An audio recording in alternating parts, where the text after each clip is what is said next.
Chapter 389. Do you know what my cultivation level is? As autumn gave way to winter, the snow gradually blanketed the vast Taizong continent. Guin, wearing a mask, sat on the eaves, gazing up at the sky while Sage Xian Miao, in the courtyard below, engaged in alchemy and curiously watched Guin. The mountain god seemed engrossed in something, having been watching for quite some time. Sage Xian Miao silently thought, yearning for the perspective of the mountain god. The scenery before the mountain god's eyes surely transcended imagination. Could something be happening beyond the heavens? Sage Xian Miao guessed right. Indeed, something was happening outside the heaven, and it was an event of great importance to the world. Guin saw a host of immortal spirits arranging a grand formation in the cosmos. The scale was so immense that even the silhouettes of two divine thought true immortals could be discerned, sitting cross-legged above the formation, their auras completely unhidden. Someone was about to break through. With such an array, it seemed likely that a divine thought true immortal was attempting to advance to a free immortal. Guin could not calculate precisely who it was. The immortal dynasty was protected by chi fortune that obscured cause and effect, of course. Given time he could figure it out, yet to know or not held little significance because divine thought true immortals were scarce. And as for free immortals, currently, there was only one in each domain. There were only two acknowledged free immortals in the entire visible great heavenly spirit land.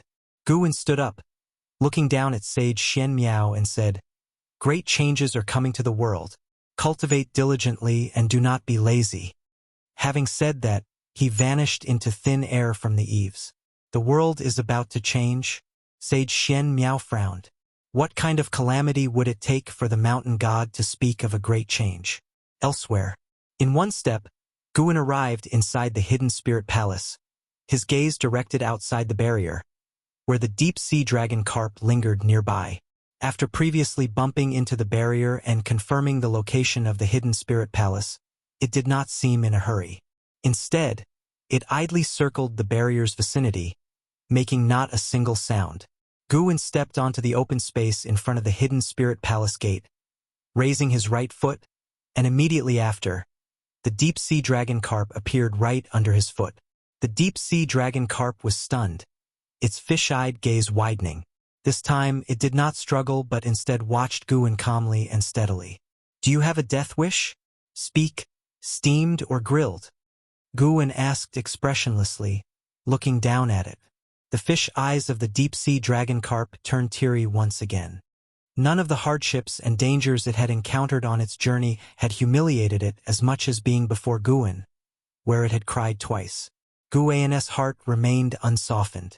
After a moment's thought, the primordial divine eye appeared on his forehead, shooting out a beam of golden light into the body of the deep-sea dragon carp. The deep-sea dragon carp shivered as its body stiffened.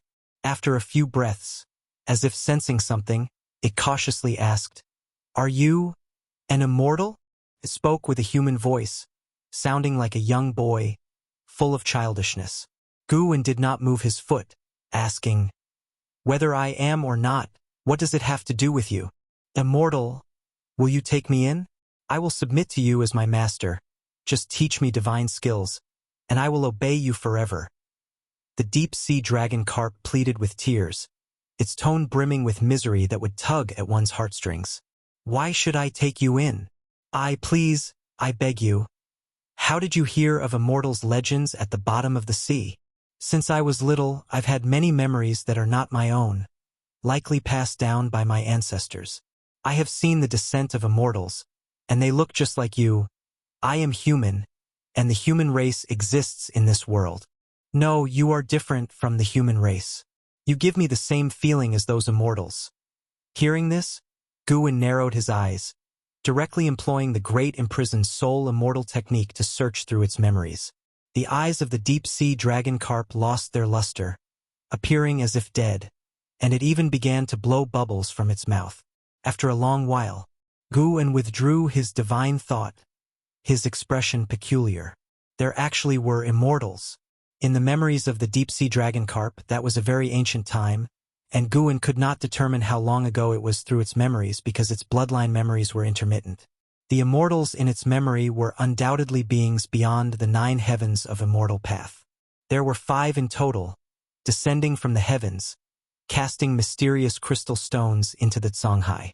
That was the only fragment, yet the vision was clear.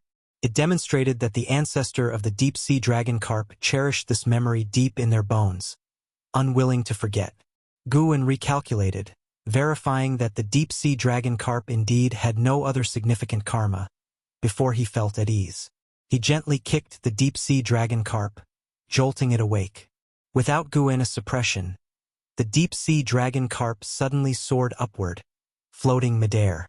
The deep-sea dragon carp looked at Guwen timidly, very nervous. "I can take you in, but are you sure you are willing to give up your freedom for eternity?" Guwen asked. The deep-sea dragon carp, overwhelmed with joy, eagerly nodded and said, "I am willing. As long as I can cultivate with you, as long as I can become an immortal, I am willing." "Become an immortal? You'll have to prove your worth first." Guwen cast a disparaging glance at the deep-sea dragon carp, then began to introduce it to the situation at Hidden Spirit Palace. The deep-sea dragon carp listened intently, fearful of disappointing Guwen. After finishing his instructions, Guwen told it to stay put for the time being and that he would teach it cultivation technique later. Then he went back to the Supreme Sect. The deep-sea dragon carp turned its head to look at Hidden Spirit Palace, its fish eyes shining brightly, filled with exuberant excitement. After decades of hardship, the sweet payoff had finally arrived. 13 years later, in the dead of night, Guwen stood atop a peak at the edge of Mystic Valley, toying with the fate-determining pen in his hand while gazing at the night sky. The lord of the immortal dynasty, Yangxian Emperor, was about to undergo tribulation. The cosmos had gathered tens of thousands of mighty immortal spirits. Even the weakest among them was of the wandering immortal realm, and that was not the entirety of the immortal dynasty's power. Merely witnessing it was enough to make anyone marvel at the dynasty's strength. Above the outer layers of light, cultivators of the great heavenly spirit land from various great sects stood, discussing the unparalleled might of the immortal dynasty. They knew the immortal dynasty was formidable, but only today did they truly understand the extent of its strength. Most pivotal was that the Holy Court showed no reaction, as if indifferent to the tribulation of the immortal dynasty lord. What kind of terrifying heavenly tribulation is this? Such a dreadful aura. The number of heaven and earth flying immortals of the immortal dynasty seems to surpass the combined forces here. What do you think allows the immortal dynasty to stand against the Holy Court? The immortal dynasty is quite ambitious. Why does it seem like the Holy Court is wary of them? The disciples from the various sects, including those from Mortal World Peak, discussed such matters, and Guwen listened in. The Holy Court was not wary of the immortal dynasty. They were clearly waiting for the right moment. Guwen could sense that within one of the Holy Court cities, a vast number of divine immortals of wondrous dharma and carefree primordial immortals were gathering, evidently preparing for something. He had predicted a great battle where some of the cultivators from the layers above would fail to escape in time and be obliterated on the spot. This calamity would also impact the great heavenly spirit land, causing earthquakes, tsunamis, hurricanes, and other disasters across various domains. For many years to come, Taitsong continent would suffer its influence, and countless living beings would face challenging times. Guwen had no intention of intervening. Such tribulation would not affect his Medicine Valley. As for the common folk, they would attribute these hard times to natural disasters, unaware of the high-level conflict. While the immortal cultivation world could understand what was happening, they too would be swept up in the turmoil of conflict. If the Holy Court's control was shaken, the world order would encounter an upheaval not seen in a million years. Yangxian Emperor. Interesting indeed, quite a remarkable figure. Guwen mused to himself, envisioning Yangxian Emperor's imposing dominance in the years to come, casting a shadow of dark times over the Holy Court until the emergence of Shengtian. However, he could not predict where Shengtian would be. There were many like Ji Xiaoyu in this world, burdened with the karma of reincarnation, making it difficult to deduce past lives through such karma, thus challenging to discern which one might be the Saint Heaven reincarnation. Perhaps Shangtian wasn't even in the great heavenly spirit land. Just as Guin was contemplating the future, a set of footsteps approached from behind. The newcomer was Jiang Shi. He cautiously approached Guin, and seeing that his master's eyes were not closed, he mustered the courage to ask, "Master, you've been here for such a long time. Is there anything you need? Let me prepare it for you." Guin, without looking at him, answered softly, "Then prepare some wine and dishes." Jiang Shi, elated upon hearing this, quickly bowed and turned to make the arrangements. Guin wasn't too repelled by Jiang Shi's eagerness. After all, the boy had performed well over the years, truly focusing on his practice. The lad had already reached the core formation realm, only one realm below him, the Valley Master. With his talent, becoming the disciple of a great cultivator in the unification realm would not be difficult. Before long, Jiang Shi returned with wine and dishes, along with a small table. Guin accepted the wine Jiang Shi poured and, in a seemingly indifferent tone, asked, "Jiang Shi, do you know what my cultivation level is?" Jiang Shi paused for a moment, deliberating, then answered, "The senior brothers mentioned that you had reached the nascent soul realm many years ago. Actually, I am a loose immortal," Guin suddenly declared, leaving Jiang Shi with widened eyes filled with disbelief. Under Jiang Shi's stunned gaze, Guin raised his hand and the clouds above swiftly churned, forming a majestic dragon coiling through the sky. After a few breaths, Guin withdrew his hand, and the spectacle in the night sky vanished, returning to its original state. Jiang Shi was dumbfounded, doubting what he had just seen. When Guin lifted his hand again, Jiang Shi felt the world spin. Upon opening his eyes once more, he trembled with fright. Guin had become gigantic like a mountain, and he realized he was standing in the palm of Guin's hand. At that moment, Jiang Shi suddenly understood how Sun Wukong felt in the palm of the Buddha. Guin looked down at him expressionlessly and asked, "Do you now regret staying in Mystic Valley? No one knows of my cultivation level. Those who did are no longer alive." Jiang Shi immediately knelt down, head bowed, not daring to look directly at Gu and clenching his teeth. He declared, "No regrets. To be your disciple is the fortune of 3 lifetimes." His mind was in turmoil, and he had never anticipated Guin to be so formidable. All he could do was to desperately try to please Guin, and he was extremely fearful. After all, Guin had previously taken a dislike to him. Would he simply kill him now? He suddenly regretted coming up to the mountain to ingratiate himself with his master. But wait, if his master wanted to kill him, why go through such an elaborate display? As Jiang Shi pondered this, his uneasy heart slowly calmed down. An approving glint passed through the eyes of Gu and observing him. Even though the lad had made mistakes, he was not unforgivable. Lu Jujia's time was drawing near, and it might well be time to cultivate him. The reason for Guin's change of heart toward Jiang Shi was the latter's unwavering dedication over decades to stay in Mystic Valley. He knew what Jiang Shi feared, but that was not important. What mattered was Jiang Shi's ability to remain seated in meditation, unlike Yang Jian, who sought to venture out upon gaining strength. Chapter 390.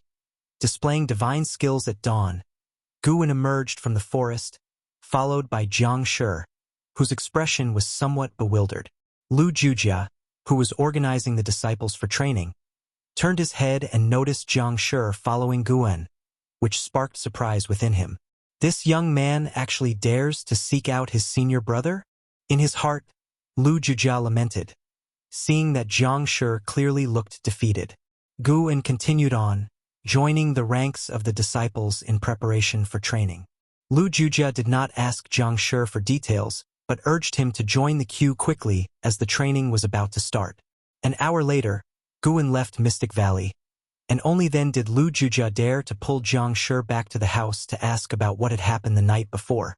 Under the control of Guin's divine thought, the disciples in the valley were unable to perceive the disturbances of the previous night and even failed to sense the approach of Guin and Jiang Shi's energies. Facing Lu Jujia's inquiry, Jiang Shi shook his head and said, "Senior brother, don't ask. Rest assured I am fine. I will devote myself to building up Mystic Valley and won't let you or Master down." After hearing this, Lu Jujia felt uneasy. Why did it seem that this young man had grown closer to his senior brother? Even closer than him. Lu Jujia thought it over and figured, since he didn't have many years left to live, wasn't this situation what he had hoped for? He respected Guin and treated Jiang Shi like a son, naturally hoping for a closer relationship between the two. "Perform well, your master will take note," Lu Jujia said solemnly as he patted Jiang Shi on the shoulder. Jiang Shi nodded, his eyes blazing with a fire named combativeness. After the summer had passed, the Yangxian Emperor officially began his tribulation crossing.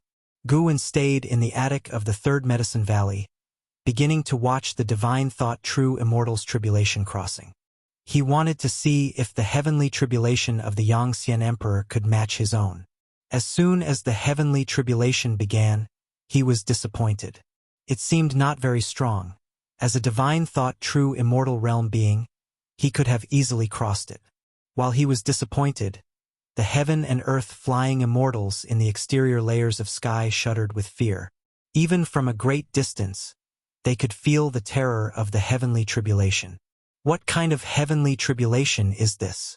So far away and yet the pressure is still so terrifying? Which level of the immortal path's heavenly tribulation could this be? All I know is that from the 5th to the 6th level, the heavenly tribulation is nowhere near as frightening, and this is just the beginning. Could this tribulation affect the great heavenly spirit land? The immortal dynasty is truly formidable. The pressure we feel is just the residual effect. Look at their formations, how profound. The heaven and earth flying immortals discussed among themselves. Then, the carefree primordial immortal and the divine immortal of wondrous Dharma began to arrive. As time passed, the heavenly tribulation of the Yangxian Emperor grew increasingly terrifying. From the beginning of the heavenly tribulation, Guin could foresee the result. Even at its strongest, the tribulation could not shake his physique from when he was in the divine thought true immortal realm. If he were to undergo the Yangxian Emperor's heavenly tribulation, he would surely succeed on his first try. This heavenly tribulation would last a total of 7 days. The next day, the sky emitted a red glow, akin to a burning cloud. The cultivators of the supreme sect merely thought it beautiful, without giving it much thought. The same was true for 90% of the beings under the sky. On the 3rd day, the temperature of heaven and earth suddenly rose, and the spiritual energy became violent, forcing many cultivators who were in seclusion to emerge, with some even being invaded by inner demons. On the 4th day, earthquakes and tsunamis began to occur all around the world, which the supreme sect couldn't ignore.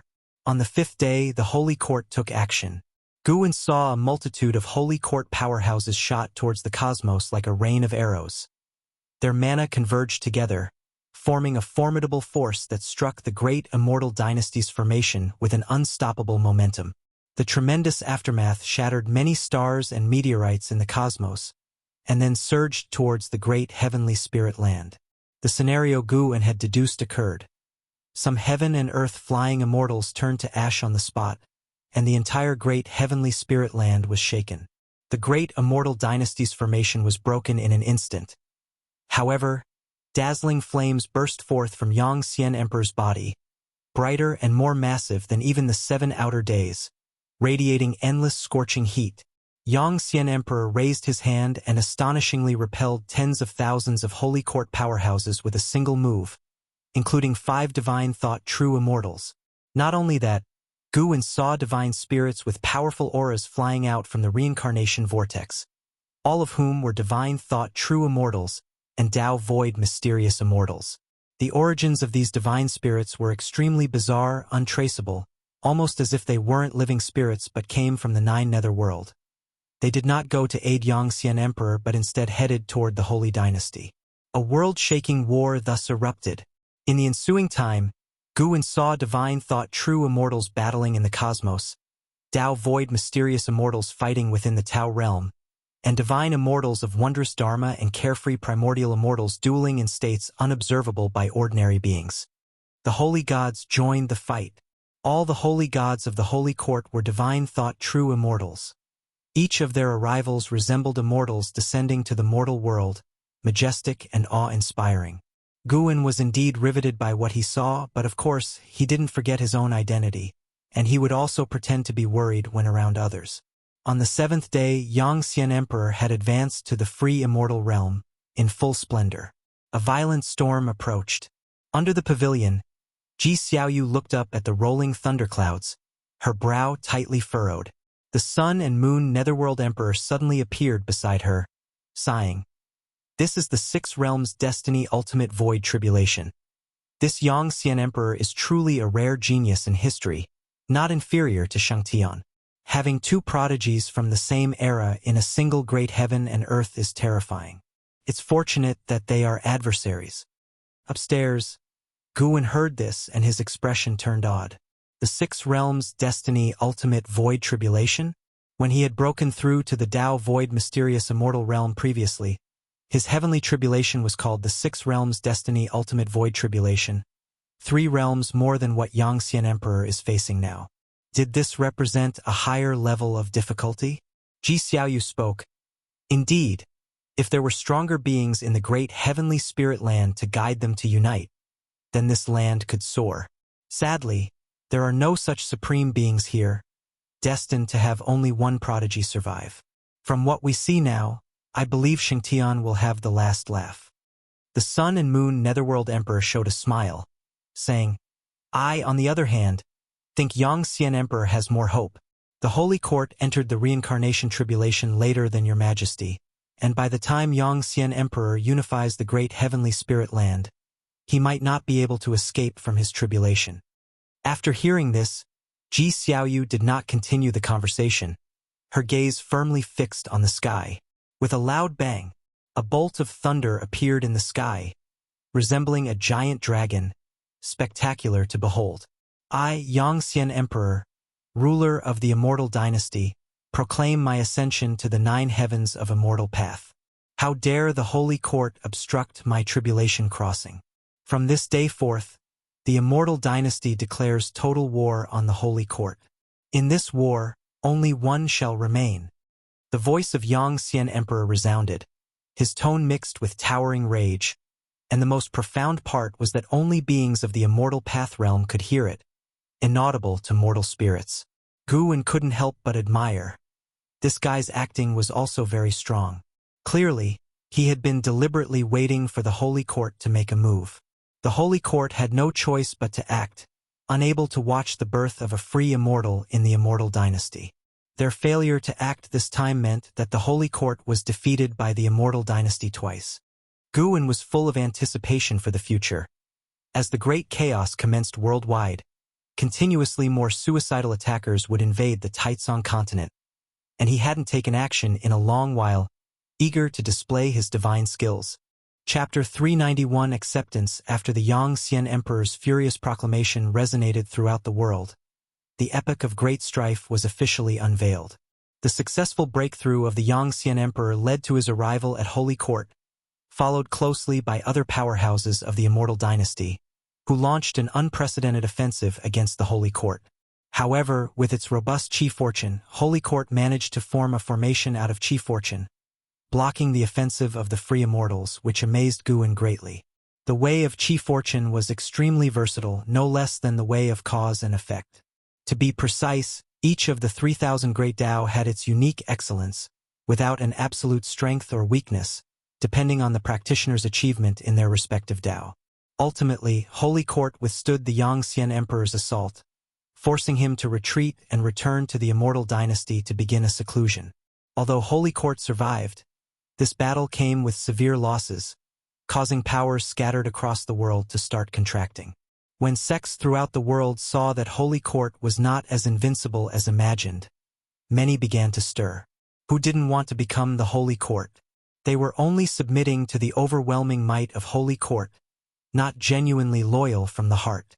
In the coming autumn, the entire great heavenly spirit land plunged into turbulence. In the late autumn, Guwen, accompanied by an Exian, arrived at Mortal World Peak, quickly sensing the tense atmosphere enveloping the peak.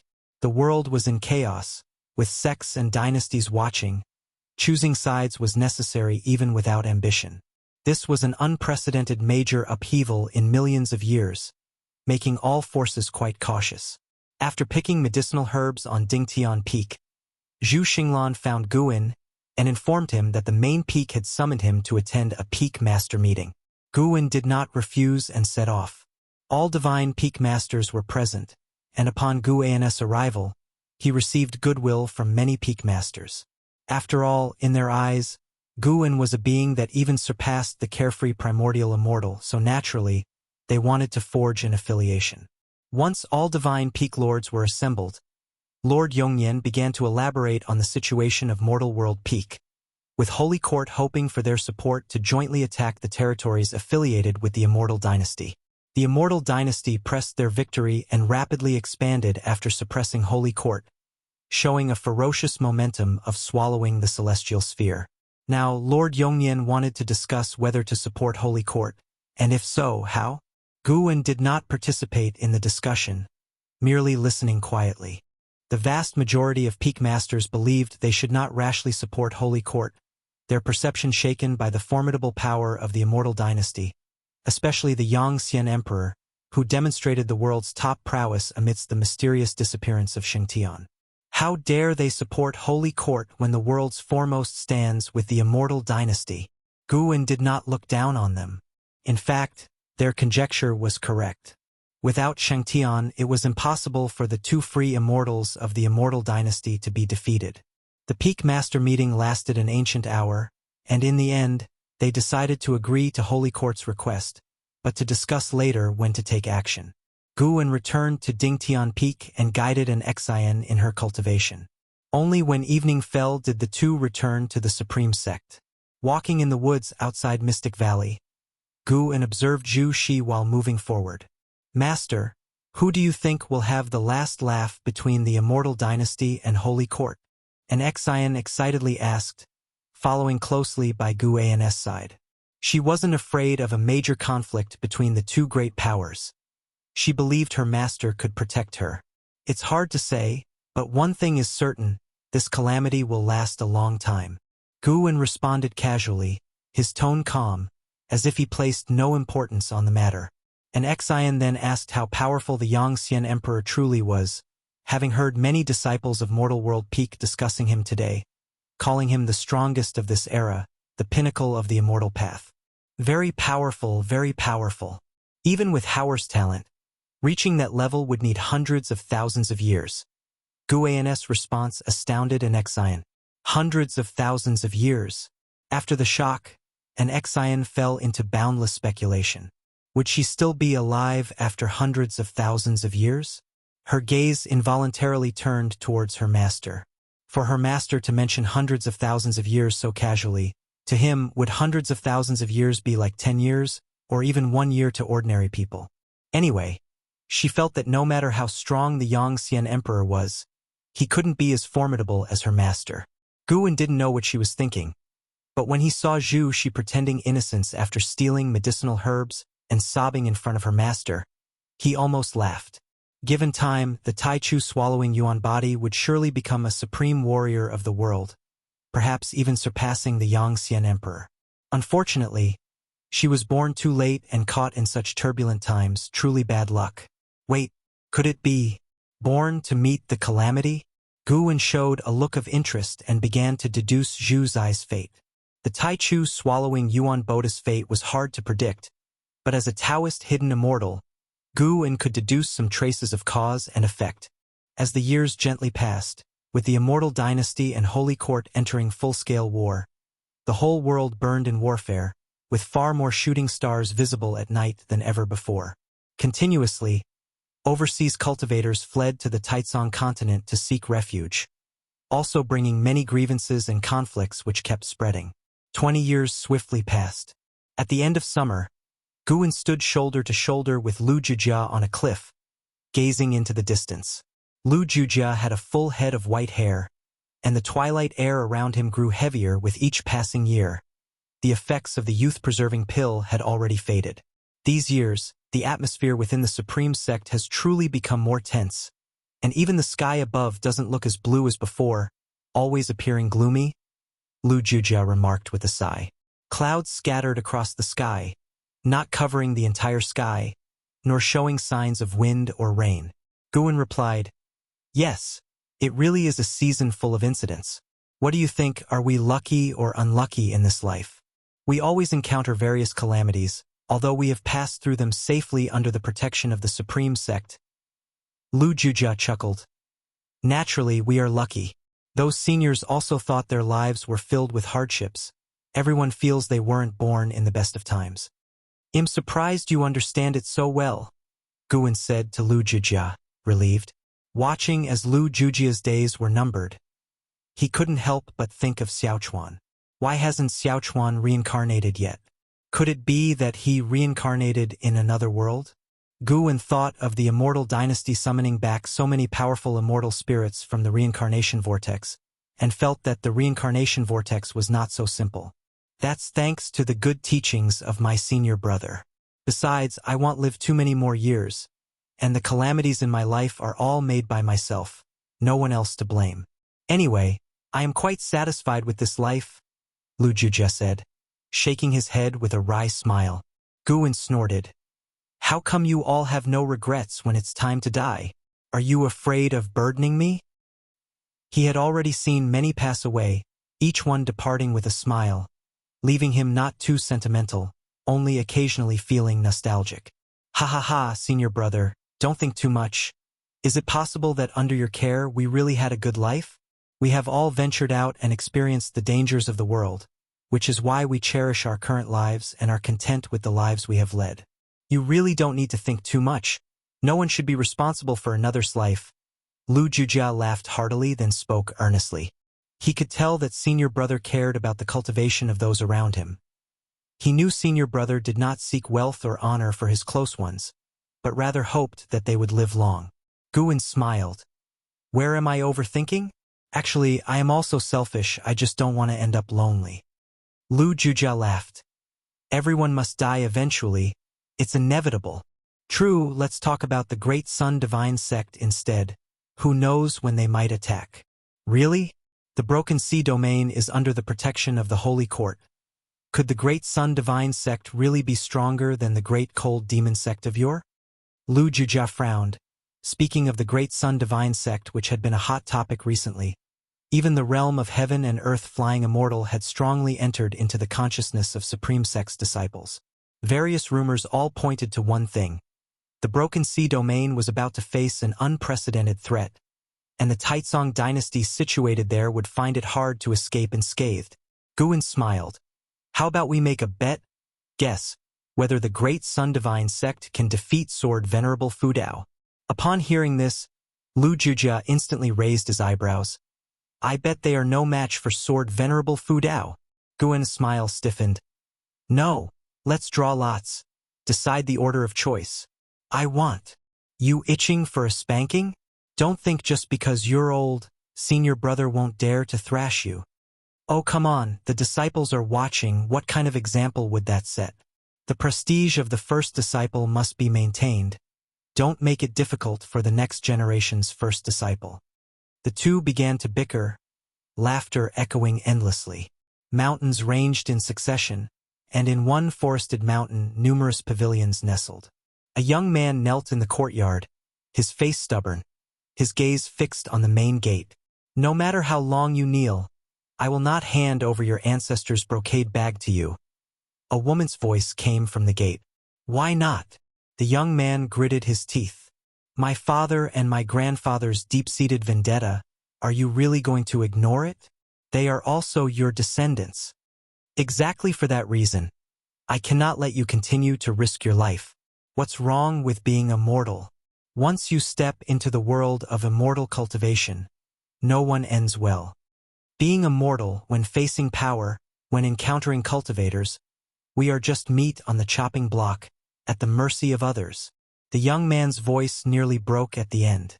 The mysterious woman inside the gate fell silent. After a long while, the mysterious woman spoke softly. The bloodline of the Yin family is deeply cursed. None of your ancestors had a good ending, not even my son, who did not live past 30.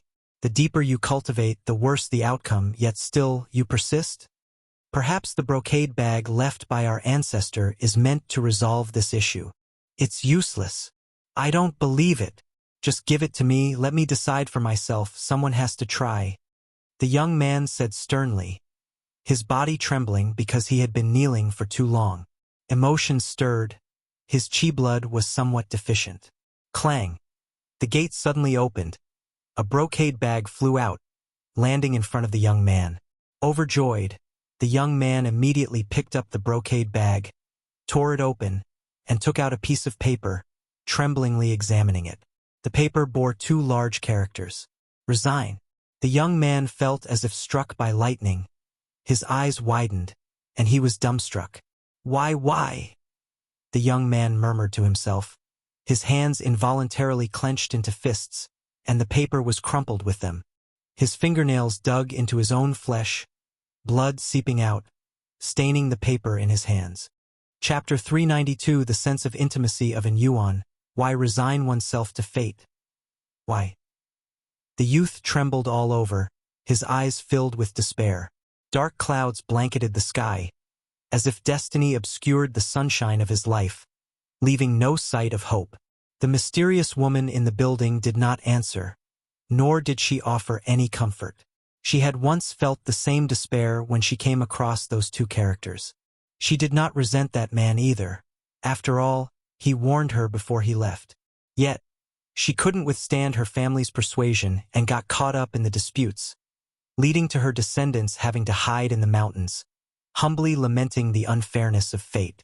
Just then, the youth suddenly felt a sharp pain in his palm, which frightened him into reflexively letting go, throwing the crumpled paper away. He instinctively looked at his palm and saw many blood-red lines appear, quite ghastly. He seemed to realize something, raised his head, and fixed his gaze on the blood-stained paper ball before scrambling over to it. He picked up the paper, unfolded it, and to his surprise, found that the words "Resign to Fate" had disappeared, replaced by 3 large characters. Supreme Sect. Supreme Sect. What does this mean? The youth murmured, frowning. He had certainly heard of the Supreme Sect, the legendary number 1 sect above all dynasties. With his talent, how difficult it would be to enter the Supreme Sect. Suddenly, a figure appeared beside him. A woman wearing a black Taoist robe with white hair, yet a face that was young and comely. She was none other than the Princess of Tianwei, Si Yener, who had once been engaged to An Hao. She snatched the paper from the youth's hand and scrutinized the characters. Her brows furrowed tightly, her eyes filled with complex emotions. Weren't you the one who told me not to try to ingratiate myself with that elder? Why then leave a secret message for your descendants to go to the Supreme Sect? Did you know this day would come? Or were you worried about the safety of your progeny? Si Yener mumbled to herself, her tone complex, a mix of surprise, reluctance, anger, and resentment. The youth stood up, his legs weak. It took him a while to steady his stance. Grandmother, what does the ancestor mean? That I should go to the Supreme Sect? He asked nervously, his eyes full of anticipation. Si Yener took a deep breath and said, Yes, go to the Supreme Sect. The youth, overjoyed, turned to leave immediately. Wait, do you even know where the Supreme Sect is located? How far away it is? Si Yener suddenly called out to him. The youth turned his head and said, The Supreme Sect is so famous, I should be able to find out by asking around. With your pace, it will take 10 years to get there, by which time you might already be dead. Si Yener stared at him, saying emotionlessly. Upon hearing this, the youth's face turned pale. Si Yener turned her back and walked towards the attic, leaving behind a sentence. Just wait. They'll take you to the Supreme Sect. The youth, with a look of delight, quickly knelt to thank Si Yener. Meanwhile, An Hao was cultivating in the immortal dynasty, unaware of what his descendants were going through. He meditated on a cliff, facing a vast and magnificent waterfall, its thunderous roar deafening. Below was a lake as vast as the ocean, covered with a mist that made the place seem like a paradise on earth. A figure appeared behind An Hao, a woman in a white dress, gazing at him with eyes full of admiration.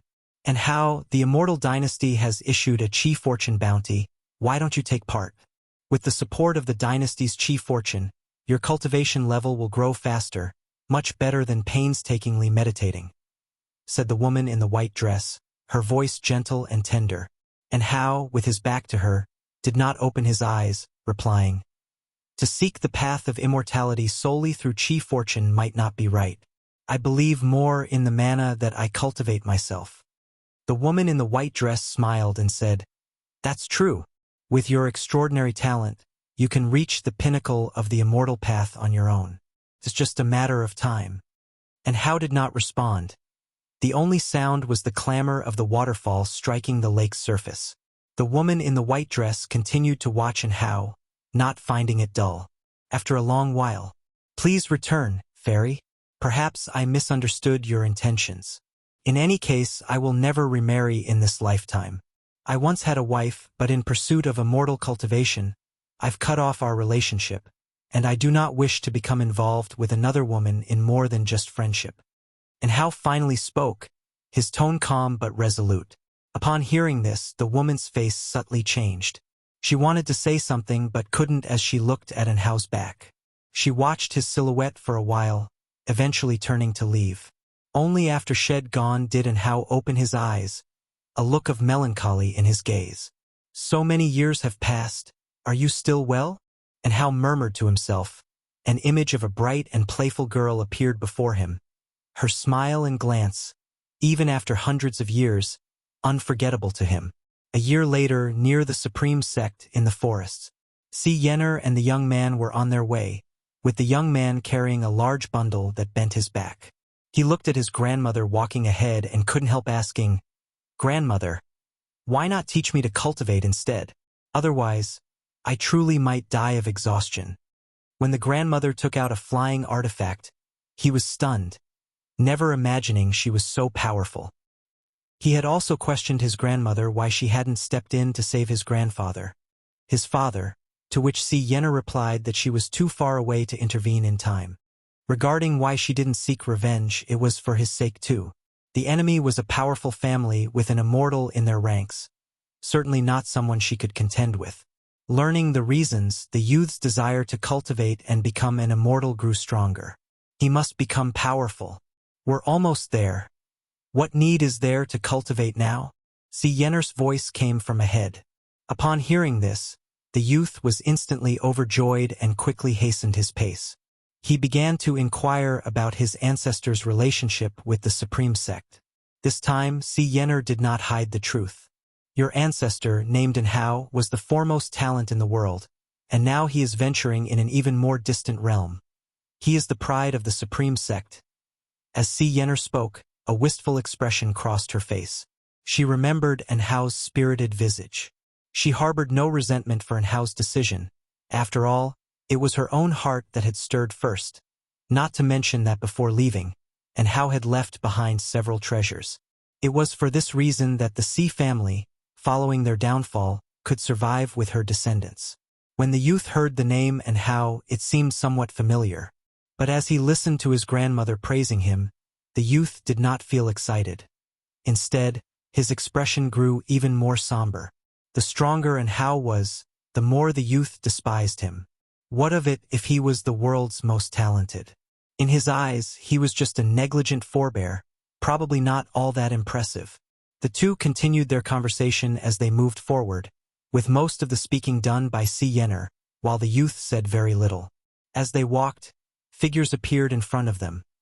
The first to enter their sight was a man riding a demon bull, followed by a woman. Si Yenner had long since sensed their presence, with one of them being a nascent soul realm cultivator, undoubtedly a disciple of the Supreme Sect. Therefore, she wanted to approach these two to lead them into the Supreme Sect. She quickened her pace, with the youth following closely behind, his gaze fixed on the blood prison great saint. What a magnificent bull! Guwen patted the head of the blood prison great saint, signaling it to stop. An Exian turned her head to look and quickly set her sights on the youth, her brows furrowing soon after. "And Yuan, Energy Cultivation Realm, level 117/25/5000 Gu, and looked at the youth's lifespan without a change in expression, but internally he felt puzzled. Why was his lifespan so short? He came here with an Xian because he had calculated the arrival of Si Yenner and the other person. He also predicted the plight of Anhao's descendants, but upon truly encountering An Yuan, he was still surprised. His lifespan was unreasonably short, especially considering that there was no sign of illness. Si Yenner approached an Xian and, with a salute of her hand, said, "My name is Si Yenner, from the former land of Tianwei. May I ask if you too are disciples of the Supreme Sect?" "You're called Si Yenner," and Xin's eyes widened in shock as she asked. Si Yenner inquired with suspicion, "Have you heard of my name, miss?" "Of course I've heard. My senior brother mentioned you to me." "Your brother is—" Si Yenner, too, became excited, hearing Anhao mention his sister. An Xian did not conceal her identity, and upon revealing it, the two women embraced each other as if reuniting after a long parting. And Yuan stared blankly at an Xian, not expecting this woman with the grace of an immortal to be his ancestor's junior sister. So young, she looked about his age. "Who is this?" Si Yenner turned her attention to Guin, asking with curiosity. An Xian hastily introduced, "This is my master, although not the same as the one shared with my senior brother. He is my second master." Si Yenner suddenly understood. She, of course, knew who Anhao's master was, the renowned sword Venerable Fudao. This fact she had not mentioned to An Yuan. Guin smiled and asked, "You aren't here looking for Anhao, are you? He has already joined the Immortal Dynasty, and even a Mahayana cultivator would need decades, even 100 years to reach the Immortal Dynasty from the ends of the earth." The Immortal Dynasty. Si Yenner immediately lapsed into a daze. She had naturally heard this name, as the Yuanshu ancestor who opened reincarnation came from the Immortal Dynasty. Has he already reached such a state? Si Yenner suddenly felt fortunate. Fortune that she had not been overbearing in the past. Had she clung to him in the Taizong continent, would Anhao have achieved such greatness? "Come back to the valley with us first. We can talk more after a few days' rest." Guan's words matched Si Yenner's intentions. She swiftly bowed in thanks and gestured for An Yuan to speak. An Yuan, just coming to his senses, quickly bowed in salute. The group headed towards Mystic Valley. An Xian and Si Yenner walked arm in arm at the front, while An Yuan cautiously followed behind the Blood Prison Great Saint. The Blood Prison Great Saint turned its head to glance at An Yuan, a strange look in its eyes. An Yuan felt uneasy all over, watched by the demon. Could it be wanting to eat him? He indeed looks quite a bit like Anhao. It's just that the talent is far inferior. I didn't expect the offspring of such a genius to be so disappointing, the Blood Prison Great Saint remarked. Upon hearing this, an irate An Yuan glared, but he dared not retort. Guin slapped the Blood Prison Great Saint on the back and said crossly, "Why speak so of the younger generation? Do you believe I could make you worse off than him?" The Blood Prison Great Saint, shivering all over, did not dare to speak further. And Yuan curiously looked at Guin, feeling a newfound fondness for him. For some reason, from that first glimpse of Guin, he felt a great liking for him, sensing that his smile was so gentle, bringing him a feeling of kinship. Guin waved An Yuan over, beckoning him to stand beside the Blood Prison Great Saint. Chapter 393. Shangtan. Terror descends. "Do you want to know how I met your ancestor and how?" Guin looked at An Yuan with a smile and asked. An Yuan felt uncomfortable, knowing his ancestor was still alive and very powerful. He was full of hostility towards Anhao and did not want to listen to anything about Anhao. However, he could not afford to defy Guin and had to nod in agreement. It was an internal strife within the Supreme Sect. Guin looked ahead, his tone full of emotion. His voice had a compelling power, letting An Yuan vaguely see a certain scene. It was a grand hall where Guin met Anhao.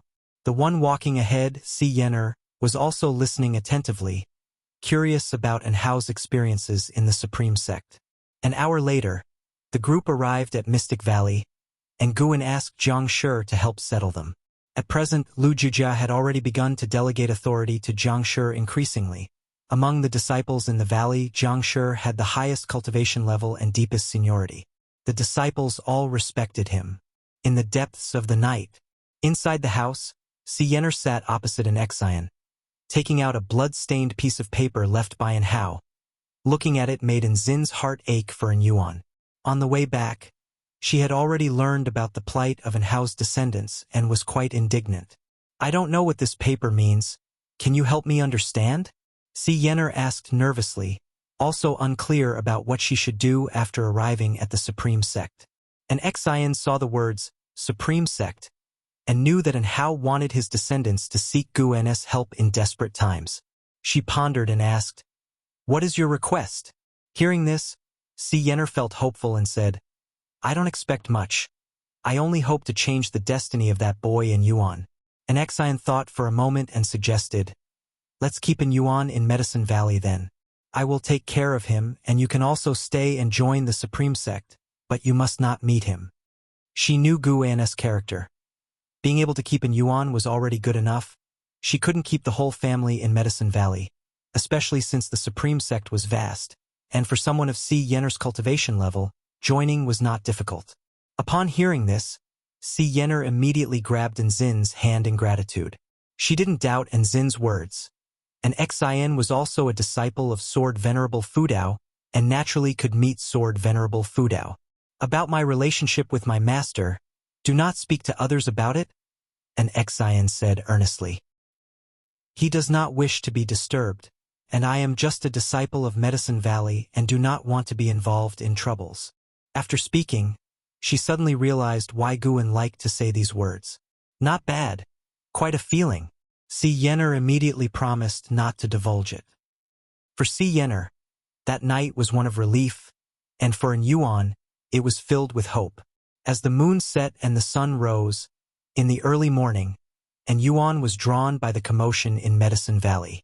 He stepped outside the house and saw nearly 300 disciples practicing drills together. It was quite spectacular. Si Yener was also watching from the side. When the drills finished, she bid farewell to Guan, preparing to leave since she had more than just an Yuan as a descendant. "If life gets tough, bring your offspring and return," Guan said gently. "I still have some influence in the Supreme Sect and can help you sort things out." He would not deliberately aid those with whom he did not have a close karmic connection, but if someone came to him for help, he wouldn't refuse. Moreover, he foresaw that the family offended by the infamily would have further entanglements of gratitude and resentment, a long line of fate. Si Yener hesitated for a moment, then nodded in agreement and thanked Guan, watching her departing figure. Guan thought about seeing her in the past as Sword Venerable Fudao. At that time she did not have this weathered air about her, lively and playful like Xinqin, and seemed like a joyous nemesis with an Hao. Times and circumstances change. Guan mused, his gaze then shifting to an Yuan. He probably understood why an Yuan had a short lifespan. An Yuan's ancestors had all died due to misfortune, especially in recent generations, dying ever so prematurely. Everything was related to the heritage and Hao had received at the Holy Court. Heavenly Dao heritage.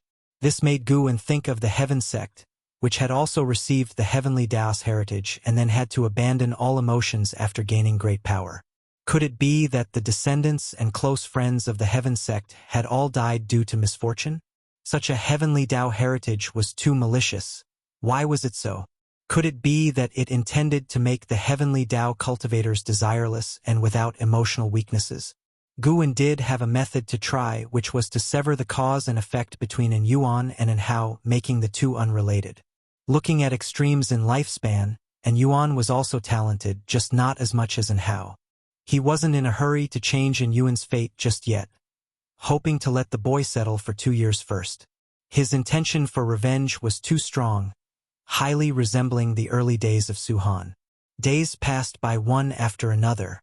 After joining the Mystic Valley, an Yuan received the cultivation techniques from Jiang Shi. Although he could not become strong quickly, he finally saw some hope.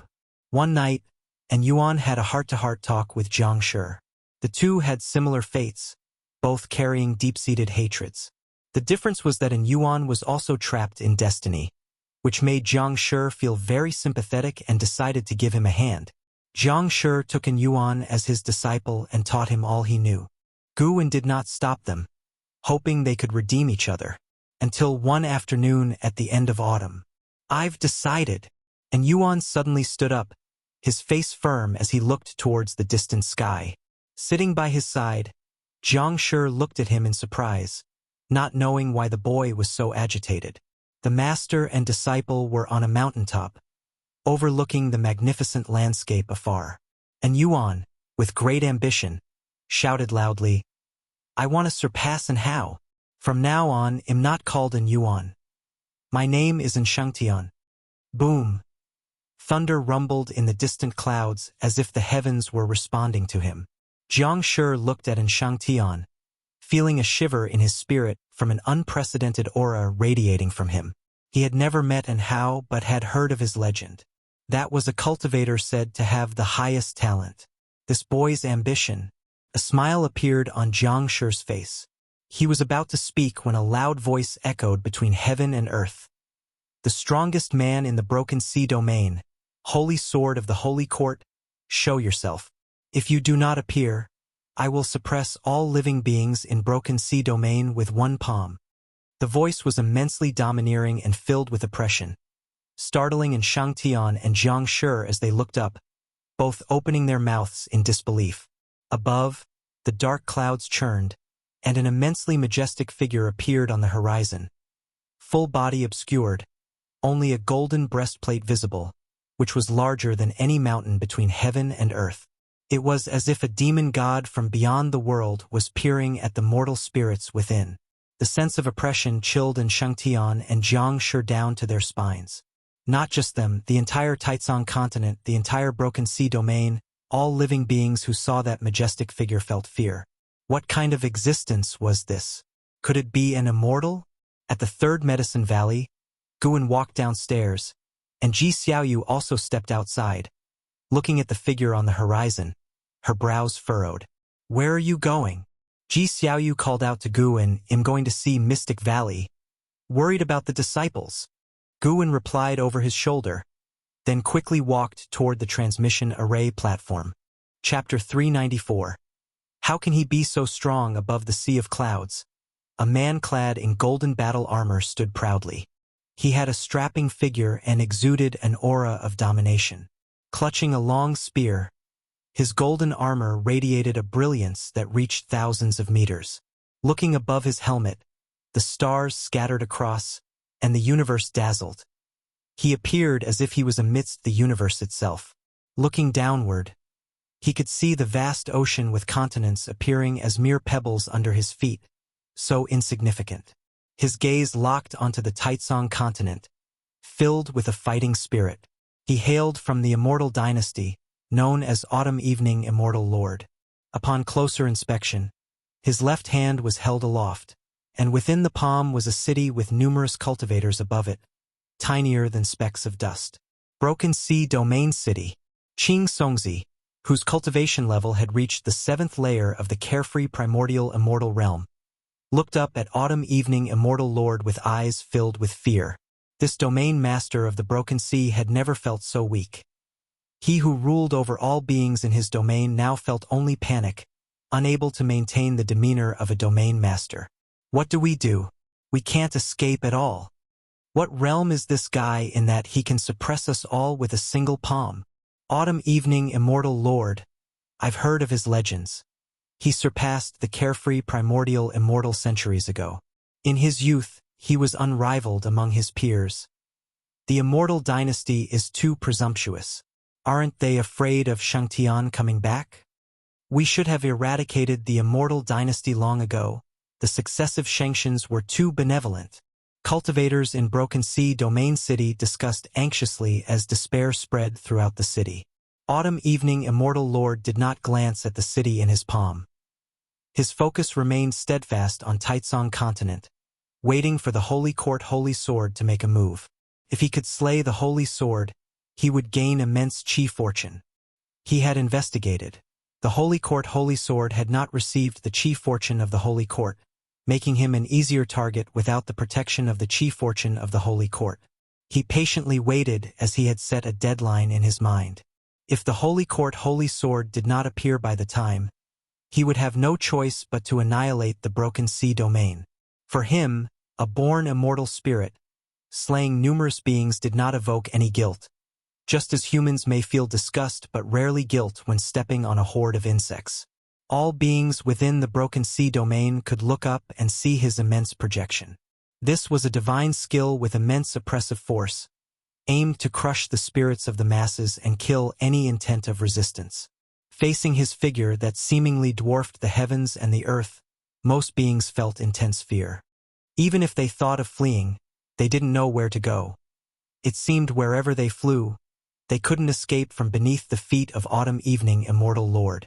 This was a sensation of despair like facing the vast heavens. In the Supreme Sect within Mystic Valley, Jiangshi and Shangtian returned to the valley, and the disciples surrounded Guan extremely tense. In such times, they could only rely on Guan, hoping he could comfort them. Don't worry, the Supreme Sect is full of experts. Moreover, Sword Venerable Fudao is here. If someone provokes Sword Venerable Fudao, how could he tolerate it? Guan spoke, alleviating some of the disciples' tension, but some still harbored concerns. Master, is Sword Venerable Fudao really still here? Although there is indeed a vast sword intent on the heavenly repair platform, he hasn't made a move in many years. A disciple said worriedly, immediately causing other disciples to echo his sentiment, and panic spread once again. Guan continued to comfort them verbally, while considering in his heart how to deal with this Tao Void mysterious immortal. How dare this guy show such a form and openly challenge him in front of everyone? Then Guan must also defeat this man assertively in front of all beings. It's been too long since he last acted. It's about time to remind the disciples of his existence. This time he wouldn't use swordsmanship, opting for something more spectacular. After calming the disciples, Guan turned and walked toward the transmission array platform. When he teleported to the third Medicine Valley, as soon as his right foot touched the ground, he began to unleash his divine skills. Ji Xiaoyu first turned her gaze towards him, but a moment later, she was captivated by the anomaly in the sky. Rolling dark clouds spun violently, and a massive wind surged between heaven and earth as an immense oppressive force descended. Countless beings instinctively looked up only to witness a moment they would never forget. The sea of clouds in the sky formed a cyclone that kept rising as if intending to sweep into outer heaven. As the remaining clouds ascended, more of Autumn Evening Immortal Lord's majestic figure was revealed. However, this time, the beings did not fear his figure because a yet larger presence appeared. That was the sky's zenith, a huge disk, swirling with gray mist, expanded while rotating, quickly overshadowing the top of Autumn Evening Immortal Lord's head. Autumn Evening Immortal Lord's true form looked up as his immense projection did likewise, his face showing fear. The ultimate primordial disk. This was a great divine power inherently possessed by the primordial ultimate body, supremely overbearing. Guan had never used this great divine power in reality before. As the ultimate primordial disk began to coalesce, the vast oppressive force engulfed Autumn Evening Immortal Lord, leaving him unable to escape. How is this possible? What is his cultivation level? Autumn Evening Immortal Lord thought with a pounding heart. He was a Tao Void Mysterious Immortal, and the Holy Court Holy Sword had never demonstrated the power of a Tao Void Mysterious Immortal in the reports from the Immortal Dynasty. The Holy Sword's strength was regarded as between the Divine Immortal of Wondrous Dharma and a Tao Void Mysterious Immortal. Even if it reached the level of a Tao Void Mysterious Immortal, it shouldn't surpass his own. He was a Tao Void Mysterious Immortal of the 7th layer. But right now, he finally realized how terrifying the cultivation level of the Holy Court Holy Sword was. Not even a divine thought true immortal could possess such exaggerated oppressive power. He could not escape, nor could he speak, and even his divine sense and primordial spirit could not leave his body. Fear and despair swiftly occupied his heart, and his eyes were full of terror. Under his gaze, the ultimate body of the primordial talisman successfully condensed, and the gray disk was covered in dense patterns, as if it hid a vast world, awe-inspiring to behold. The projection of the Sun and Moon Netherworld Emperor was immensely large, towering over everything, making all else seem insignificant. Yet under the ultimate body of the primordial talisman, he appeared less so. The ultimate body of the primordial talisman seemed to cover the entire great heavenly spirit land. In truth, it only covered the sky of the Broken Sea domain. Guwen had used a small trick. In the eyes of the beings in the Broken Sea domain, the ultimate body of the primordial talisman indeed seemed as vast as the great heavenly spirit land, creating a terrifying visual impact. The Sun and Moon Netherworld Emperor appeared from thin air next to Ji Xiaoyu, looking up in amazement. What kind of divine power is this? The Sun and Moon Netherworld Emperor was filled with fear. He had heard of Sword Venerable Fudeo's existence, but his divine sense had swept through the Supreme Sect without finding him. He thought Sword Venerable Fudao had been scared off. Now, it seemed that their cultivation levels were too different, and he simply couldn't detect where Sword Venerable Fudao was, or who he was. Perhaps Sword Venerable Fudao had appeared before him and he had failed to see through him. The thought made him shiver with dread. Standing beside him, Ji Xiaoyu did not respond. She too had never witnessed this divine power, and her heart was filled with shock. Just how powerful was Sword Venerable Fudao? She had already recalled memories from her past life, where in the Seven Stars spirit realm, Sword Venerable Fudeo's demonstrated strength was far less than it was now. She had then looked forward to Sword Venerable Fudeo's future, but now it seemed she had underestimated him. Back then, she had unleashed the power of a primordial Taoist talisman, with her true self's consciousness returning. If her true self had misjudged, didn't that imply that Sword Venerable Fudeo's Tao level was stronger than her true self's? Her feelings became complicated. If they felt this way, what about all living beings? What is that? My heavens! Am I dreaming? Could it be that heaven is angry? It's Sword Venerable Fudao. It must be him. He's still in the Supreme Sect. Why isn't Sword Venerable Fudao displaying Sword Tao divine skills? Isn't this divine power stronger than the Sword Tao? Look at that guy, he's scared stiff. Ha ha ha. Daring to challenge Sword Venerable Fudao is truly seeking death. The Supreme Sect was abuzz, everyone revitalized, and the beings of the Taizong continent were also excited, shouting the name of Sword Venerable Fudao. For the countless beings of the Broken Sea domain, it was merely a shock. Is this the capability of the Holy Sword of the Holy Court? If heaven had power, would it not be like this? It's been many years since anyone dared to challenge me. This is the ultimate body of the primordial talisman. Feel the power of the Tao. A hoarse voice echoed through the world, laden with oppression. Hearing this voice, all beings were electrified. Yuanying looked towards Guwen from afar, seeing his shocked expression, and she was filled with confusion. And Xian was also looking at Guwen, and her heart was full of admiration. Compared to her master, her acting was still too poor. At the same time, she was overwhelmed. Was this truly her master's power? Little did she know, Guwen hadn't even used his full strength. He had even suppressed his aura to the 9th layer of the divine thought true immortal realm, giving others a glimmer of hope to continue sending people to their doom. Yet even so, Ji Xiaoyu felt he was beyond a divine thought true immortal, and perhaps even a usual free immortal could not match him. Boom! A deafening roar erupted, rendering the beings temporarily deaf, which didn't pain them but merely left them unable to hear. Countless creatures watched the vast ultimate body of the primordial talisman descend, as if witnessing a divine spectacle. Guwen opened his mouth in disbelief, staring at the sky as the strong wind swirled his robes. With a thought, he allowed the Sun and Moon Netherworld Emperor to speak, nothing more. No, Elder, I was wrong. Give me a chance to atone. Once the Sun and Moon Netherworld Emperor realized he could speak, like grasping a lifeline in water, he yelled hoarsely, his voice echoing throughout the Broken Sea domain. Under Guwen's suppression, beings outside the Broken Sea domain couldn't hear, but the already deaf beings of the Broken Sea domain distinctly heard the Sun and Moon Netherworld Emperor's hoarse scream. Guwen was establishing his authority among the beings of the Broken Sea domain, yet he also wanted the Immortal Dynasty and Holy Court to underestimate him. No matter how much the Sun and Moon Netherworld Emperor begged for mercy, the descent speed of the ultimate body of the primordial talisman suddenly decreased. Eventually, the ultimate body of the primordial talisman landed above the head of the Sun and Moon Netherworld Emperor. Almost instantly, the projection of the Sun and Moon Netherworld Emperor was annihilated, and his true self felt an incredibly terrifying suction force. The main city of the Broken Sea domain he held was yanked out, crashing into the ocean, leaving the cultivators there wide-eyed. They would never forget this scene in their lifetimes. How could he be so powerful?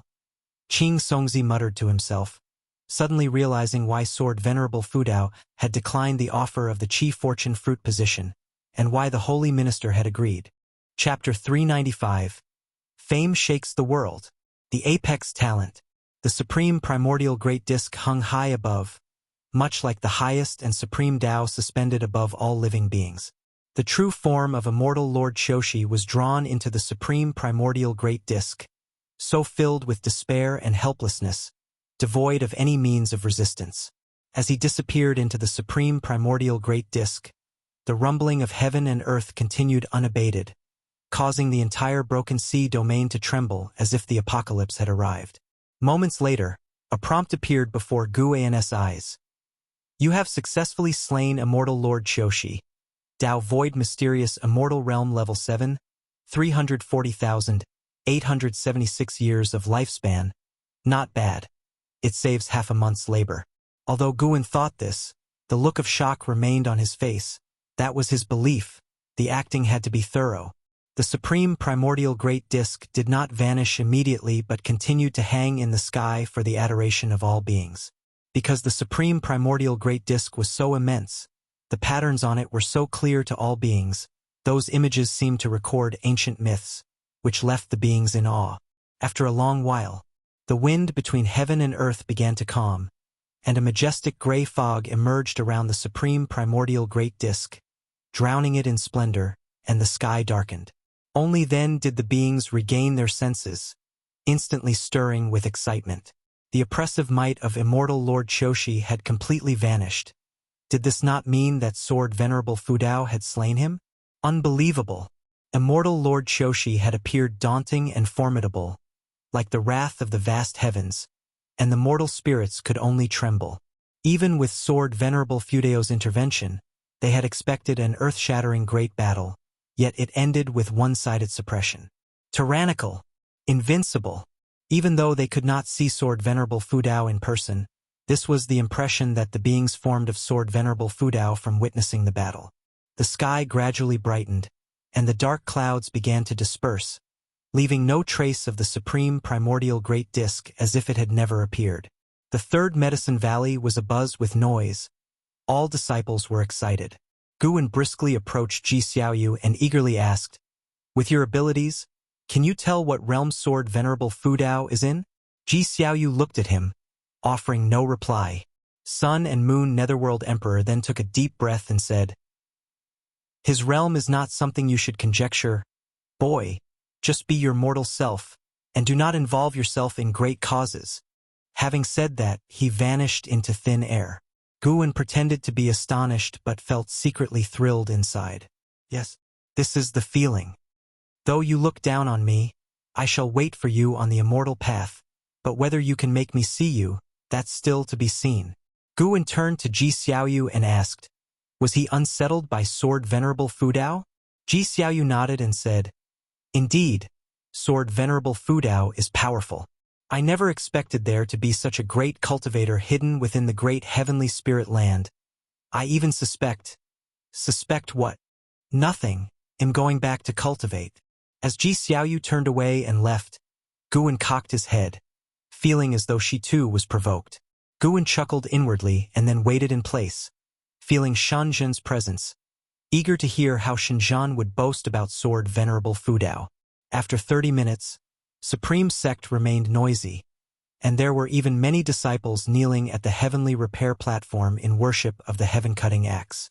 Inside the loft, Guan had a strange look on his face as he watched Shanzhen sketch the Supreme Primordial Great Disk on paper. He had a very subtle feeling that someone was spying on his path, and that person was Shanzhen. That is to say, Xinzhen's drawing concealed mysteries. He also pondered another question. If he could feel Xinzhen spying, then could the ancient beings depicted in her previous drawings sense her too? There was a time before when a drawing suddenly destroyed itself. Was that perhaps a warning? How about it? Impressive, right? Xinzhen saw Guwen silent and proudly asked. Guwen looked up at her and asked, "Aren't you afraid of displeasing Sword Venerable Fudao?" Xinzhen waved her hand and said, "How could that be? Sword Venerable Fudao guards the Supreme Sect, and now I too am a disciple of the Supreme Sect. He is practically my martial master. How could he mind such things? Don't forget the existence of the heavenly repair platform. No one in this world has a broader heart than Sword Venerable Fudao." Well spoken, I like it. Guwen then joined in the praises for Sword Venerable Fudao, catching Xinzhen in the act, who had long admired Sword Venerable Fudao, and today's battle had awakened the fervor hidden deep in her heart. It was not just them. Throughout the various oceans, continents, and islands of the Broken Sea domain, wherever there were living beings, they were discussing Sword Venerable Fudao. They preferred the name Sword Venerable Fudao over the Holy Court's Holy Sword. Moreover, the title of Holy Sword had been unilaterally announced by the Holy Court, and they had not heard of Sword Venerable Fudao accepting this title. The commotion at the Broken Sea domain was great, and even though Guwen tried to contain it, the prior activities of the Autumn Evening Immortal Lord had already spread, causing various sects to start sending people to investigate. The impact of this battle was far from over. It continued to spread over the following years. The Autumn Evening Immortal Lord was no ordinary being. He was the highest realm faller of the Immortal Dynasty. When the news reached the Holy Court, the Holy Minister was greatly pleased. Ha ha ha! Do you see? This is why I agreed to him not accepting the Chief Fortune. When I met him, I felt he was extraordinary. Now it seems he might very well be a free immortal. The Holy Minister stood on the high steps, laughing heartily with great passion. In the hall stood holy gods, holy kings, and other beings of the third-grade heavenly position. They were all immensely shocked. The Autumn Evening Immortal Lord was an age-old being with unquestioned power, yet he was easily slain. How can you tell he's a free immortal? The divine thought true immortal could also kill the Autumn Evening Immortal. The key is you couldn't predict, couldn't see how he killed the Autumn Evening Immortal. Yangxian Emperor must be furious now. I heard the Immortal Dynasty had previously also sent people to Wu Sword Venerable Fudao. A free immortal? Who exactly is this divine personage? If he truly is a free immortal, his name must resonate through the ages. Could he be from outside heaven? But we need not investigate him. It would only push him towards the Immortal Dynasty. From his actions, this person has a compassionate heart for all living beings. Befriending him would pose no threat. The high ranks of the Holy Court discussed fervently, admiring Sword Venerable Fudao, which made the Holy Minister smile even more broadly. Their previous attempt to woo Sword Venerable Fudao had already caused discontent within the Holy Court, and with the court being suppressed by the Immortal Dynasty over the years, the Holy Minister felt deeply stifled. No, I must make another trip, the Holy Minister thought, his eyes twinkling. The Immortal Dynasty received the news just as fast. Because a Tao Void mysterious immortal from their ranks had died, the Autumn Evening Immortal Lord held a revered position in the Holy Court. His death thoroughly enraged the immortals, making Sword Venerable Fudao the most hated figure among them. And Hao was also oppressed because of this. But his life was not in danger. Before dealing with Sword Venerable Fudao, he was grounded and couldn't leave the Immortal Dynasty. The deterrent power of slaying a Tao Void mysterious immortal was indeed too strong, which prevented the Immortal Dynasty from retaliating immediately, instead sinking into a strange silence. When Guwen and an Xian went to the Mortal World Peak, all the peaks were discussing this battle. The name of Sword Venerable Fudao resounded across the world once more, earning the admiration of countless beings.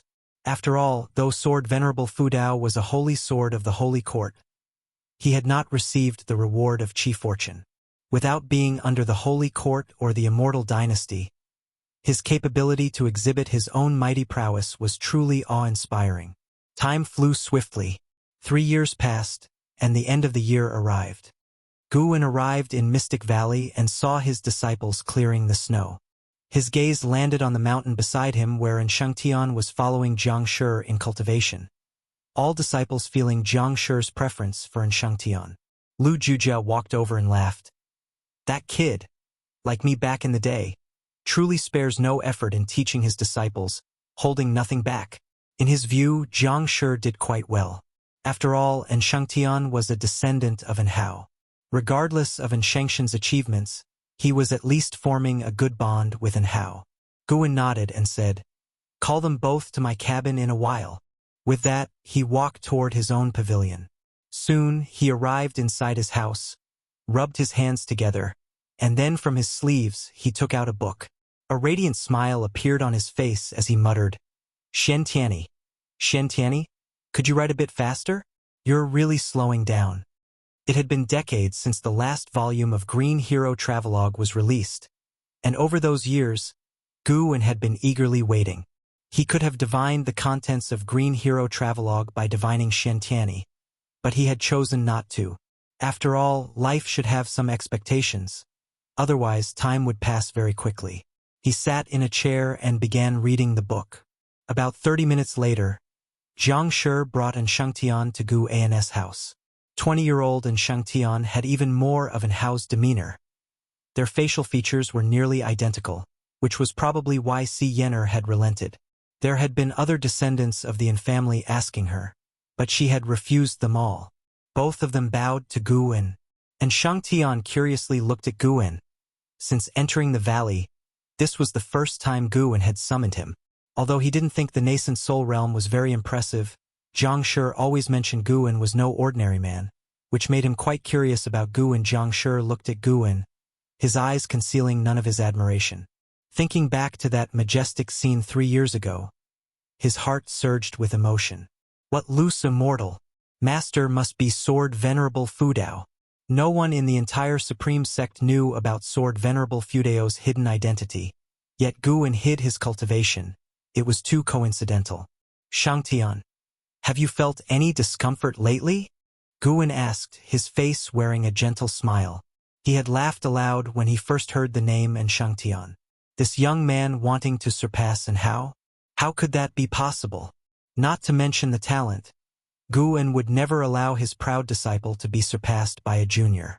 No matter how many strong and talented individuals he had seen, Hao still remained his proudest disciple in Gu N's heart, even compared to the absolute geniuses in Lu Han and Long Zhan's memories. Hao lost to no one. He calculated the days, Hao was getting closer and closer to the Nirvana realm. After receiving the heavenly Tao inheritance in the Holy Court, Hao's cultivation had surged like floodwaters through a broken dam, unstoppable in its growth. "No discomfort, Master. Have you noticed anything?" Shangtian asked nervously. The curse of the infamily was still a shadow over his heart. He also feared suddenly dropping dead. Chapter 396. The Origin of the Surname and Figures upon the River of Destiny, watching the utterly nervous Shangtian. Guwen reined in his smile and said, "You can only live to 25. At these words, Shangshan's face drastically changed. Over the years, his cultivation level had risen rapidly, giving him hope, only to be told that he could only live to 25. How could he accept that? Jiang Shi was equally frightened. He couldn't see any issues with Shangtian, but he wouldn't question Gu An's judgment. He quickly asked, "Master, is there really no solution? Can't immortal cultivation change fate?" Guwen answered, "There is, and it's to sever your karmic ties and bloodline with Hao. By doing so, from now on, the infamily will forget you as if you were never born into their world, though those unrelated to the infamily could still remember you." Shangtian was stunned, and Jiang Shi was also scared. What kind of method was this? Jiang Shi, recalling that Guwen was Sword Venerable Fudao, immediately calmed down, while Shangtian grew curious about the real identity of Guwen. "Sever them, then sever them. I am willing." Shangtian gritted his teeth. Although, over the years under Jiang Shi's guidance, his hostility towards Hao had waned, he still didn't acknowledge Hao in his heart. In his view, Hao's bloodline was far from a glory but a shame instead. Guwen said, "Think about your deceased father, your grandfather, and also your mother, your sister. They will all forget you." And Shengtian opened his mouth but couldn't be as resolute as before. Guwen had Jiang Shi make tea for him. He wanted to see what decision Shengtian would make. Although Jiang Shi wanted to interject, he understood the meaning behind Guan's instruction to pour tea. He was to stay out of it. And Shengtian clenched his fists, his mind filled with memories of time spent with his family. Unwilling. Why should he? Suddenly, Shengtian decided to accept his fate, just like the 2 words left by Hao. Resigned. But when he thought of the deep hatred born from his father's and grandfather's blood, he couldn't convince himself. How could he protect his living family members without strong cultivation? Just as Guwen was about to lift the tea that Jiang Shi had brewed, Shengtian said solemnly, "Sever. I must sever. I need to become stronger. Even if they forget me, I must have the strength to protect them. They may not remember me, but as long as I remember them, that is enough." A look of gratification flashed in Guwen's eyes. At least for now, Shengtian thought more about protecting his family rather than revenge. He didn't oppose Shengtian's desire for revenge, but he hoped that revenge wouldn't be the sole purpose of Shengtian's life. Guwen drank the tea in one go and then stood up, his gaze falling upon Shengtian. The gold pattern on his forehead began to emit a golden light, as if an eye had appeared on his forehead, leaving Shengtian and Jiang Shi wide-eyed. Boom! The scene around them abruptly changed, removing the pavilion's furnishings from their view, and they found themselves in a space that was surreal and eerie. The 2 instinctively turned their heads but could see nothing. They just felt an inexplicable panic. Guwen picked up the fate-determining pen, pointing it at Shengtian. Shengtian had seen the fate-determining pen before and hadn't thought much of it, but at this moment, it seemed so terrifying. Jiang Shi felt the same, and looking again at the crown on Guwen's head, he also felt its extraordinary nature. Could it be that his master was a treasure all over? His eyes were full of awe and fervor, wishing he could prostrate himself to his master right there. To cultivate under such a powerful figure, he felt so fortunate. "Are you ready, Shengtian?" Guwen asked emotionlessly, causing Shengtian's throat to bob. "I forgot to tell you," Guwen said. "The N in your family is taken from my name. Even if the family forgets you, as long as you follow me, you will never be separated from the family." These words made Shengtian's eyes widen in disbelief. Soared Venerable Fudao, Shengtian felt like he had been hit by a pleasant surprise. Just as he was about to speak, Guwen suddenly brandished his pen, and with a single stroke, Shengtian felt as though he had been struck by lightning, his entire body frozen in place. His complexion drastically changed.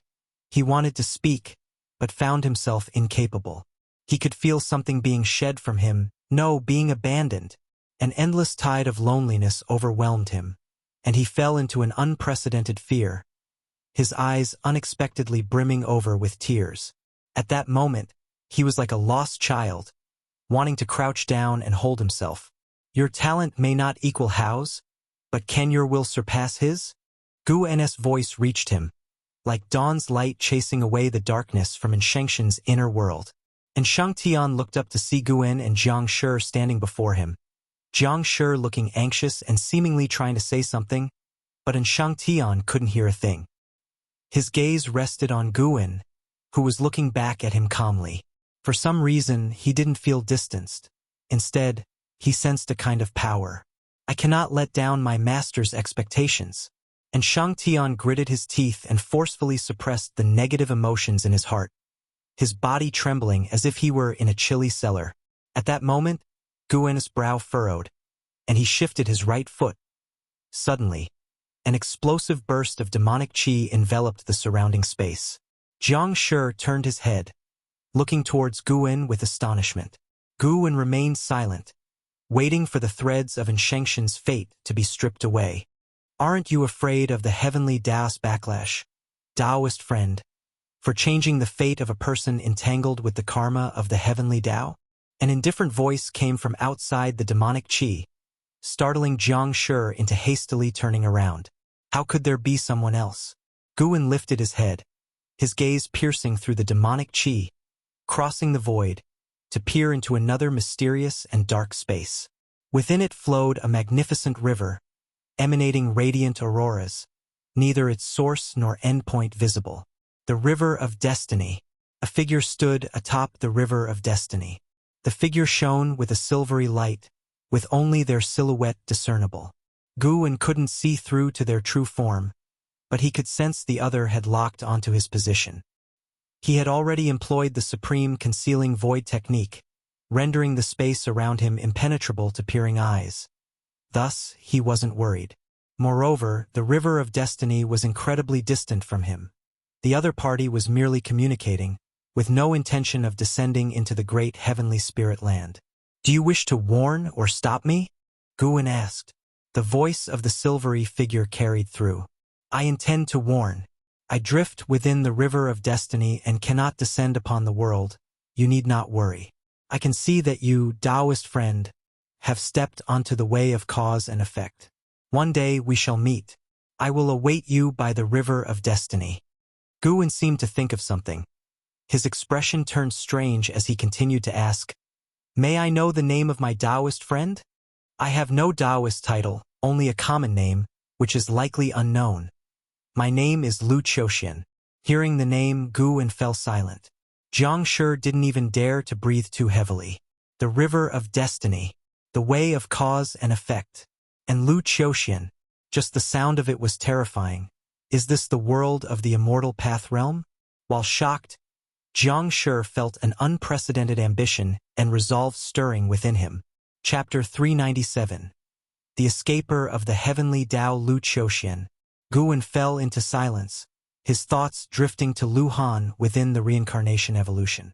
The turning point in Lu Han's life was the birth of Lu Qiuxian. With a talent that surpassed all others, the only thing Lu Han did before his death was to resurrect Lu Qiuxian in the River of Destiny. Listening to Lu Qiuxian's words, Guwen could feel his vicissitudes. It was hard to imagine the long and desolate years he had endured alone. Having all of Lu Han's memories, Guwen naturally felt differently about Lu Qiuxian. In his eyes, Lu Qiuxian was his son. Guwen even speculated that the reason why reincarnation evolution came to be might simply be that it was originally real, just as the free immortal had to experience the reincarnation tribulation. The reincarnation tribulation of the free immortal would also lead to rebirth in different times and spaces, and the time span of reincarnation evolution was even larger, indicating a higher level of reincarnation tribulation. Guwen reined in his thoughts and spoke. "Thank you for the reminder, Taoist friend. My name is Meng Lang. Should I have the chance to visit the River of Destiny in the future, we can discuss and exchange Taoist sorcery." Above the River of Destiny, Lu Qiuxian, emitting a silver glow, did not immediately respond. He stood there, like an afterimage, about to vanish into the torrent of destiny. After a while, "All right," Lu Qiuxian agreed and then disappeared into thin air above the River of Destiny. Guwen's gaze shifted to Shangtian, watching as he detached from the causality of the infamily. Jiang Shi's mind wandered, curious about Lu Qiuxian's cultivation level. "Do not mention what just occurred to anyone, including Shangtian," Guwen suddenly said. Upon hearing this, Jiang Shi hurriedly promised to keep the matter to himself. In fact, even without Guwen's instruction, he had no intention of sharing it with others. Witnessing such great power was his own fortune. How could he share it with others?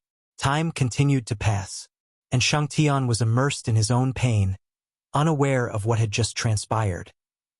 He could only make out the vague figures of Guwen and another. He gritted his teeth and persisted as the memories of the infamily in his mind became increasingly blurred, which frightened him. He could accept the infamily forgetting him, but he could not forget them. If both sides forgot each other, they would truly become unconnected, which was not the outcome he desired. "Master, martial master." And Shangtian gritted his teeth, his cry not for the valley master of Mystic Valley but for an house master, sword venerable Fudao. "Focus your mind. As long as you miss them enough, you won't forget." Guwen's voice followed. He had his own motives, deliberately tempering in Shengtian, hoping in Shengtian would hold family ties in the highest regard to prevent him from opposing An Hao in the future. In his heart, An Hao was definitely more important.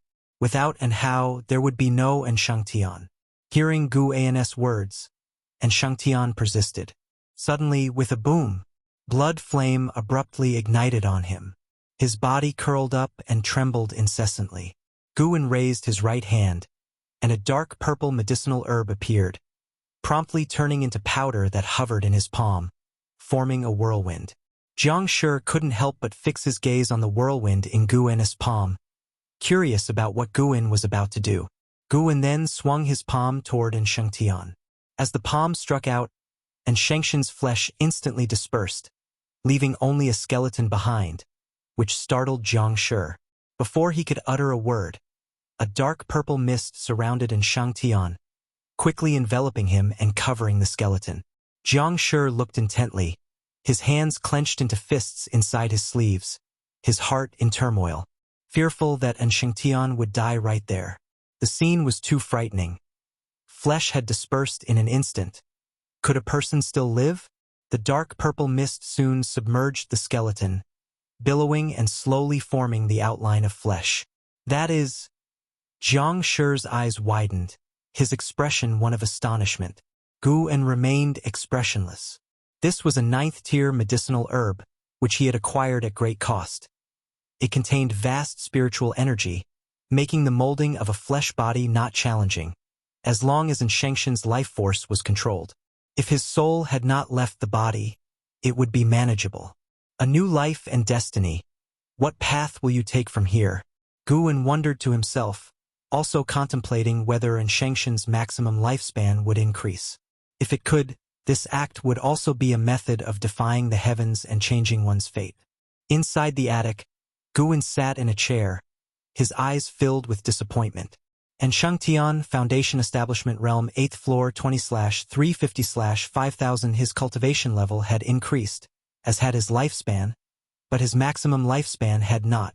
That is to say, replacing bloodlines was not a way to change maximum lifespan. The concept of maximum lifespan became even more complex in Guan's eyes. Luckily, An Shengtian was considered as having defied fate, breaking free from the destiny of the infamily. Master, may I take him down? Jiang Shi, holding An Shengtian and wearing an anxious expression, asked. An Shengtian was covered in a robe for modesty and had not yet awakened. Guan nodded, and Jiang Shi sighed with relief, signaling that An Shengtian was already out of danger. He immediately carried An Shengtian away. After leaving the house, he also closed the door behind him. Guan then began to ponder about Lu Qiuxian. After Lu Han was executed by the Black Profound Emperor, how did Lu Qiuxian survive? There must have been many stories behind it. Meanwhile, thousands of miles away from the Supreme Sect, carriages progressed across the mountains. Si Yenner was meditating on the floor of a carriage when she suddenly opened her eyes, frowning. What's going on? This feeling. What exactly is it? Why can't I remember? Si Yenner mumbled to herself, experiencing an inexplicable sense of emptiness within her. In the carriage behind her, a mother and daughter felt the same, clutching their chests in silence, sinking into an indescribable sadness, without understanding what was causing their grief. And Hao, who was far away in the immortal dynasty, sensed it too. He abruptly opened his eyes, his brows furrowed in concern. He looked towards the setting sun in the distance, his gaze filled with confusion. He sat meditating on a cliff, his body entwined with chains of golden light, unable to stand up. Who is trying to sever the karma with me? And Hao wondered in surprise, having delved into the way of cause and effect since he had received the legacy of the heavenly Tao. However, his understanding of the way of cause and effect was still weak, lacking the power to deduce its mysteries. As he couldn't figure it out, he attributed the penalization to the immortal dynasty, deciding not to dwell on it and continued his path enlightenment. Oppressed by the immortal dynasty, he did not panic, knowing that as long as his martial master was there, the immortal dynasty would dare not act rashly. He was also astonished when he heard that his martial master had slain Autumn Equinox Immortal Lord, having met the man whose formidable aura had made a substantial impression. It was unimaginable to him how that such a powerful being would be powerless before his martial master. He found that no matter how powerful an entity he encountered, how profound a force's heritage was, those seemingly invincible and unconquerable beings were like nothing before his martial master. He could not fathom just how strong his martial master truly was. He even looked forward to how the encounter would unfold if Yangxian Emperor, the current publicly acknowledged #1 under the heavens, were to face his martial master. He believed his martial master could also be the first under the heavens. Thinking of his martial master's strength, and how cast aside his distractions, feeling a surge of fervor, he wanted to catch up to his martial master as soon as possible. As the days went by, New Year's Day arrived in the blink of an eye. At dawn, Mystic Valley began preparing for the festival, and Shangtian was chopping wood in the forest, his hair tied high at the back of his head, revealing his stern features. A female disciple approached holding a teapot, looking at Shangtian hesitantly. "Senior brother, are you tired? Would you like some spiritual tea?" She observed Shangtian, her expression turning timidly coy. And Shangtian turned his head with a smile. "Like ice melting away," he said with a laugh. "As a Foundation Establishment realm cultivator, how could I be tired? However, I cannot refuse junior sister's kindness. Just leave it there and I will bring the teapot back for you." The female disciple was about to say something when the bushes rustled, and a white deer darted past them. A male disciple chased after it, not daring to glance at Shangtian and the female disciple, fearful of interrupting them. And Shangtian looked up and couldn't help but smile. Somewhat vexed but not wanting to bother her senior brother further, the female disciple resignedly placed the teapot down and left. Inside Mystic Valley, Guwen stood shoulder to shoulder with Xinjun, admiring the landscape of the medicine garden. "Now that we're here, tell me, why did you want to come and see this place?" Guwen turned his head towards Xinjun and asked. Xinjun's gaze wandered, as if searching for someone. She murmured, "No, this isn't right." "What's not right?" Guwen asked, puzzled. Ever since he had met her that day, he felt something was off about her, as though she was always in a daze. Recently, the presence of reincarnation around Xinjun had been growing stronger, a sensation Guwen had only ever felt around Ji Xiaoyu, which meant that Ji Xiaoyu was awakening memories of her past life. Xinjun did not answer Guwen, but instead, she began to walk away, in the direction of the woods where Shangtian was. Guwen followed her, curious about what Xinjun was searching for. Could it have something to do with Shangtian? Guwen was perplexed, sensing that something strange was happening. When Xinjun reached the forest, she coincidentally passed by the female disciple, who instinctively looked towards Xinjun. Attracted by her extraordinary aura and veiled face, the disciple was so mesmerized it was as if she had seen an immortal, leaving her in a daze. Only when Guwen walked past her did she snap out of it. Though curious about Xinjun's identity, she dared not follow. To the new disciples, Guwen's authority in Mystic Valley was paramount. Upon seeing Shangtian, Xinjun's expression subtly changed, and Shangtian seemed to sense something and involuntarily turned his head. When his eyes met Xinjun's, he frowned, feeling an uncomfortable sensation. Xinjun's pupils twinkled peculiarly, the corners of her mouth rising beneath her veil. "What's wrong?" Guwen came up and asked. Seeing him, Shangtian immediately raised his hand in salute. Ignoring Guwen, Xinjun said in a strange tone, "Those who evade the heavenly Tao variables." And Shangxun's frown deepened, suddenly feeling a chill that made him instinctively fear. Guwen stood in front of Xinjun and asked with concern, "Are you okay?" He reached out to touch Xinjun's shoulder. Snap! Xinjun suddenly grabbed Guwen's wrist. Her gaze turned sinister, and she spoke coldly. "I'm fine. Don't touch me.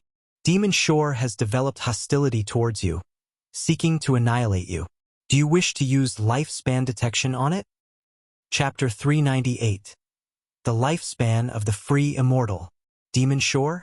Guwen had never heard this name before, so he immediately chose to perform a lifespan detection on it. Demon Shore, Free Immortal Realm 9 Layers 58, 027, 612/500, 000, 000/1,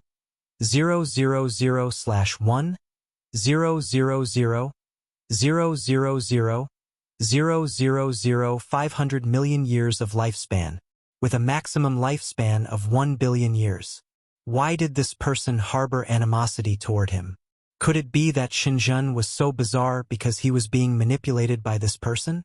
Guwen looked at Xinjun standing before him, feigning astonishment. Xinjun slightly tilted his head to look at Guwen and asked, "Is there a problem?" Although the voice was Xinjun's, the tone was definitely not. Guwen pretended to be tense and replied, "No." Xinjun let go, then took a step to the side, casting a deep glance at Shangtian that made his heart unease. Xinjun smiled and then turned away, and Shangtian took a deep breath, moved to Guwen's side, and seemed about to say something, but Guwen raised his hand, signaling him to hold his words. Once Xinjun had walked out of the grove, Guwen's expression turned ice-cold. "Martial Master, she," and Shangtian cautiously began, the look in Xinjun's eyes just now filling him with dread, as if a natural predator had set its sights on him, even making him feel a major disaster was imminent. "It doesn't matter." Guwen uttered 2 words, and upon hearing them, and Shangtian immediately relaxed. The phrase "martial master" was enough, and Shangtian knew well that Guwen was Sword Venerable Fudao.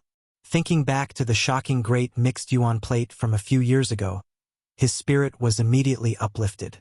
With the martial master backing him, what was there to fear? His task was to diligently cultivate, striving to surpass and make his martial master proud of him. Guwen patted Shangtian on the shoulder, encouraging him to continue. And Shangtian looked at Guwen's departing figure and raised a hand to his own shoulder, chuckling softly. The upcoming spring festival remained lively. Although Guwen was thinking about Demon Shore, he still acted naturally, actively celebrating with his disciples. Because of the intervention a few years ago by Sword Venerable Fudao, which greatly lessened the chaos in Taizong Continent, the recent spring festivals had been lively, especially for the disciples of the Supreme Sect, who on such days would rid their minds of worries and start harboring hopes for the future. Until late into the night. Third Medicine Valley in the attic. Guwen sat at the desk, eyes closed, his divine thought frenziedly scanning the great heavenly spirit land. Unable to find a cause and effect similar to Xinjun, he extended his divine thought into the universe. Though Demon Shore's cultivation level was inferior to his, being hated by someone was intolerable. Especially since the opponent hated his original self. He must die to prevent future troubles. That night, the person with the worst mood within the Supreme Sect was none other than the strongest among them.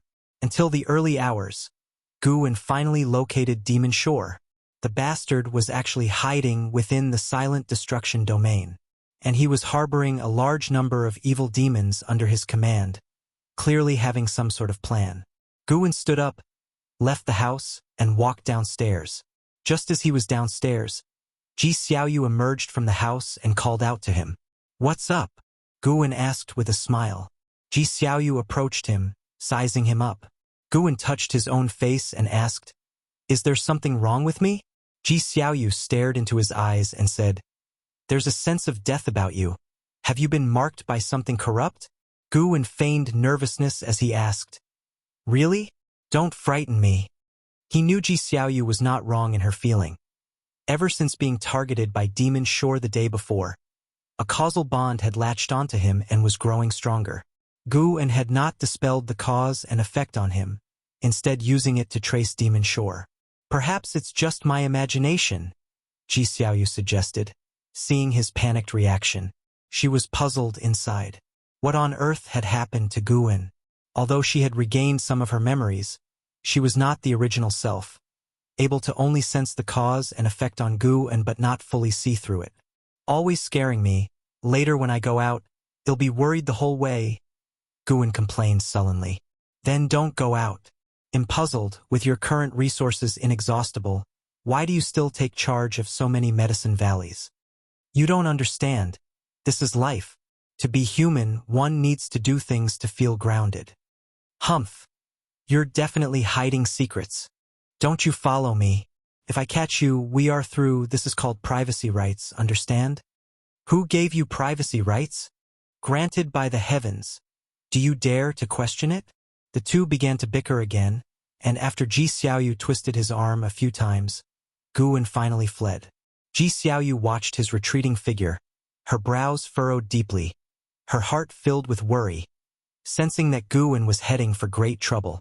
Guwen headed toward the transmission array platform, along the way seeing Long Qing heading out of the valley. Going out to box again? Guwen asked with a smile. Long Qing, who had been practicing with Shinxinzi for years, had reached a horrifying level of physical strength. His chi blood was so powerful it even surpassed the void-crossing realm. Sadly, his body contained not a trace of spiritual power. Long Qing stopped in his tracks, faced Guwen, and nodded slightly. He revealed a proud expression and said, "In half a year, my second martial master will take me out to hunt demons. I will be able to fight to my heart's content." Guwen did not admonish him, merely nodding before expressing a few words of concern and letting him go. Watching Long Qing walk away, Guwen thought of Enshangtian. The number of juniors in Medicine Valley had been increasing. He wondered what the scene would look like in 1,000 years. He smiled and continued towards the transmission array platform. Upon reaching Mystic Valley, he glanced at Lu Jujia and then left alone. He walked through the forest and gradually, a figure emerged from his body, a split of his divine skills. He allowed his split form to replace his original self, while his true form entered a state difficult for immortals to divine. The split form continued forward leisurely, while the original form leapt out of great heavenly spirit land and descended into the silent destruction domain in an incomprehensible manner to living beings. In the depths of the silent destruction domain, where it was incredibly dark without stars, just swells of dense fog as if from the primordial chaos, suffocatingly oppressive. In the darkness stood a city, silent and hanging, resembling a giant armored beast. The surface of the buildings had sharp, towering columns, frighteningly ominous. Inside a grand hall within the city, demonic chi swirled like mist. At the center sat a pool over 30 feet in diameter, the surface a bright red. A figure was meditating in the pool. She was a white-haired woman, her body bare, with long hair cascading down her front into the waters. Her back was as white and smooth as jade, perfectly contoured. This was Demon Shore. She sat with her eyes closed, her face stunningly beautiful, except for a trace of wicked aura between her brows. Suddenly, she opened her eyes, exclaiming in surprise, "How did that boy's cause and effect get severed?" Lifting her right hand, she began to deduce. Just then, a hand landed on her fair shoulder. The touch made her Taoist heart tremble and her face drastically change. "Why are you looking for someone?" A raspy voice entered her ears, chilling her to the bone. How could this be? Demon Shore was terrified to find herself completely immobile, her mana almost frozen. She was a free immortal of 9 layers. How could she be so utterly suppressed? Could it be that the other party? Thinking of the legends, she resisted her fear and asked through gritted teeth, Who are you? If you can see great heavenly spirit land with her eyes, could you also hear certain things with her ears?" Guwen stood behind Demon Shore, leaning slightly forward, and shrouded with a gray aura, his true appearance concealed. He looked mysteriously formidable. Hearing his words, Demon Shore carefully recalled. She quickly thought of Shenzhen, who often mentioned a person. Sword Venerable Fudao. Her impression of this person was very deep, deeming him a possible free immortal. But she had not calculated against Sword Venerable Fudao. Though free immortals differed, she was one who had stepped into reincarnation tribulation, even if not yet successfully, but at least she was trying. Sword Venerable Fudao, why? The longer Guwen's hand pressed down, the more frantic she became.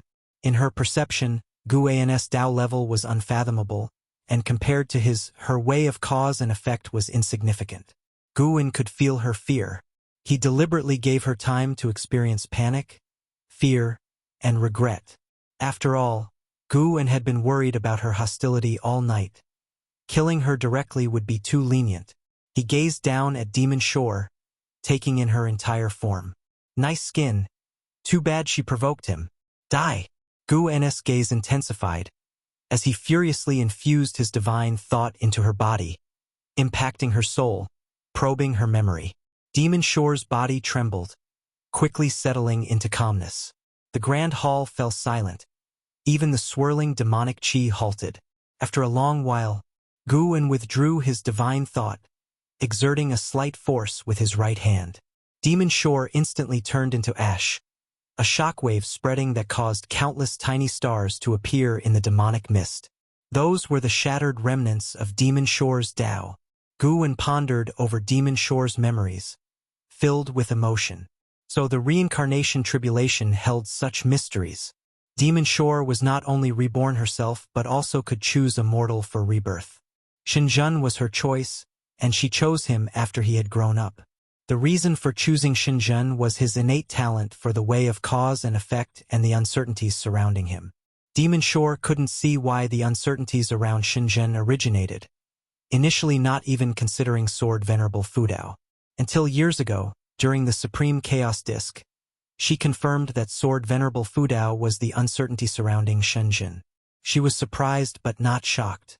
Until Shangtian appeared, using Shinjun's body, she sensed its cause and effect and was instantly moved. She even wanted to usurp Shangxun's body. Thinking of the seductive she-demon becoming a man, Gu-en felt somewhat awkward. Fortunately, in Demon Shore's memories, she was always a woman. Otherwise, he would feel awkward seeing Shinjun in the future. You have successfully seized 61,098,203 years of lifespan from Demon Shore, Free Immortal Realm, 9 layers. A prompt appeared before Gu-en, seizing over 60 million years of lifespan in one go. Not bad. Worthy of a free immortal. Would killing Taoist hidden immortals in the future bring in hundreds of millions of years of lifespan? Gu-en looked forward with anticipation, but for now he did not want to confront Taoist hidden immortals. He would rather accumulate lifespan through medicinal herbs. It was safer to grow stronger unnoticed and avoid much hatred. Chapter 399 Supreme Demon Realm. The memories from Demon Shore were vast, and the greatest help to Gu-en was in her understanding of reincarnation tribulation. Reincarnation tribulation indeed allows one to be reborn into different times and spaces, even into the past, but whether it's the past or the future, the main Bodhi's power cannot intervene. When the reincarnated being dies or exerts the power of the main body, it will be forcibly expelled back by the heavenly Tao. This reminded Gu-en of the time when Ji Xiaoyu in the 7-star spirit realm had used the power of a primordial Taoist talisman and then quickly disappeared. It seemed she was expelled by the reincarnation tribulation. This deepened Gu-en's understanding of the heavenly Tao. Heavenly Tao more closely resembles a collection of rules and the grand Tao, meticulous and domineering. Gu-en stopped pondering and turned her gaze toward the interior of the great hall. The hall was vast, yet there were many stark differences hidden within. Those huge stone pillars were also inlaid with numerous special spirit stones. This city was none other than Demon City. According to the memories of Demon Shore, there were many such cities in the silent destruction domain. Although there was no stronger existence above Demon Shore, all the demon cities were remnants of power left by the Supreme Demon Realm. The Supreme Demon Realm had once been extremely powerful, aiming to devour the great heaven and earth, but was later struck down by a mysterious entity that slayed the realm master, causing it to shatter. At that time, Demon Shore was not yet fully grown. 1,000,000 demons hid within the demon city. Although these demons seemed no different from the heavenly demons to the creatures of the great heaven and earth, there were also many powers standing within the silent destruction domain, and they did not trespass into the territories of the blood prison Great Saint. Gu-en decided to eradicate the root of the problem and eliminate all these demons. Whenever creatures from the great heaven and earth passed near the demon city, they never met a good fate. Demon Shore even dared to attack passing free immortals, though the free immortals had their own means to escape. The attacked free immortal was actually the ancient immortal emperor from the Immortal Dynasty. Approaching noon, Guwen returned to the third Medicine Valley. He called up his attribute panel. Name, Guwen lifespan, 650/1, 954, 210, 604, physique. Mixed Yuan refined void body. Cultivation level. Perfect Taoist hidden immortal realm. By slaying the million evil demons in the demon city, he gained nearly 500 million years of lifespan, making this trip an enormous harvest. Looking at his lifespan approaching 2 billion years, Guwen felt wonderfully good. Of course, the most important thing was that he had removed a source of worry. As Guwen encountered disciples along the way, he would smile and ask them a few questions, leaving the disciples surprised and honored. Now the number of disciples in the Third Medicine Valley exceeded 3,000, and many, even those who had reached the Foundation Establishment realm, were willing to stay.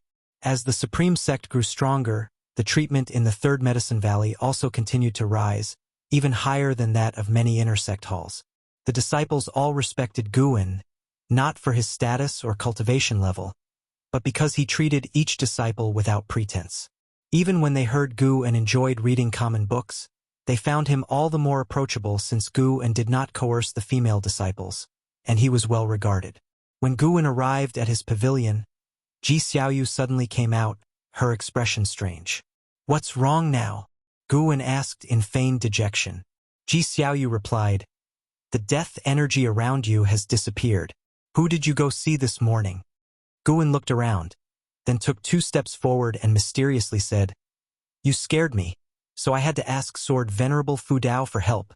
He cast a spell to keep me safe, at the cost of 300 years of my lifespan." Ji Xiaoyu believed the first part of his statement, but she couldn't help but roll her eyes at the last sentence. Mortals will be mortals. With Sword Venerable Fu Dao's cultivation, how could he covet your 300 years of lifespan? Such a narrow view, it's laughable even when you boast. Ji Xiaoyu's words were venomous, unaware that this was exactly the effect Guwen wanted. "You look down on me? In 30 years the East River may flow west. Do not belittle the poor. Change 30 to thousands. Get inside. I need to sort you out." Guwen pushed Ji Xiaoyu into the house, and she did not resist, her face even breaking into a smile. An hour later, Guwen came out of her house. Passing by, an Exian winked and teased Guwen, causing him to glare at her. Blood Prison Great Saint watched from under a distant tree, sighing sentimentally. "The master indeed leads a charming life. Once 1,000 years pass, I too must enjoy the local customs of the great heavenly spirit land." The spring breeze was caressing, the weather cool, and all living things were awakening their vitality. Even the clouds that shrouded the continent's sky had dissipated some. The Supreme Sect, basking in the prestige of Sword Venerable Fu Dao, continued to develop, but the struggles of the world grew more intense. Every moment, cultivators from the Immortal Dynasty and the Holy Court were fighting, with more and more territories and powers being drawn into the fray. Half a year sped by swiftly. Guwen stood by the window, watching Longqing follow Shin Xinzi out of the valley. Apart from his previous experiences in the Jiyuan world, this was Longqing's first time leaving the Supreme Sect. Although he was just practicing on the Taizong continent, the sight of the young man's excitement gave Guwen a distinct feeling. Feeling reluctant to let him go? Ji Xiaoyu's teasing voice came from downstairs. Guwen replied, "How could that be? It just reminded me of some old friends. Do you wish for the people by your side to accompany you forever?" "No, not really. If they leave, they leave. There will always be newcomers. I just feel nostalgic about how quickly they grow up. They become capable of standing on their own in the blink of an eye." "HM? What do you mean by newcomers? When I'm gone, there will be new ones." "What are you talking about? You haven't even outlasted the old ones yet." Boom! The attic began to tremble slightly. Outside the courtyard, the Blood Prison Great Saint, who was lying down asleep, turned his head. Such noise couldn't affect him. He was already used to it. An hour later, Guwen, accompanied by an Exian and the Blood Prison Great Saint, left the Third Medicine Valley. Today they were heading to Tianya Valley. On the way, an Exian spoke of the rising talents on the continent. From time to time, a peerless genius would emerge, and individuals like An Hao, Liya, and Wu Ju had already been forgotten by many, just as Guwen had once been unaware of Shen Tianyi. Guwen rode on the back of the blood prison great saint, holding a book in his hand, occasionally echoing an exan. He also paid attention to the recent happenings in the world. Compared to the world hundreds of years ago, the standard for genius had risen. The cultivators and Xian referred to as geniuses had cultivation levels at the very least within the void-crossing realm. Hundreds of years ago, those of the void-crossing realm were considered great cultivators, old monsters. Nowadays, the Nirvana realm was no longer a secret known to just a few. And Xian spoke of the affairs of the world with no longing in her tone, only anticipation. She didn't want to go out. She just wanted to become more formidable than those people, to prove that staying by her master's side was the best choice. They chatted and laughed along the way, making the journey seem less tedious. When they arrived at Tianya Valley, they saw a group of young and proud cultivators. When Guwen and his companions appeared, they attracted the attention of most. Guwen saw LV Xian among them. It had been quite a while since he had seen LV Xian because every time LV Baidian met him, he would mention LV Xian, making Guwen occasionally keep track of LV Xian's progress. LV Xian had always been highly talented, and coupled with favorable circumstances, he now possessed the cultivation level of the mystic heart realm. He looked from afar at Guwen with a joyous expression on his face. Guwen nodded slightly towards him, then dismounted and walked toward Li Zuando's courtyard. An Xian went with the blood prison great saint to meet the three monkey demons. Guwen proceeded into the courtyard, walked up to the table, and saluted Li Xiandao with a cupped fist. Following Li Zuando's gesture, he sat down. Li Xiandao appraised Guwen and asked with a smile, "Why do I feel you've changed again?" Guwen replied, "Perhaps I've aged a bit more?" As Guwen grew older, his relationship with Li Xiandao became less about seniority and more like that of equals. It wasn't that Guwen's outward cultivation was particularly strong, but both were several centuries old. Their life journeys were continually advancing. For those who lived for thousands or tens of thousands of years, people aged 500 to 1,000 years were considered peers, and this concept subtly influenced them as well. The two exchanged pleasantries, having not seen each other for many years. LV Xian was a supreme talent, and so was Li Xiandao, whose cultivation had reached the Mahayana realm. His Mahayana realm cultivation had outstripped LV Baidian, who used to have a higher cultivation level than Li Xiandao but had failed his tribulation crossing and remained at the 9th layer of the unification realm. Seeing Li Zuando's growth rate, Guwen felt gratified. After all, they were comrades in the Tao, and how could he not be delighted to see his Taoist friend's progress? How many of his old companions would still be alive in 10,000 years? Guwen was not sure, but he felt that Li Xiandao had a strong chance. Ancient emperors of tens of thousands of years were not unheard of. Just look at the Yangxian emperor of the Immortal Dynasty, or Shengtian of the Holy Court, all of whom ruled for more than 1,000,000 years. After chatting for a while, Li Xiandao suddenly sighed. How many years will it take for the Taizong dynasty to become an existence like the Immortal Dynasty? The current chaos in the world is the best opportunity, but it's a pity we are not strong enough and might miss such a chance. The dynamic of the world changed day by day, but a dynasty's accumulation could not speed up as quickly, which made Li Xiandao anxious. If they missed this chance and a new ruler emerged, the Taizong dynasty would never have its day, at best dominating only a single region. Guwen hadn't expected that Li Xiandao would actually harbor ambitions to replace Yangxian Emperor and Shengtian. That was quite daring. Given Li Zuando's position of power, he surely understood the strength of the Immortal Dynasty and the Holy Court. For others, faced with such a gap, they would only feel envious or awed. As for replacing them, how could one even think of that? What if this chaos lasts for many years? This is a chaos that affects the entire world. Compared to the world at large, isn't the Taizong continent minuscule? Guwen consoled. Li Xiandao looked at Guwen and suddenly asked, "If there were a very powerful force that could aid me, but accepting their help could be a hidden danger in the future, what would you choose if you were the emperor? A very powerful force?"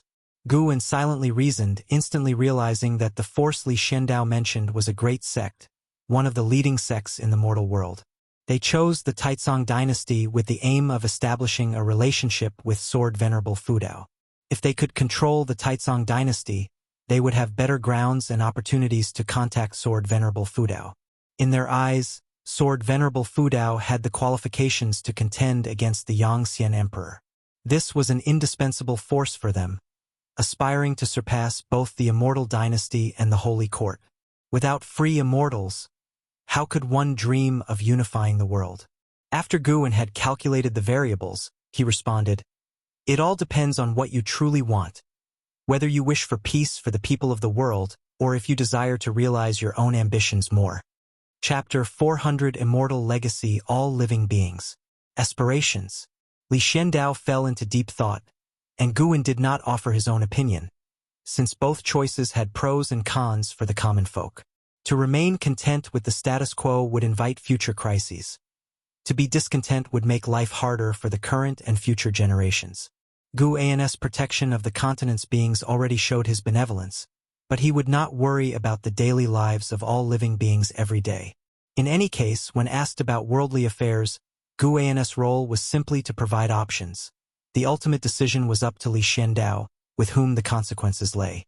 Li Xiandao was lost in contemplation, and Guwen did not disturb him. His gaze drifted outside the courtyard. LV Xian, who was instructing someone in their cultivation, glanced towards Guwen from time to time. When their eyes met, Guwen could tell he was excited. Guwen was suspicious, but he was not in a hurry. He would discuss it with Li Xiandao later. Usually, he did not need to spend much time on cultivation, so his pace of life was slow. He was not in a rush about most things. He could handle them one by one. Li Xiandao was not forever lost in his own world. He came back to reality and started chatting with Guwen about Liya. Liya was the link between the two, and speaking of him prompted more conversation. After an hour, Li Xiandao suddenly said, "LV Xian has been talking about you non-stop. He specifically came back from overseas to see you, but insisted I come along. He wants to meet you but also fears you. What's that about?" Guwen pretended to be puzzled and asked, "Why does he want to meet me, and why would he fear me? That shouldn't be. Have I treated him poorly?" While speaking, he looked curiously at LV Xian, who immediately smiled back at him. Li Xiandao stared at Guwen meaningfully and said, "Guwen, what kind of relationship do we have? There's no need to hide things from each other." Guwen's expression alternated between clouds and sunshine. He took a deep breath and said, "To be honest, there are indeed hidden relationships behind me. If I reveal them, I will be punished, and those who know will die." After saying this, he patted his shoulder. Li Xiandao immediately squinted his eyes and chuckled. "Then let's not talk about it anymore." Inside, however, his mind was in turmoil. This boy. Upon reflecting, Li Xiandao had an epiphany. After Guwen joined the Supreme Sect, Sword Venerable Fudao appeared, primarily active around areas close to Guwen. He recalled Li Ya's sudden surge in strength over the years, which he could never explain. Now it all made sense. It seemed Guwen had arranged for Sword Venerable Fudao to look after Li Ya. Li Zuando's gaze towards Guwen heated up, making Guwen quite uncomfortable. Without guessing, Guwen knew what Li Xiandao might be planning. He did not clarify. If Li Xiandao wanted to act under the name of Sword Venerable Fudao, he did not mind giving Li a pat on the shoulder. It depended on whether Li Xiandao knew his limits. "You go meet LV Xian. I don't have other matters here," Li Xiandao said, waving his hand with a smile. Guwen stood up, bowed to him, and then walked towards the courtyard gate. Seeing him leave, LV Xian immediately greeted him and pulled Guwen towards a corner of Tianya Valley. "What's so secretive?" asked Guwen. LV Xian whispered, "I have something great, and it won't disappoint you." "Something great." Guwen's interest was piqued, and he followed LV Xian away. LV Xian led Guwen into a cave, his personal cave. He had crafted it here in Tianya Valley for fear of being seen by others, setting up very advanced restrictions. After entering the cave, LV Xian activated the restrictions, isolating it completely. Guwen, feeling irritated, asked, "All this secrecy? Do we even have to hide it from His Majesty?" "Of course we do. If he knew, he'd go mad. Elvicien replied, his face displaying excitement. He then pulled Guin into the deepest chamber of the cave, walked up to a stone table, and took out an irregularly shaped stone slab that seemed like a large fragment. At first glance, it appeared plain with no inscriptions or runes. As he set down the slab, Guin suddenly understood something significant. His expression turned peculiar. The stone slab actually contained heavenly Tao destiny. Moreover, it was purer and more unsettling than the heavenly Tao inheritance obtained by an Hao from the Heaven sect. Its destiny emitted an indescribable oppressive force. Even Guin, the Taoist hidden immortal, felt an instinctive wariness and a glimmer of desire. He wanted to possess this heavenly Tao destiny. Yet, as this desire emerged, his wariness grew. Something was off. Guin looked at Elvicien and asked, "What is this?" He couldn't discern the cause and effect of this stone slab. This indicated that the origin of the slab was even stronger than the Taoist hidden immortal himself. At this realization, Guin almost wished Elvicien would take this item away and keep it far from him. What kind of thing was this? Trying to harm him? Elvicien, with an excited smile, said, "This is an inheritance I stumbled upon. You might not believe it, but this contains the legacy of a true immortal, a real godlike immortal, not something any immortal dynasty or holy court could compare to." Immortal legacy? Guin frowned. Neither Lu Han nor Longzhan had encountered a real immortal through the ages, although they'd met many who claimed to belong to the immortal or divine race. This had led Guin to always believe that the so-called immortals were merely more powerful beings. Elvicien continued, "The inheritance here only cares about talent, not cultivation level. I failed, but I think you should give it a try." "Why should it be me? There are so many geniuses." Guin hesitated to ask. Elvicien glared at him and said impatiently, "There are many geniuses, but the only one I have a good relationship with is you. I wouldn't give it to an Hao. You have supreme talent, yet you can restrain your competitive spirit and live in seclusion here. I think you becoming an immortal would be better, at least you wouldn't threaten me, and you are indeed very good to your friends." Although Guin was curious, he felt that this matter was very dangerous, so he said, "Actually, His Majesty's talent is also very strong." After hearing this, Elvicien's eyes brightened as he said, "You noticed it too? I thought I was the only one who knew." But don't tell him I know." "Ha ha ha, don't worry. He still thinks he's hidden himself well enough, not realizing that you are the deepest enigma. Think about it, it makes sense that Sword Venerable Fudao has always stayed at Supreme Sect, certainly to cultivate you. And Hao claims to be a disciple of Sword Venerable Fudao, but he left and Sword Venerable Fudao is still here. That must mean he's just riding on your coattails." Elvicien chuckled, truly believing that Guin was stronger than an Hao. He had sparred with both of them, and Guin had given him the greatest sense of oppression and psychological shadow. He even believed that Guin was the #1 genius under the heavens. Hearing this, Guin fell into silence, his gaze fixed on a stone slab. Wait, should he use his lifespan to simulate this?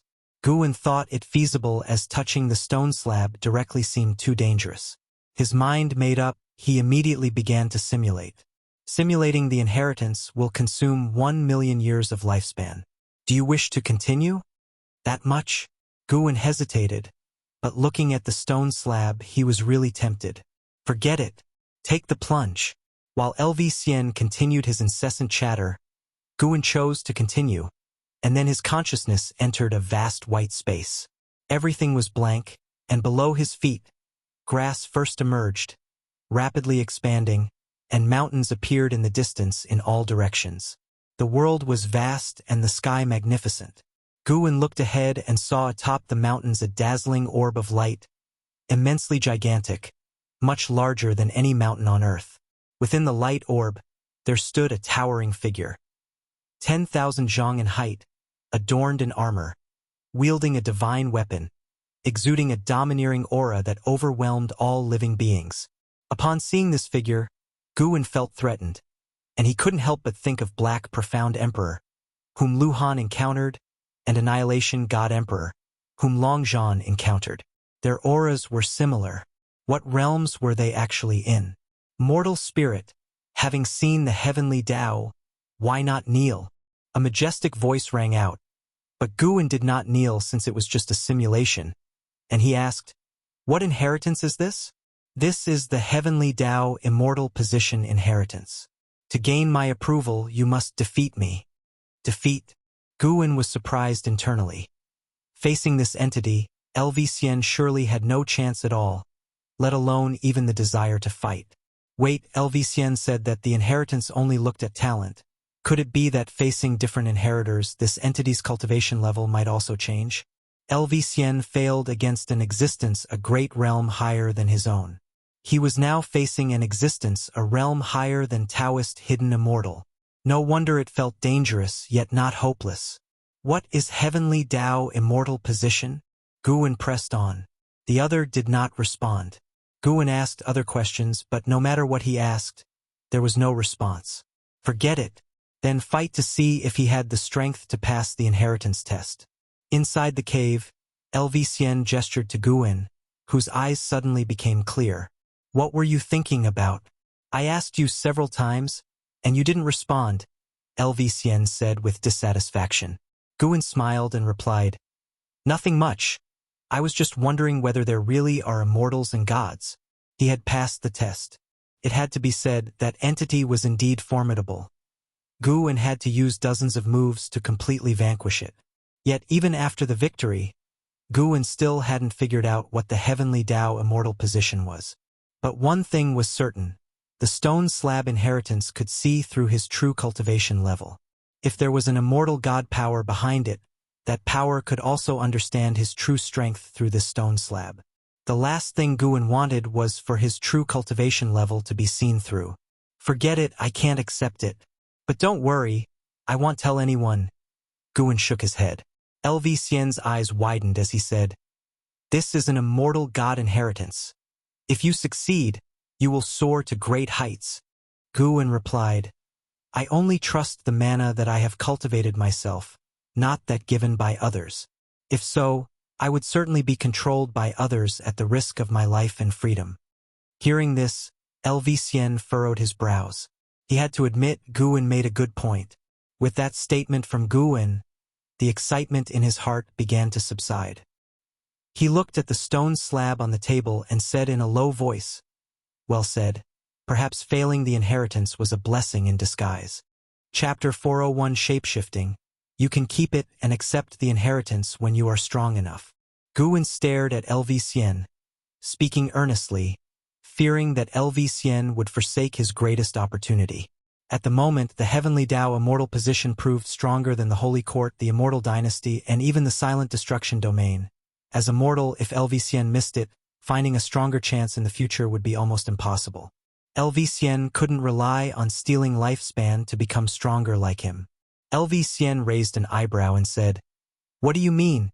You think I can't rely on myself?" "You can't, at least not beyond this inheritance." "Bullshit."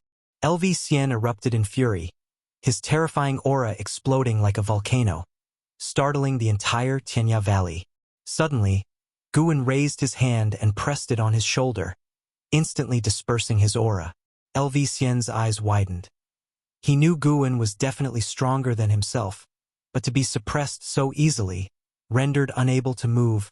In that moment, he recalled a duel between them hundreds of years ago. This moment was exactly like that one. Guwen looked at him calmly and asked, "Can you keep this stone tablet now?" LV couldn't answer. He was unable to speak. "Just blink if you agree." Hearing Guwen's words, LV blinked frantically. Guwen withdrew his hand, and LV breathed a sigh of relief, gasping for air. He looked at Guwen with fear.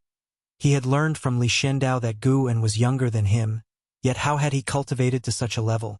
Compared to Guwen, he was practically useless. Guwen smiled and said, "Quickly put it away. When you become an immortal, if I can't catch up to you or have troubles, you'll be my backup." Upon hearing this, pride replaced the awkwardness on LV face. He patted his chest and said, "Naturally, I'm not your equal now, but I will surpass you one day, and then I'll have your back." Despite Gu and not always being nice to him and often scaring him, wasn't that a form of care? In the past, when he initiated provocations towards Gu didn't mind, but if someone else treated him that way, he wouldn't be so merciful. And for Gu to return such an important inheritance to him, he was truly a man worth respecting. LV Xian stored the stone tablet, and Gu put his arm around his shoulder as they walked toward the cave entrance. By the way, your father misses you. When are you going to visit him? Him? That old undying man. If I visit him, I won't be able to help but kill him. Nonsense, blood is thicker than water. He hasn't tortured or mistreated you. Why talk of killing? If you really wanted to kill him, could he even stand up to you? He's hundreds of years old. Why act like a child? You don't understand. Of course, I don't understand. I have no parents. Well, I envy you for that. Hey, you brat, are you looking for a spanking? Just go back to the Supreme Sect and see your father. He treats me well and is always talking about you. My ears are almost calloused. If you go, he'll teach you a divine skill that will definitely enhance your strength. Really? Guin never lie. And so, the two chatted and walked out of the cave.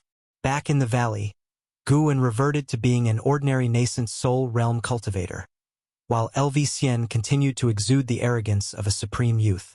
A month later, LV Badian came to find Guin, extremely happy, pulling him to drink because LV Xian had come to see him. Although the father and son were still not on the best of terms, their relationship had begun to improve.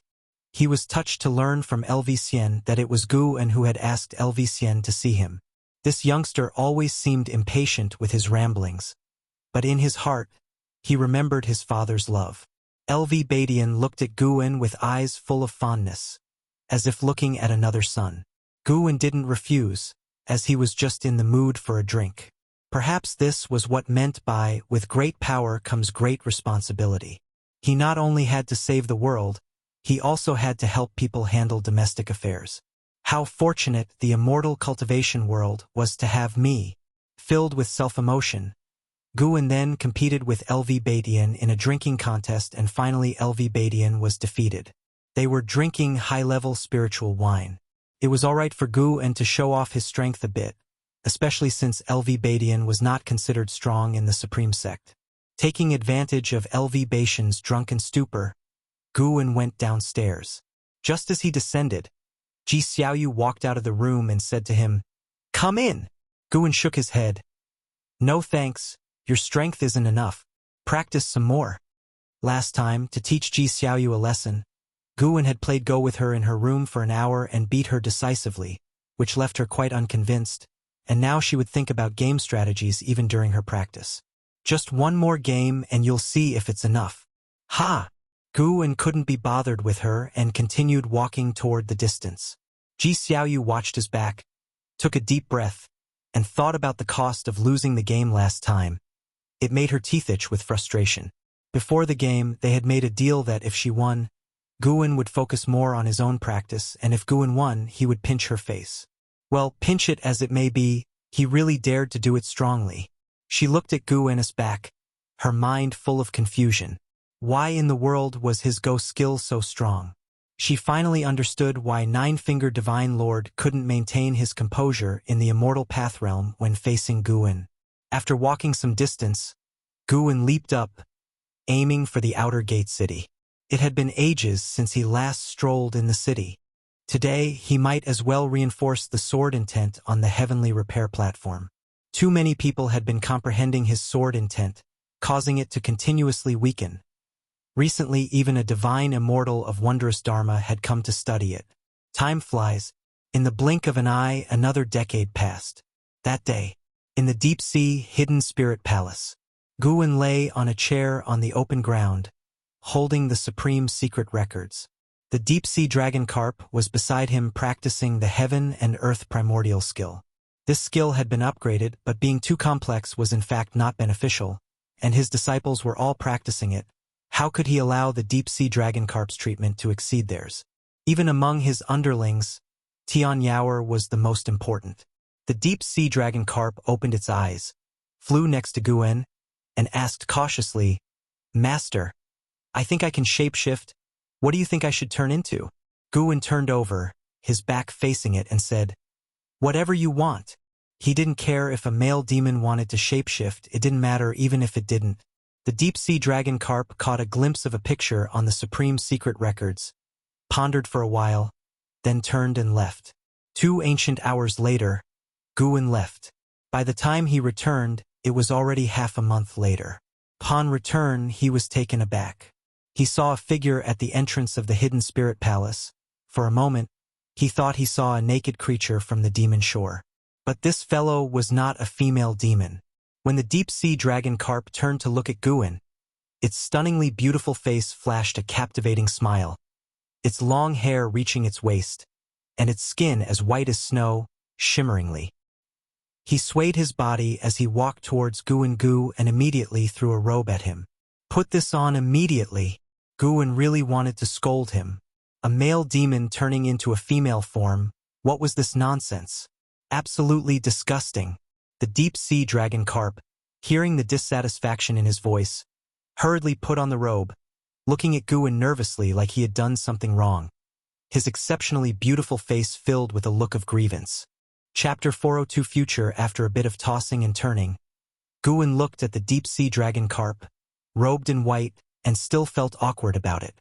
The deep-sea dragon carp had tied up its hair, giving off the impression of a woman disguised as a man, because since it had shapeshifted, it could not change its appearance again. It could only be like this. The more Guwen looked at him, the more familiar he seemed. Wait, wasn't this the same woman that Guwen had encountered in the Supreme Secret Records? Guwen spoke up. "From now on, don't dress as a woman anymore.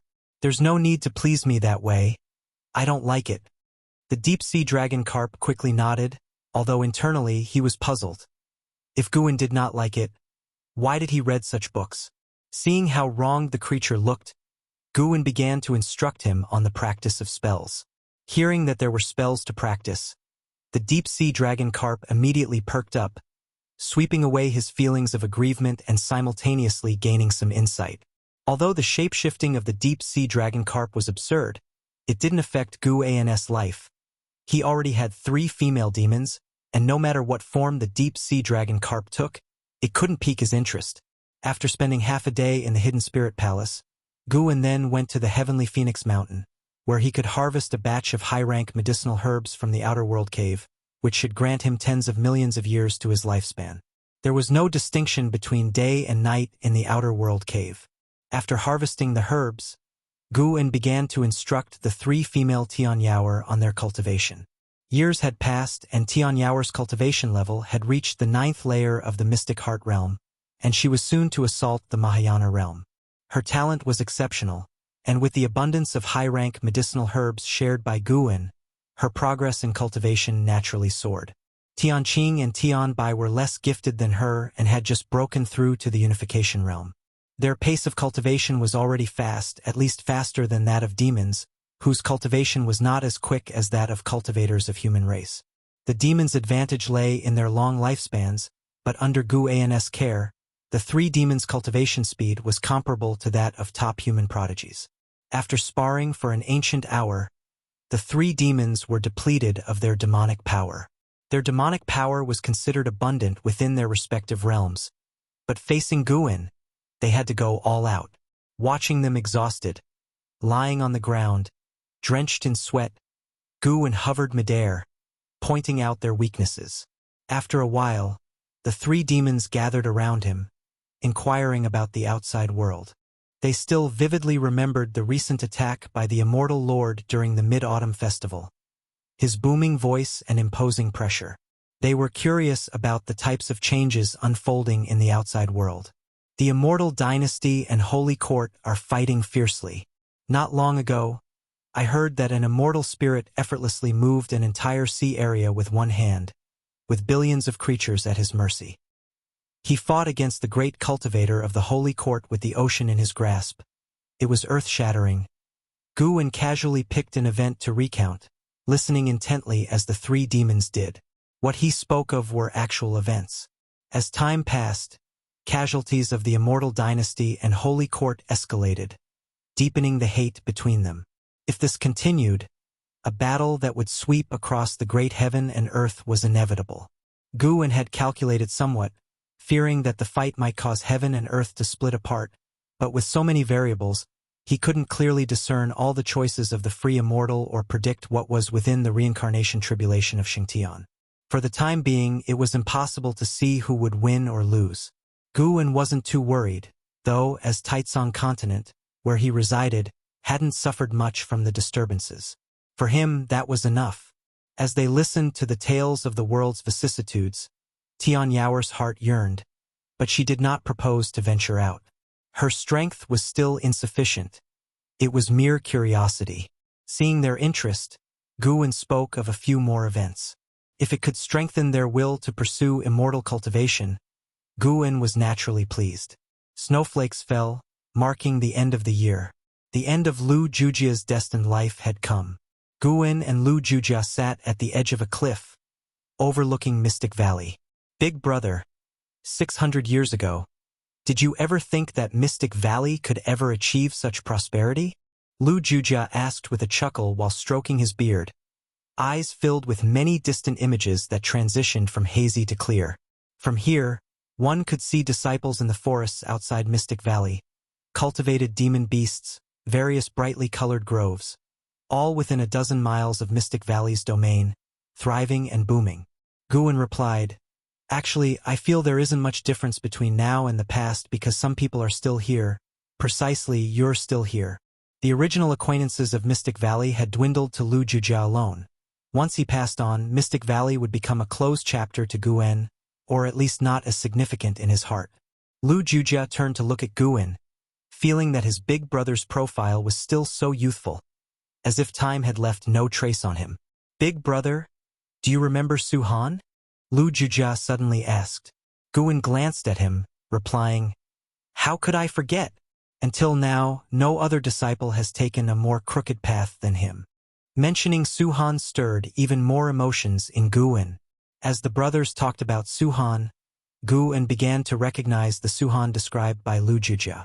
The snow grew heavier, and fog rose around Mystic Valley, gradually swallowing the sight of mortals. Lu Jujia's head sank lower, and his voice weakened. Jiang Shi stood in front of the wooden railing in the precinct, his gaze fixed on Lu Jujia atop the cliff, eyes brimming with reluctance. Last night, Lu Jujia had already talked with him. He knew that today Lu Jujia was going to depart.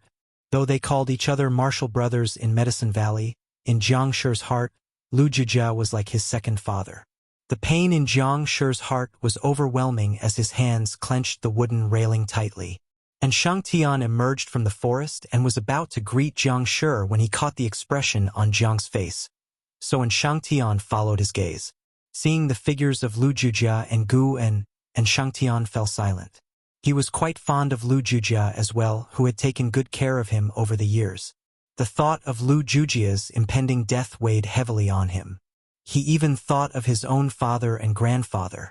A somber and oppressive atmosphere permeated Mystic Valley. All the disciples guessed what was happening. They dared not speak of it, choosing instead to bury themselves in their own tasks. As dusk approached, Guwen carried Lu Jujia down the mountain on his back, with the disciples gathering around in silence, watching Guwen. Then, Guwen began to bury Lu Jujia as all the disciples in the valley stood vigil. After the tombstone was erected, the disciples together bowed in homage to Lu Jujia. Under the veil of night, the accumulated snow on Guwen's attic suddenly slid off, crushing a wild herb by the staircase. 40 years later, the beginning of summer. In the outer gate city, the 700-year-old Guwen was at an inn, drinking with Wu Ju, who was 702. Wu Ju had just entered the mystic heart realm and was in high spirits, endlessly recounting his breakthrough experience. With the assistance of the Supreme Sect, he breezed through his advancement. You have no idea how terrifying that heavenly tribulation was. If not for the sect's aid, I would have been reduced to ashes. The sect exhausted countless spirit stones for me, and my own spirit energy elixirs were completely used up. Wu Ju was animated, eliciting occasional gasps of amazement from Gu and Mystic Heart Realm. A bit slow, That was even after Wu Ju was cultivated with care following his exoneration from a miscarriage of justice. Guwen felt that Wu Ju was still far behind Li Xiandao, Lv and Li Ye, and none of these three had a lifespan as long as his. After a while, Wu Ju set down his bowl of wine and asked with a smile, "What about you? How have you been these years? Any troubles?" Guwen did not conceal the truth, sharing about the death of Lu Jujia. Since that event, he spent less and less time in Mystic Valley. Yilan and Zhenqin were out making their own way in the world. For him, Mystic Valley was filled with juniors. Interacting with them, the disciples were inevitably reserved, making him feel it was pointless to stay there. Hearing this, Wu Ju fell silent, thinking how similarly devastated he would be if Guwen died. He looked at Guwen and said, "Brother Gu, you need to cultivate well. Given your age and cultivation level, nirvana is not beyond hope for you." Guwen gave him a look and said irritably, "You talk as if you've already achieved nirvana yourself." "Hee, with my talent. Is reaching the nirvana realm difficult? What if you get into trouble again? Inside the Supreme Sect, I might be able to figure something out, but outside, who could help you?" Guwen shook his head, making Wu Ju feel awkward. He couldn't outtalk Guwen, so he simply poured more wine. "This brat dares to mock me. Today I must get you drunk." Wu Ju thought so to himself. He then ordered the inn to serve their most expensive spiritual wine. 2 hours later, Guwen settled the drunken Wu Ju into a guest room and then descended the stairs himself, mounting the blood prison great saint and continuing his stroll. "Master, what does that wine taste like? Even someone in the mystic heart realm can be knocked out by it?" The blood prison great saint asked curiously. Ever since he started on the path of immortal cultivation in the lower realm, he had never been drunk again, and so he found it quite intriguing. "From overseas, it's spiritual wine. We can order some from the tavern later." Guwen replied offhandedly, his gaze turning to the street ahead. Each year, the outer gate city would see the emergence of many new things. This also meant that the influence of the Supreme Sect was constantly expanding. Since the Shang family was dealt with, the pace of growth for the Supreme Sect accelerated further, and more powers engaged in trade with them, especially after the sword Venerable Fudao vanquished the immortal Lord Qiushi, driving this trend to its peak. Along the way, Guwen greeted people with a smile that never left his face. Suddenly, Guwen spotted someone and quickly called out, "Jiang Qiong, what brings you here?" He naturally knew the reason for her visit, but had to pretend otherwise. Jiang Qiong, dressed in a red gown with a light veil covering her face, had just stepped out from a building. Looking at Guwen, her eyes curved into 2 smiling crescents. She approached the blood prison great saint and joked, "If I say I came looking for you, would you believe me?" "I don't." Guwen shook his head. "I don't live here." Seeing that Jiang Qiong's cultivation level had reached the 8th floor of the unification realm, Guwen was pleased. With a lifespan of over 5,000 years, she was sure to achieve nirvana. That meant she could accompany him for tens of thousands of years. Although many old acquaintances had passed away, there were still many who were alive, keeping Guwen from feeling too lonely. He got down from his mount and walked shoulder to shoulder with Jiang Qiong. Jiang Qiong did not hide the purpose of her visit.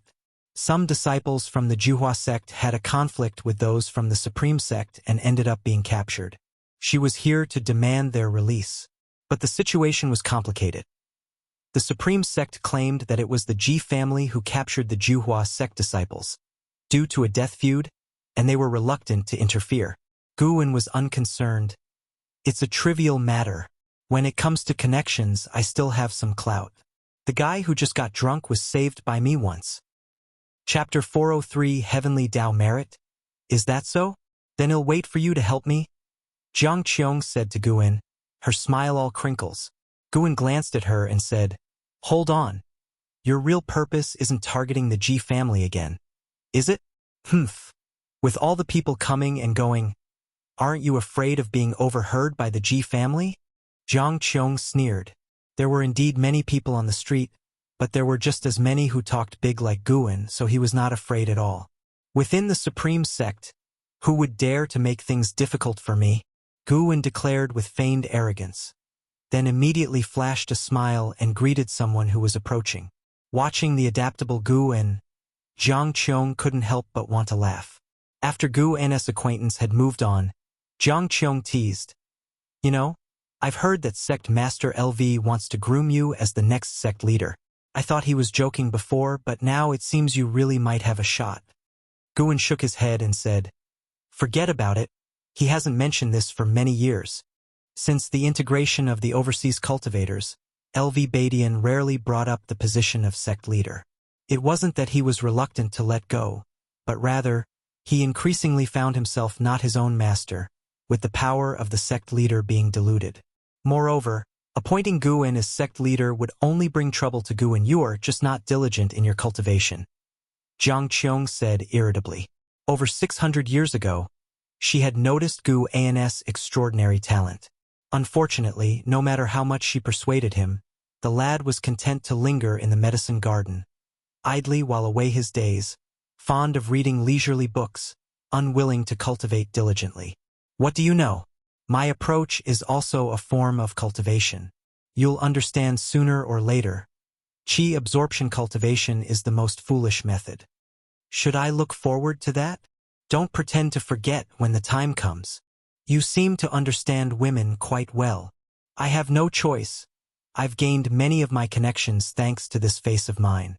Naturally, I understand women after interacting with so many of them. I really want to seal you in a coffin for a lifetime." The two chatted and strolled through the streets.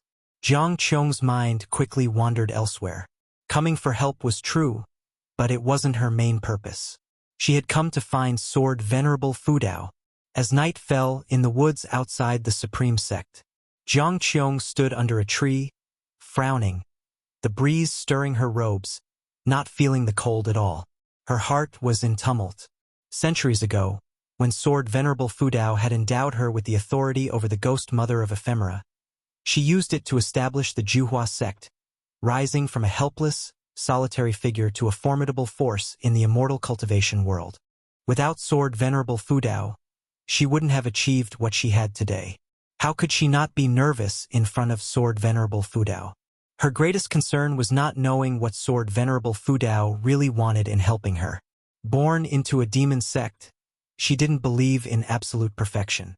Despite Sword Venerable Fudao's reputation for justice, he must have another side. She had foreseen many possibilities and was devising ways to cope. Crack! The sound of someone stepping on tree leaves came from not far away, startling her to turn and look, only to see a demonic figure emerging from the darkness. The demon shadow divine skill of the Thousand Autumn Pavilion. Jiang Qiong immediately bowed to Sword Venerable Fudao. "What's the matter?" Sword Venerable Fudao asked in a hoarse voice. Jiang Qiong remembered that voice. It was the same one that had sounded during the attack by the Sun and Moon Netherworld Emperor. Taking a deep breath, she immediately stated the reason for her visit. The ghost mother of ephemera had been captured. Her disciples had been possessed by a spirit thought of the captor all the way back to the Juhua sect. It was only in front of Jiang Qiong did the spirit thought reveal itself, belonging to the spirit seized demon palace, wanting to use the ghost mother of ephemera to force the Juhua sect to serve them. Jiang Qiong had yet to agree when the spirit thought made its demands. Every year, the Juhua sect must deliver 10,000 cultivators under 1,000 years old to the spirit-seized demon palace. Before Jiang Qiong could react, the spirit thought wounded high-ranking members of the Juhua sect and left arrogantly. Jiang Qiong had no other choice but to seek out Sword Venerable Fudao. The Juhua sect is a sect of the righteous path. How could it commit such atrocities at the behest of overseas demons from the demon path? Jiang Qiong said emphatically. Watching her serious demeanor, Gu En wanted to laugh. Such an act. Gu En turned away, dropping a sentence before moving into the darkness. "I understand now. They will not trouble you again, and as for the ghost mother of ephemera, she will return on her own." Hearing this, Jiang Qiong breathed a sigh of relief.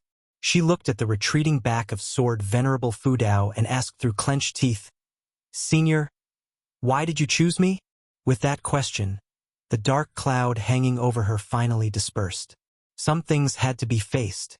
After witnessing Sword Venerable Fudeo's divine skills suppress the Sun and Moon Netherworld Emperor, she felt she would never surpass Sword Venerable Fudao in this lifetime. So there was no need to wait. Without turning back, Guwen kept walking, and his voice floated back to her. I helped you because of a request from my disciple. As for his identity, you need not worry. Isn't he the only person you care about in this world? With those words, Guwen vanished into thin air. He knew Jiang Qiong had always been worried about this matter, so he took this opportunity to ease her concerns. Upon hearing this, Jiang Qiong's eyes widened, and she froze on the spot. After a long while, she burst into laughter, whispering, You really do have connections at the Supreme Sect. She didn't mind that Guwen had deliberately concealed this from her.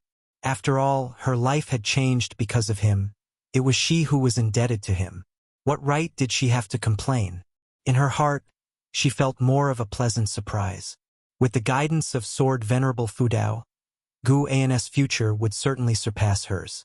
Thinking back to what Guwen had said, that qi absorption cultivation was the dumbest method, might actually be true. Sword Venerable Fudao had imparted to him a more profound method of cultivation. Jiang Qiong lifted her head and gazed at the bright moon peeking through the leaves, finding it as beautiful as her current mood. Elsewhere, Guwen returned to the loft in the Third Medicine Valley. His main body switched places with the clone, completely unbeknownst to Ji Xiaoyu below, and even the Sun and Moon Netherworld Emperor would be unable to see through it. Guwen picked up the fate-determining pen on the table. Before Jiang Qiong had arrived, he had already deduced the nature of the demon sect of ghostly bindings, a purely demon path power.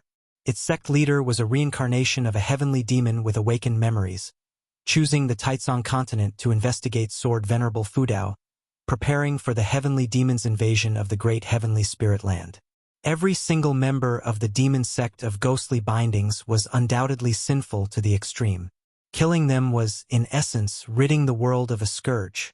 Guwen began to write in the air with the pen, scribing the characters for demon sect of ghostly bindings, then determined their life or death with the longevity true word. Any linked to the demon sect of ghostly bindings' chi fortune would be reduced to ashes. The sect leader of the demon sect of ghostly bindings was a divine immortal of wondrous dharma. Below him, the sect's influence was roughly comparable to the Star Sea congregations, although they did not have as many members.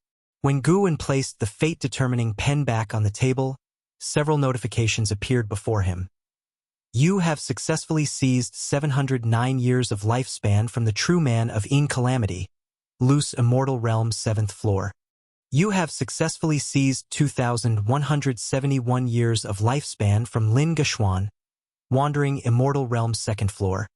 You have successfully seized 624 years of lifespan from Yang Fu, Nirvana Realm 8th floor. Guwen looked at these notifications, his face expressionless. The demon sect of ghostly bindings, which had brought despair to Jiang Qiong, was as insignificant as dust on a table in his eyes. However, as more notifications kept coming, Guwen felt a special chi fortune approaching him through the depths.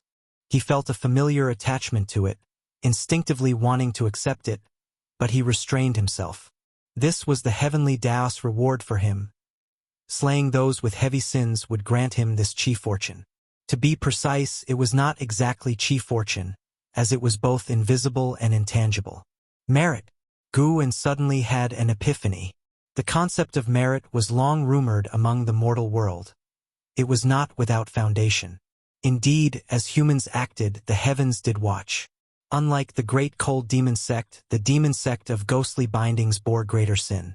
While the great cold demon sect could wash away much of its sins with the chi fortune of the holy court, the demon sect of ghostly bindings did not rely on the holy court, acted recklessly, and had sins rarely seen in this age. The heavenly Tao merit Guwen would receive for eradicating the demon sect of ghostly bindings was immense. If he mentally accepted it, it would rush toward him. Guwen did not accept the heavenly Tao merit. He decided to keep a distance from the heavenly Tao. Finally, the notifications ceased. In one go, he had obtained 7 billion years of lifespan. Still, earning lifespan through killing was the fastest method. At that moment, Guwen even felt the impulse to eradicate all the forces of the demon path in the world. But then he remembered the fate of Long Zhan, and he held back. No matter how he persuaded himself, he was acting out of self-interest. The more people he killed, the greater the impact would be. He could not act rashly. Guwen opened his attribute panel and saw that his lifespan had reached over 29 billion years. His Taoist heart calmed down. With more years accumulated, he would be ready for a breakthrough. Although he had no concerns about the passage of time, he knew he must continue to grow stronger lest any insurmountable enemies appeared. The moon set and the sun rose. At noon the next day, Ji Xiaoyu came to find Guwen. The Juhua sect disciples have been released, Ji Xiaoyu said. Looking intently at Guwen put down the book in his hands and looked up with a smile. Thank you. What is your relationship with the Juhua sect leader? She asked. Hearing her query, Guwen did not conceal the truth and roughly explained the process of his acquaintance with Jiang Qiong. She offered me considerable help in the early stages of my immortal cultivation. Without her guidance, I wouldn't have achieved what I have today, Guwen said earnestly. What else? Ji Xiaoyu inquired. Guwen asked in surprise. What do you mean by what else? What else do you want to know?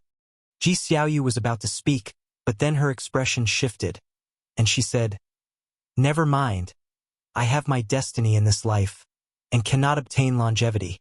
The fact that you have so many women who treat you well means that even if I return to my original self, I would have lived a content life this time around. You speak as if you're a different person. You are you and the soul doesn't change. You have no need to worry, Guwen said, trying to comfort her. Ji Xiaoyu shook her head. You don't understand this feeling. With that, she turned and left. Watching her go, Guwen couldn't help but think of her previous incarnation as the third Mississippi. He suddenly felt some regret. Perhaps it was from experiences in his youth, but he held complex feelings for the third Miss gratitude, and perhaps affection as well. Maybe Ji Xiaoyu was right.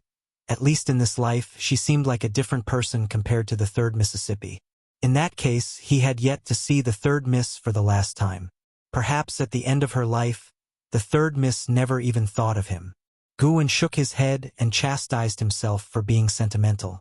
He picked up the Green Hero Travelogue and began to cultivate his mind. It was Xian Tiany's free-spirited literary style that influenced Guwen, helping him dispel the meaningless sorrows in his heart multiple times. Those who were gone had passed away. It was important to cherish those who were alive. Life must go on. Such were Guwen's thoughts as he soon became engrossed in a story of an isolated island. Chapter 404, The Descent of a Deity. In preparing to leave now, thank you for making a move, said Jiang Qiong to Guwen, speaking earnestly outside of Mystic Valley. Not far from them, in the nearby woods, several Juhua sect disciples were resting and healing, awaiting Jiang Qiong. Guwen waved his hand. If you wish to thank someone, thank Ji Xiaoyu. Jiang Qiong knew of Ji Xiaoyu, and she also understood that this Ji Xiaoyu was not the Ji Xiaoyu she knew. She did not dwell on Ji Xiaoyu, but instead, pondering on the words of Sword Venerable Fu Dao, asked softly, Why do you help me so much from behind the scenes, and yet always choose to remain patient and silent? Guwen understood what she was referring to. He blinked and said, What would it change if I said anything? To make you more grateful? That would be so dull. You should just focus on growing the Juhua sect. Life's journey is long. I hope that thousands of years from now, we can still share drinks and converse cheerfully. Upon hearing this, Jiang Qiong smiled and said, Then you better live for thousands of years. I'll try my best. After hearing Guwen's words, Jiang Qiong smiled, then turned and left.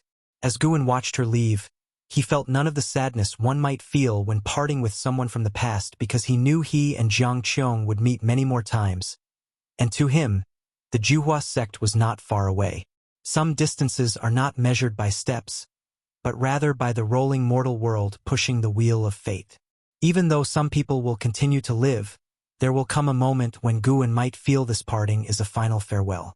After Jiang Qiong and the others flew away on their swords, Guwen couldn't help but stretch lazily. I still have to face the new life ahead. Just 700 years old and already feeling melancholic. What will I do when I'm a million, 10 million, or even 100 million years old. Guwen thought to himself with a smile on his face. Birth, aging, sickness, and death cannot be stopped, so why cling to them? Cherishing a lifetime of fate is enough. Guwen turned and walked back into Mystic Valley, his thoughts turning to Xiaochuan. How has the rascal not reincarnated yet? With others, Guwen might only desire a lifetime's fate, but with Xiaochuan, he was much greedier. 5 years later, inside a courtyard of the Juhua sect, Jiang Qiong sat opposite the ghost mother of ephemera. After listening to the ghost mother's words, Jiang Qiong wore a strange expression and asked, "Are you sure it was 5 years ago?" "Yes, it was a very quiet night. No one came looking for me until dawn, so I went out to look around, only to find that all the people from the Demon Disciple Palace were dead. A very peculiar death with no signs of battle, as if their souls had been extracted. Not a single demon disciple was left alive throughout the whole palace, but we who were imprisoned all survived," the ghost mother of ephemera recalled, her face unable to hide the fear. Jiang Qiong was inwardly shocked. She knew Sword Venerable Fudao was powerful, but the ghost mother's description was still frightening. Taking a deep breath, Jiang Qiong revealed that she had asked for Sword Venerable Fudao's help. Upon hearing this, the ghost mother actually relaxed and revealed an ecstatic expression. "Allying with Sword Venerable Fudao is the best decision I've made in my life." Jiang Qiong looked at her and thought silently, "You will regret it." By seeking Sword Venerable Fudao's help, she considered herself having repaid the help that the ghost mother had provided over the years. However, the ghost mother was hated by Zhen Qin. Given the relationship, Zhen Qin could be considered a grand disciple of Sword Venerable Fudao. By any measure, the ghost mother would sooner or later face her death. It was also obvious that Sword Venerable Fudao didn't care much for the ghost mother. "The destruction of the Demon Disciple Palace is an opportunity for us. I found many good things there which can help the Juhua sect to soar," the ghost mother of ephemera suddenly said excitedly. Jiang Qiong's eyes shone, and the two began to discuss taking over the soul-binding demon palace. In the holy court, on a glittering golden hall, the holy minister sat on his throne, listening to the reports from the ministers in the hall. Behind him, the imperial seat of Shangtian emitted a faint golden glow, as if a figure was sitting upon it. "Currently, our control over the world is shrinking, and there have even been consecutive occurrences of sects and dynasties being wiped out within our controlled territory without any trace of the true culprits," an old man said with a voice full of age. The holy minister spoke. "In these extraordinary times, there is no need to expend energy investigating. The holy court's goal is the immortal dynasty. Once the immortal dynasty is destroyed, regaining control over the world will be as easy as flipping one's hand. It's just the right time to let all living beings feel the darkness of the years without the holy court's protection. Having held power for too long, those who were born in times of peace do not know the terrors of the dark years." His words received approval from many in the hall, as the Yuanshu ancestor had blessed all living beings and even opened up reincarnation, resulting in the immortal dynasty having a better reputation. This could be glimpsed from the difference in the growth of their respective chi fortunes. The hearts of all living beings were leaning towards the immortal dynasty. A man clad in battle armor stepped forward and said, "The urgent matter at hand is to cultivate a free immortal. Holy Minister, gather the strength of the entire court to boost your cultivation level." As soon as these words were spoken, many echoed in agreement, even beseeching the Holy Minister. The Holy Minister was already at the 9th layer of the divine thought true immortal realm, just one step away from becoming a free immortal. Why must it be the Holy Minister and not the Holy God? Someone questioned, casting the great hall into silence. The Holy Minister glanced at him, not in anger but instead inquired, "Does anyone else have a differing opinion?" The cultivators of the Holy Court within the hall exchanged glances, but no one else made a sound. With a thunderous boom, a bolt of heavenly lightning struck from nowhere, hitting the person who had just raised the objection, reducing him instantly to ashes. The holy minister stood up and declared, "Since you all wish for me to attain the status of a free immortal, let us then prepare the plan."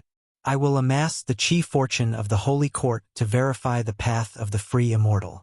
Let the citizens of the Holy Court witness my process of tribulation crossing, to broaden their horizons. Many in the hall wore ugly expressions. Even if they feared the holy minister's power and dared not object, how could they not be angry in their hearts at the sight of the holy minister executing a court official at will?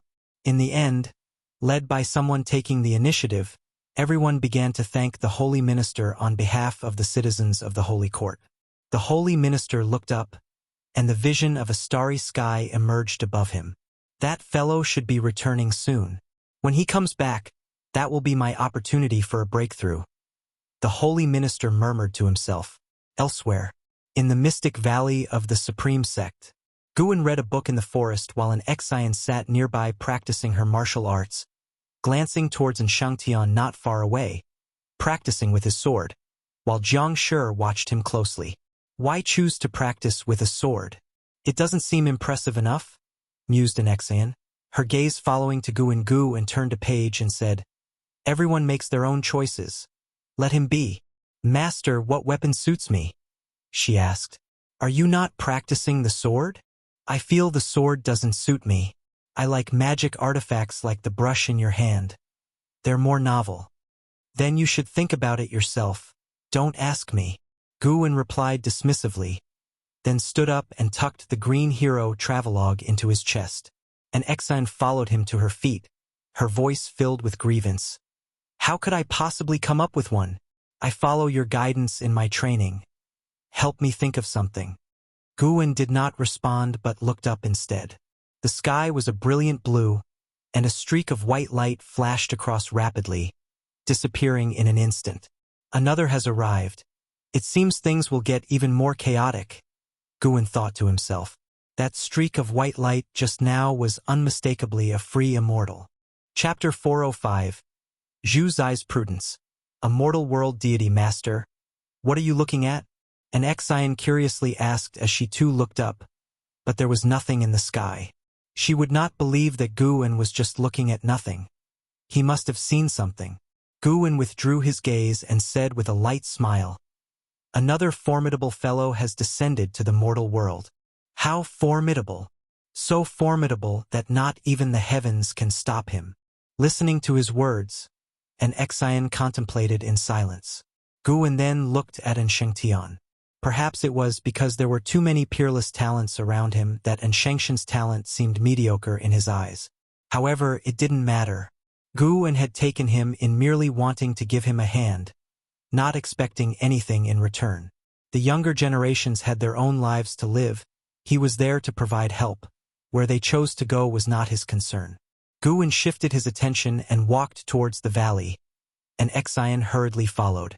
Jiang Shi turned his head, feeling anxious. He knew that Guan was the sword venerable Fudao, who had a disciple that was a legend of the supreme sect. It was clear that an Shangtian was far behind An Hao, and Jiang Shi, having heard of An Hao's deeds, knew how astonishing An Hao's speed was.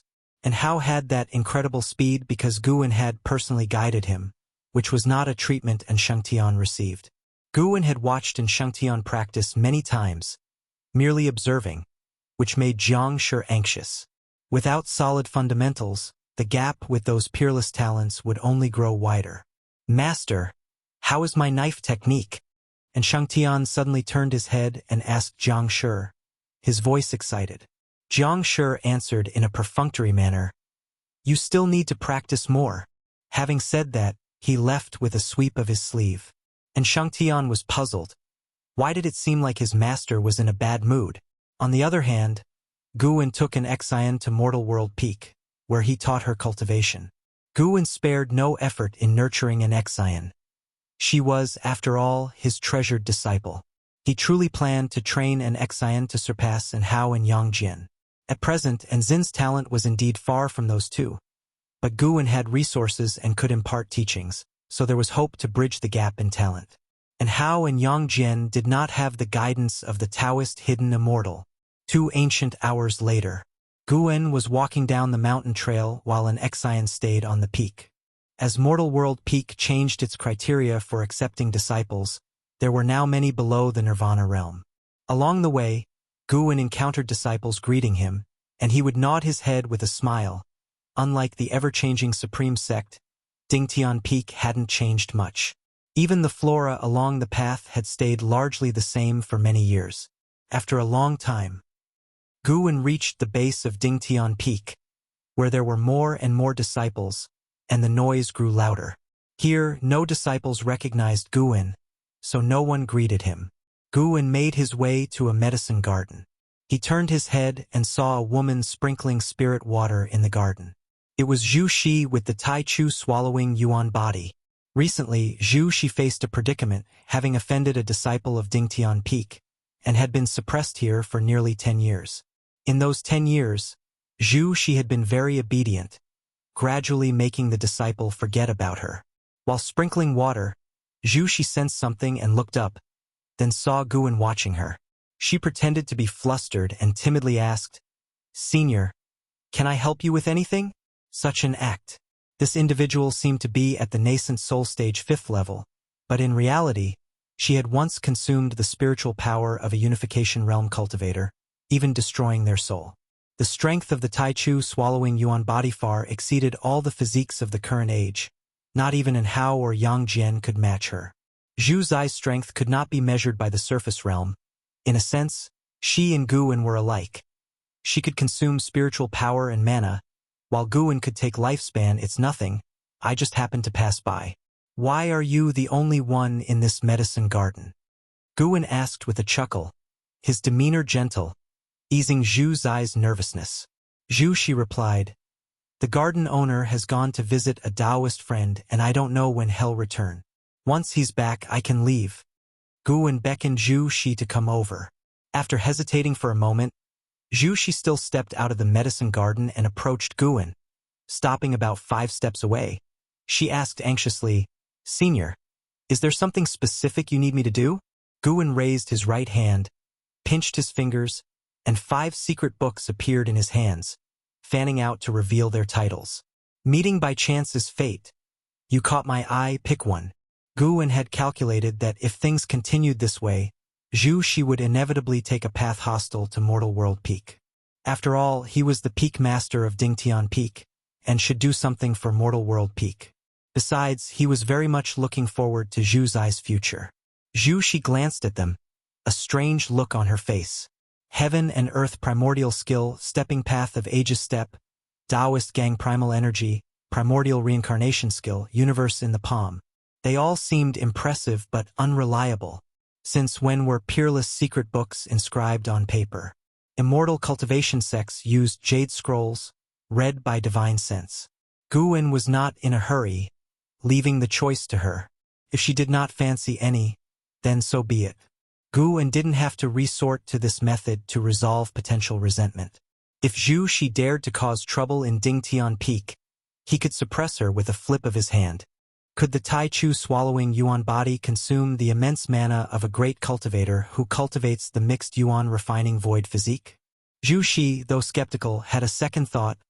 Choosing a book wouldn't be a loss, and what if the person became furious if she declined? Having cultivated for many years, Zhu Shi had encountered various troubles and had experience in dealing with them. She pulled a secret book and then bowed in thanks to Guwen's stepping path of ages step. Guwen gazed deeply at her for a moment, then smiled, turned, and left. Zhu Shi didn't expect him to just walk away. She watched as Guwen's figure vanished around the bend of the mountain path before returning to the garden. She didn't continue sprinkling water but sat down at the wooden table to read the stepping path of ages step. Before long, her expression grew solemn. Her hands clutching the secret book even trembled. This divine skill. Zhu Shi looked up, no longer sensing Guwen's presence. But she remembered Guwen's face, her heart full of complex emotions.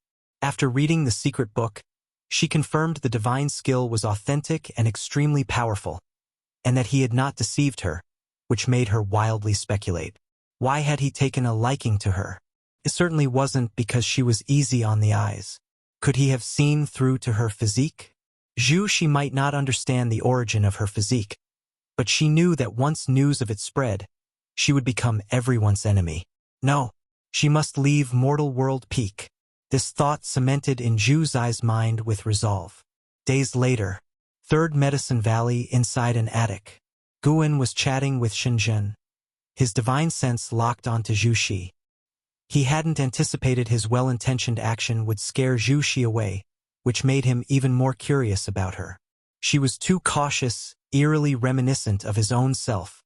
He wasn't upset. On the contrary, he looked forward to Zhu Zai's future even more, considering her disposition made her more likely to survive. I dream less frequently now. Do you think I've lost my talent? Shenzhen said, worried. Her consciousness had dwelled in dreams while Demon Shore possessed her body, so she was utterly unaware of its existence, let alone its death. Guan laughed.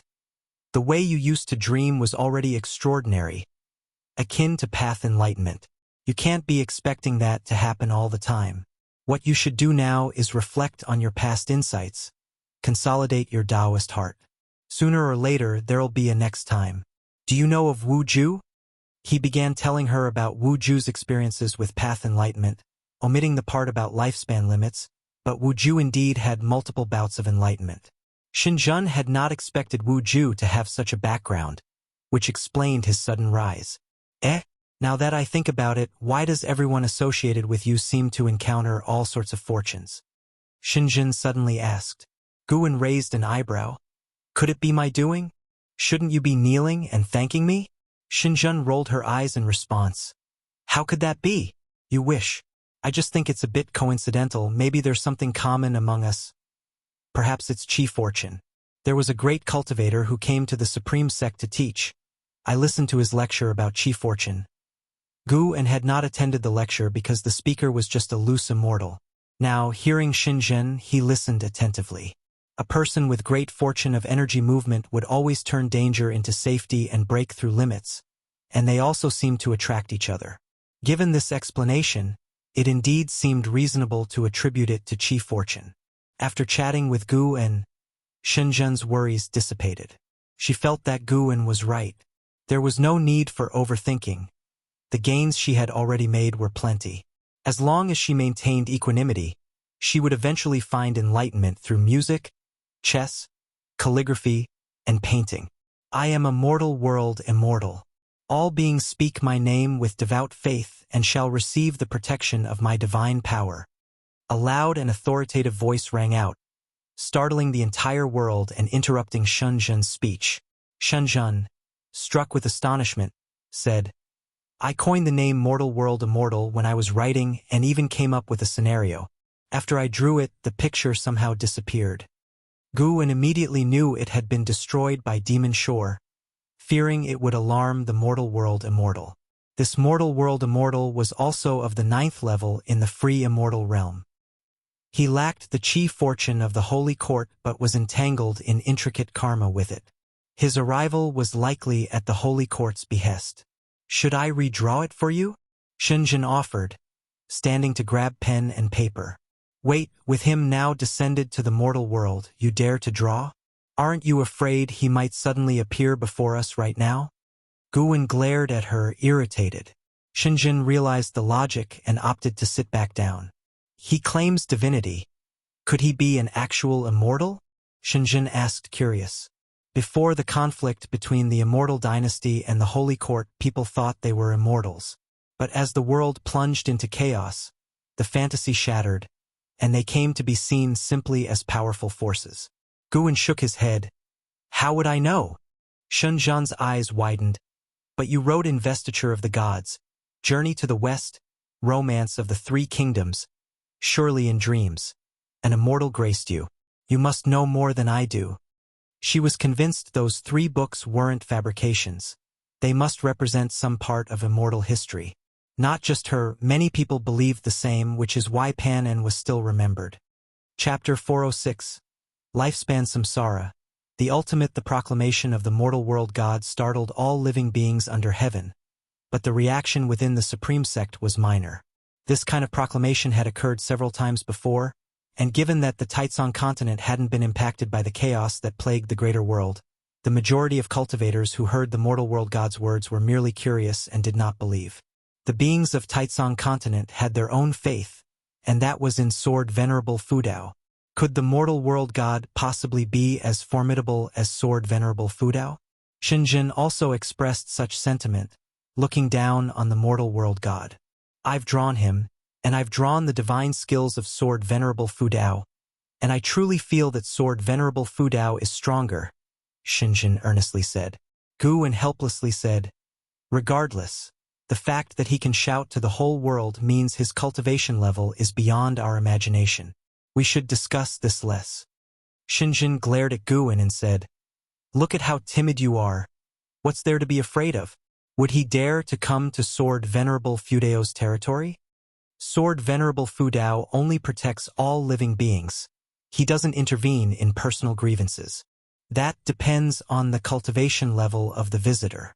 With an existence like the mortal world god, it's impossible that he came for just any individual. Sword Venerable Fudao certainly won't give him the chance. You speak as if you understand Sword Venerable Fudao the best. Nonsense. I definitely understand him better than you do. Watching Shunjun's vehement demeanor, Guwen realized he couldn't out-argue her. It seemed like no one understood Sword Venerable Fudao better than she did. Guwen, not wishing to argue further, changed the subject and talked about other matters while his divine thought reached out to the mortal world god. The mortal world god had established a dojo on a straight and majestic mountain peak, and had taken 100 heaven and earth flying immortals as land immortals, seemingly preparing to promote the divine Tao. These 100 heaven and earth flying immortals came from different sects, each sought out by the mortal world god. It is worth mentioning that Baizia of Mortal World Peak was also among them. If not for Baizia's invitation, Guwen would not have joined Mortal World Peak, but since demonstrating his superior strength, their relationship had become distant, with Baizia intentionally keeping his distance. Guwen didn't know his state of mind. All he could do was to oblige him. Being a land immortal under the mortal world god was in Baizia's view the greatest opportunity of his life. However, after Guan's deduction, this path was more perilous than fortunate, as the mortal world god was destined to confront the immortal dynasty. Nearly an hour later, Shinjin left.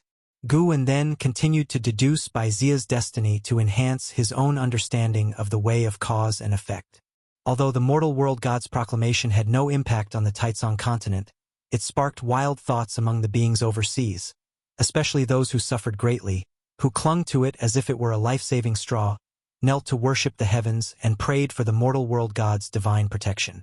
In the years that followed, the divine Tao of the mortal world god grew rapidly, and Guwen could see his chi fortune soaring. Once the mortal world god's chi fortune reached a point where he could contend with the immortal dynasty, he would launch his attack. Time flowed gently, and 20 years swiftly passed. North Sea Mountain. Guwen, donning a mask, casually sat on the eaves with his legs crossed. He pulled up his attribute panel to have a look. Name: Guwen. Lifespan: 725/3, 169, 008, 271. Physique: mixed yuan refined void body. Cultivation level: Taoist hidden immortal realm perfect, 3,169,000,000 years of lifespan. He wondered if it would suffice for breakthroughs. Guwen thought cheerfully, suddenly feeling inspired to open a lifespan samsara. Through reincarnation evolution, he could also deepen his grasp on cause and effect and destiny. He hadn't used it in many years, always restraining himself. In recent years, he had been paying close attention to the mortal world god, able to sense the intense reincarnation cause and effects surrounding him, indicating that the mortal world god had experienced many cycles of reincarnation. This meant that for great cultivators, reincarnation was also a method of cultivation. Guwen could also undergo reincarnation, and it would be risk-free at that. But upon thinking of Lu Qiuxian and Long Qing, Guwen feared reflecting the reality. After much deliberation, he felt he was being too cautious. Regardless of how many variables arose, as long as he was growing stronger, that was what mattered. He shouldn't be weighed down by so many burdens. Even if he had descendants, how would that be an issue? If he met them, he would help. If he created karma, he would suppress it when necessary. And as for more formidable foes, no matter his choice, enemies on the path of immortal cultivation would keep emerging endlessly. Everything must prioritize the Tao. Bring it on. After persuading himself, the eyes beneath the mask grew excited. Start a game. You have spent 10 million years of lifespan to initiate a reincarnation evolution. Beginning connection to Tao rules. Searching for a world of reincarnation. You have the following options. Please choose one. 1. Great Heavenly Spirit Land. 2. Great Primordial Land. 3. Dark Heaven and Earth. Why are these the 3 options? Guwen frowned, annoyed by the lack of refresh options, making him somewhat uncomfortable. The Great Primordial Land was where Luhan had been. He too had completed the trial, ultimately being slain by the Black Profound Emperor in the River of Destiny. No need to mention the Dark Heaven and Earth, as it was where Chu Lu and Xiao Xingtian had been, both killed by the Black Profound Emperor. Both choices likely meant confronting the Black Profound Emperor again. Whenever Guwen mentioned the Black Profound Emperor, he would bristle with annoyance. The Annihilation God Emperor had suppressed Longzhan, and could at least be considered to have eradicated a scourge for all living beings. But what about the Black Profound Emperor? This bastard was motivated entirely by personal vendetta, and moreover, he was a higher realm bullying a lower one. No, he couldn't allow himself to become hostile towards him. He needed to treat him with indifference. Guwen adjusted his mindset and turned his gaze to the first option. Great Heavenly Spirit Land. What would happen if he chose the Great Heavenly Spirit Land? In the Great Heavenly Spirit Land, he wouldn't panic. After all, there was no one in this great heaven and earth who could threaten him for the time being. Let's try it. You have chosen to reincarnate into the Great Heavenly Spirit Land. Given that the Tao rules of this land cannot conceal your talent, you will retain your ability to seize lifespans, but you won't be able to unlock stage-based functions. Reincarnation evolution begins. In the first year, you were born into a Yen clan tribe in the desolate ancient continent, and you were named Extreme by your father. At age 3, you crushed a rabbit to death, seizing 6 years of its lifespan. Your destiny reached a turning point.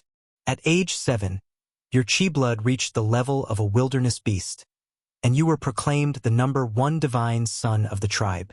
At age 12, you defeated all challengers within the Yen clan tribe, becoming the champion warrior crowned by the Yen ancestors. Looking at the prompts before him, Guwen's expression became strange. Tribes? Yen clan? He calculated and realized that the Great Heavenly Spirit Land had no Yen clan tribe, which meant that this lifespan samsara was not set in his own time point. He continued reading. At age 15, an old man came to the Yen clan tribe, calling himself a land immortal, claiming knowledge of 5,000 years before and after. He saw through you at a glance and wanted to tell your fortune. Will you accept? Was this a necessary NPC encounter at the start of reincarnation evolution? Guwen silently chose no. You refused his offer to tell your fortune. However, he didn't give up but insisted on doing so, resulting in your chi blood boiling in rage and you dying on the spot. At age 18, in pursuit of greater strength, you left the Yen clan tribe on your own. At age 20, you condensed your primordial spirit, gaining a might capable of shaking gods. At age 21, you encountered an injured dragon girl by the seashore, lying on death's door, begging for your help. Will you choose to save her? No, you chose not to save her. The dragon girl died of a broken heart upon your refusal. Her clan brother, the Azure Dragon, leapt out from the depths of the sea and upon seeing the scene, suspected you of killing the dragon girl. He attacked you, and after a fierce battle, you tore the Azure Dragon to shreds. Guwen suddenly felt some regret. Why did rejecting to save her lead to even bigger trouble? At age 22, you faced a massive pursuit by an army of shrimp soldiers and crab generals, trapped on an island and cornered. Using your lifespan evolution ability, you enhanced your path of physical cultivation, and after days of fighting, you broke through the encirclement and condensed your mystic heart. Mystic Heart Realm at 22 years old? Just how many creatures had this person killed? Guwen couldn't see the specifics of each year, but judging by Extreme's growth rate, his killer instinct must have been tremendous. In the years that followed, Extreme was constantly haunted by the Dragon Palace from where the Dragon Girl had come. He battled ferociously, slaying dragons and demons, with astonishing progress each year that left Gu both thrilled and terrified. Strength can be brittle. It wasn't until he was 40 that Gu finally saw a chance to make a choice. At age 40, having stepped into the immortal path, you stormed into the astonishing Dragon Palace and slaughtered widely. Carrying the severed head of the Dragon Crown Prince, you confronted the grievously wounded Dragon King, who knelt before you begging for mercy. Will you choose to spare the Dragon King? To have come this far, it was natural to eliminate the roots as well. Moreover, the long-standing grudge between Extreme and the Dragon Palace wasn't his fault. How could he be blamed when the palace insisted on holding Extreme responsible for the Dragon Girl's death, leading to an ever-growing hatred? Gu chose no. You executed the Dragon King and started to cultivate and heal in the Dragon Palace. At age 50, you learned the strongest legacy of the Dragon Palace, the dragon's divine heaven-reaching record. At age 51, you arrived at the Fallen Star continent and made the acquaintance of a cultivator, who invited you to join Mortal World Peak. Do you choose to join Mortal World Peak? Finally, something familiar. Gu immediately chose to join. You joined Mortal World Peak, astonishing the high ranks of Mortal World Peak in the assessment, and the Peak Master sought to take you as a disciple. Do you choose to accept? Accept. You became a disciple of Bai Chi Dao, the Taoist Lord of Mortal World Peak, and started to focus on your cultivation.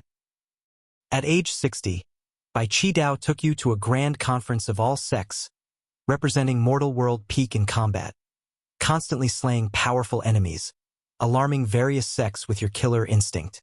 At age 61, you won first place in the Grand Conference and were conferred the title of Heaven-Killing Extreme Star by the Immortals. At age 62, you left Mortal World Peak on your own to temper yourself. Upon setting out to sea, you were ambushed and annihilated the enemy. At age 63, you stormed the Chi Sea Cliffs, captured the mastermind behind the ambush, but the Chi Sea Cliffs threatened you. If you dared to kill that person, they would be at endless war with you. Will you choose to stay your hand? The ruthless heaven-killing Extreme Star seemed even more powerful than Long Zhan. The key was that his aggression was not unrestrained but targeted at his enemies. Gu felt that even if he stayed his hand, Chi Sea Cliffs wouldn't let him go. What did endless war matter? Had it been any other situation, he might have capitulated, but Extreme had stormed the Chi Sea Cliffs instead of sneaking in, suggesting he was capable of fighting his way out. No. Ignoring the threats of Chi Sea Cliffs, you crushed that person into a mist of blood. Chi Sea Cliffs launched an onslaught against you. You didn't flee but chose to fight. After a bloody battle, you broke the morale of Chi Sea Cliffs, with no one daring to challenge you again. You left the remains of the Chi Sea Cliffs under the fearful gazes of its cultivators. Chapter 407. Battling through life, dominating the ancient and modern times. How fierce! Gu admired the extreme performance he witnessed. He couldn't help but say that the manipulation of lifespan samsara had been pushed to the limit. Accumulate lifespan crazily, evolve crazily, and even evolve during battles truly like a madman. Moreover, no matter the choices this person made, as long as anyone dared to make a move on him, he would show no mercy. Gu looked forward to seeing more of Extreme, just unsure if Extreme had existed in the past or was from the future. At the age of 65, your understanding of the divine skill's heavenly record has deepened, and your soul has transformed. At the age of 67, you broke into the cave of an ancient immortal, endured many hardships, and seized the inheritance of the ancient holy court. You have obtained the heavenly Tao inheritance and can claim the heavenly Tao destiny. Do you choose to accept it? Ancient holy court? These 4 words made Gu imagine many things. But the holy court had existed for countless years, and it still needed to be seen whether the holy court existed in the time and space where Extreme was. As for the heavenly Tao destiny, he could not accept it. No. You refused to accept the heavenly Tao inheritance. You returned the inheritance to its original place, waiting for the next fated person to arrive. At the age of 68, as you prepare to leave the ancient immortal's cave, you suddenly encounter the spirit of a holy god from the ancient holy court. Seeing that you are fated, he wishes to pass on a divine skill to you. Do you choose to accept? Holy God. Guan's expression turned strange. He hesitated for a moment, then chose to accept. You accept the inheritance of Holy God Yang Jian, learning the heaven-extinguishing Tao-annihilating 36 spear techniques. Yang Jian. Now Guan could completely confirm that extreme existed in a far-distant future. Holy God is a level of divine thought true immortal. After reaching this realm and then dying, how many years later must it be? There's no such thing as a duplicate name, because the heaven-extinguishing Tao-annihilating 36 spear techniques were taught to Yang Jian by divine exotic ghost kings stealing the 5 elements, and Guan had seen it. Does Yang Jian's death not mean that the Holy Court will also perish? As Guan pondered, notifications continued to pop up in front of him, quickly drawing his attention. After learning the heaven-extinguishing Tao-annihilating 36 spear techniques, Extreme continued to battle across the world. In the next 50 years, he made a formidable name for himself on the Fallen Star continent, then proceeded to the next continent. Battles, slaughter, and exploring caves, that was Extreme's life. He remained unattached to any emotions, unlike his previous reincarnations, even if Guan helped him to refuse them. Extreme reached the free immortal realm by the age of 800, astonishingly radiant. At 1233 years old, you defeat the strongest contemporary of Daluo Heaven, understanding your own Taoist intent during the battle and creating the ultimate battle technique. At 1150 years old, you declare yourself the extreme saint, ancient and brilliant, and you begin closed-door cultivation. At 1200 years old, you step into the river of time, journeying to the past seeking rivals. At 1300 years old, you arrive in the post-ancient period and begin a new campaign. Journeying to the past, Guan felt odd inside. The subsequent experiences were still battles.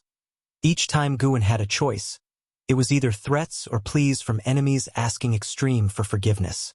In the end, Extreme spent 200 years sweeping through the heavenly spirit great heaven and earth of the post-ancient period, seizing the chief fortune of heaven and earth, and his cultivation level skyrocketed. However, he did not surpass the 9 heavens of immortal path, as he used his lifespan evolution to enhance his cultivation techniques and divine skills. Then, he stepped into the river of time again, heading for a more distant past.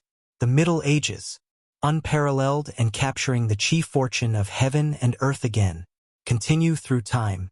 The Taoist period, still waging wars across the universe.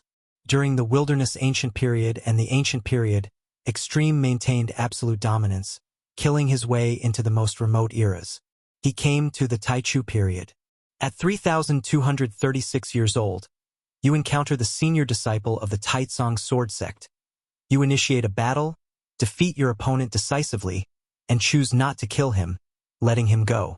At 3237 years old, the sect master of the Taitsong sword sect descends, wishing to test his strength against you.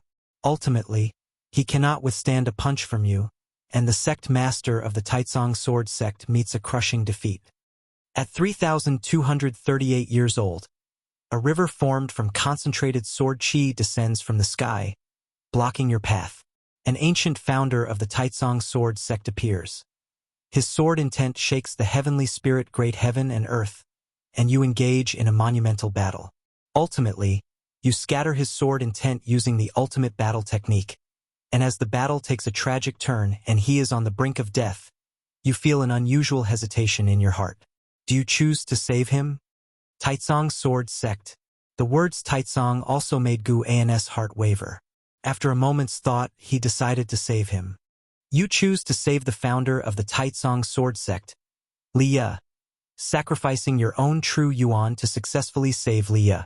After gaining a hint of battle intent from your ultimate battle technique, Liya inquires about your name as you bid him farewell, to which you reveal only the name Extreme. What a story! Liya.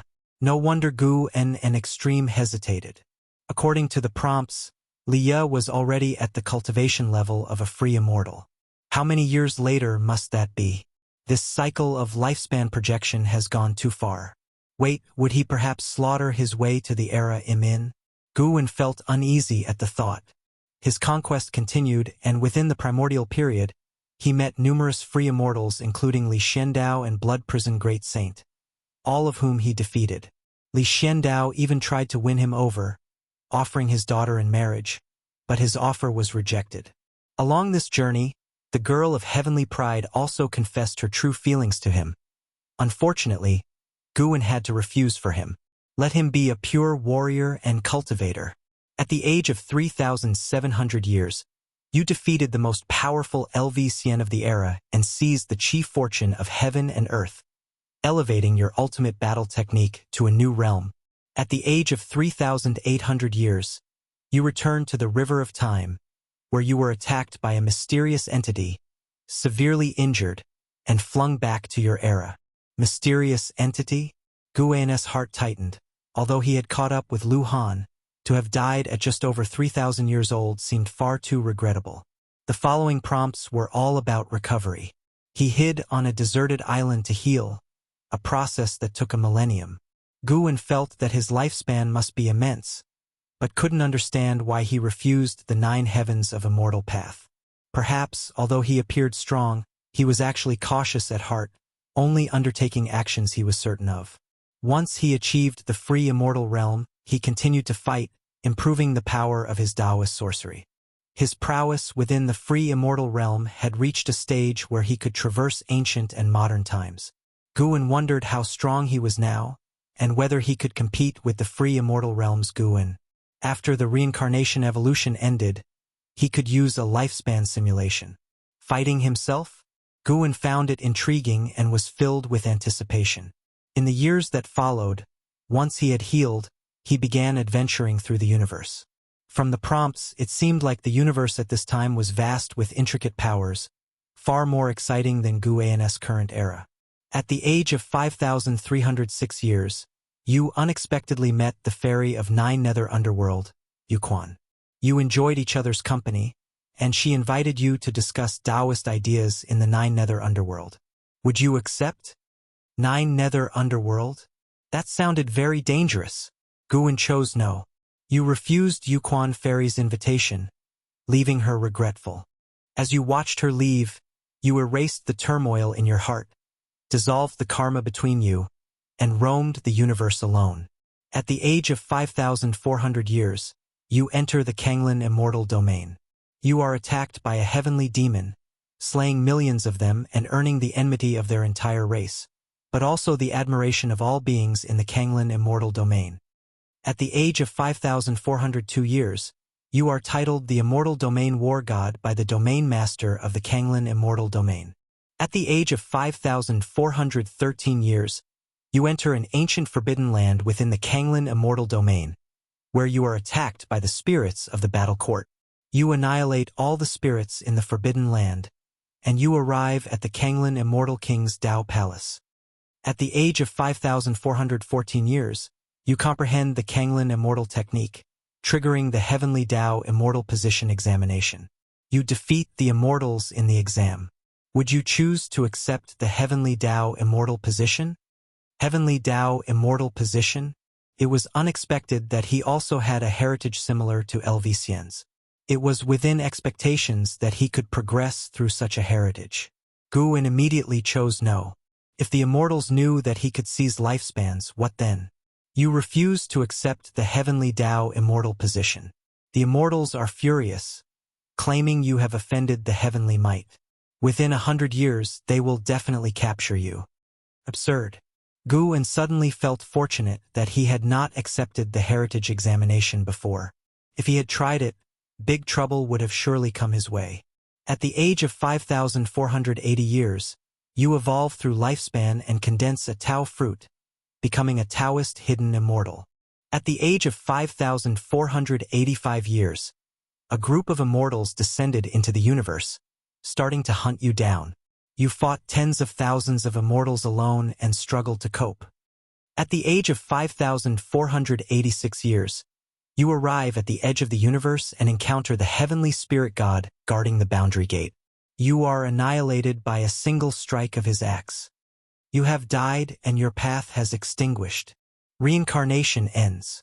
As the last prompt fell, Guin vanished from the porch and moved to a deserted island on the ocean, swiftly activating a lifespan barrier. He sat in meditation, beginning to absorb the life memories of Ji.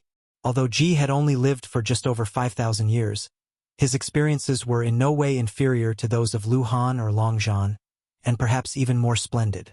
Through Jis eyes, Guin saw the environment where the Yen clan tribe lived, with a broader heaven and earth and more abundant spiritual energy.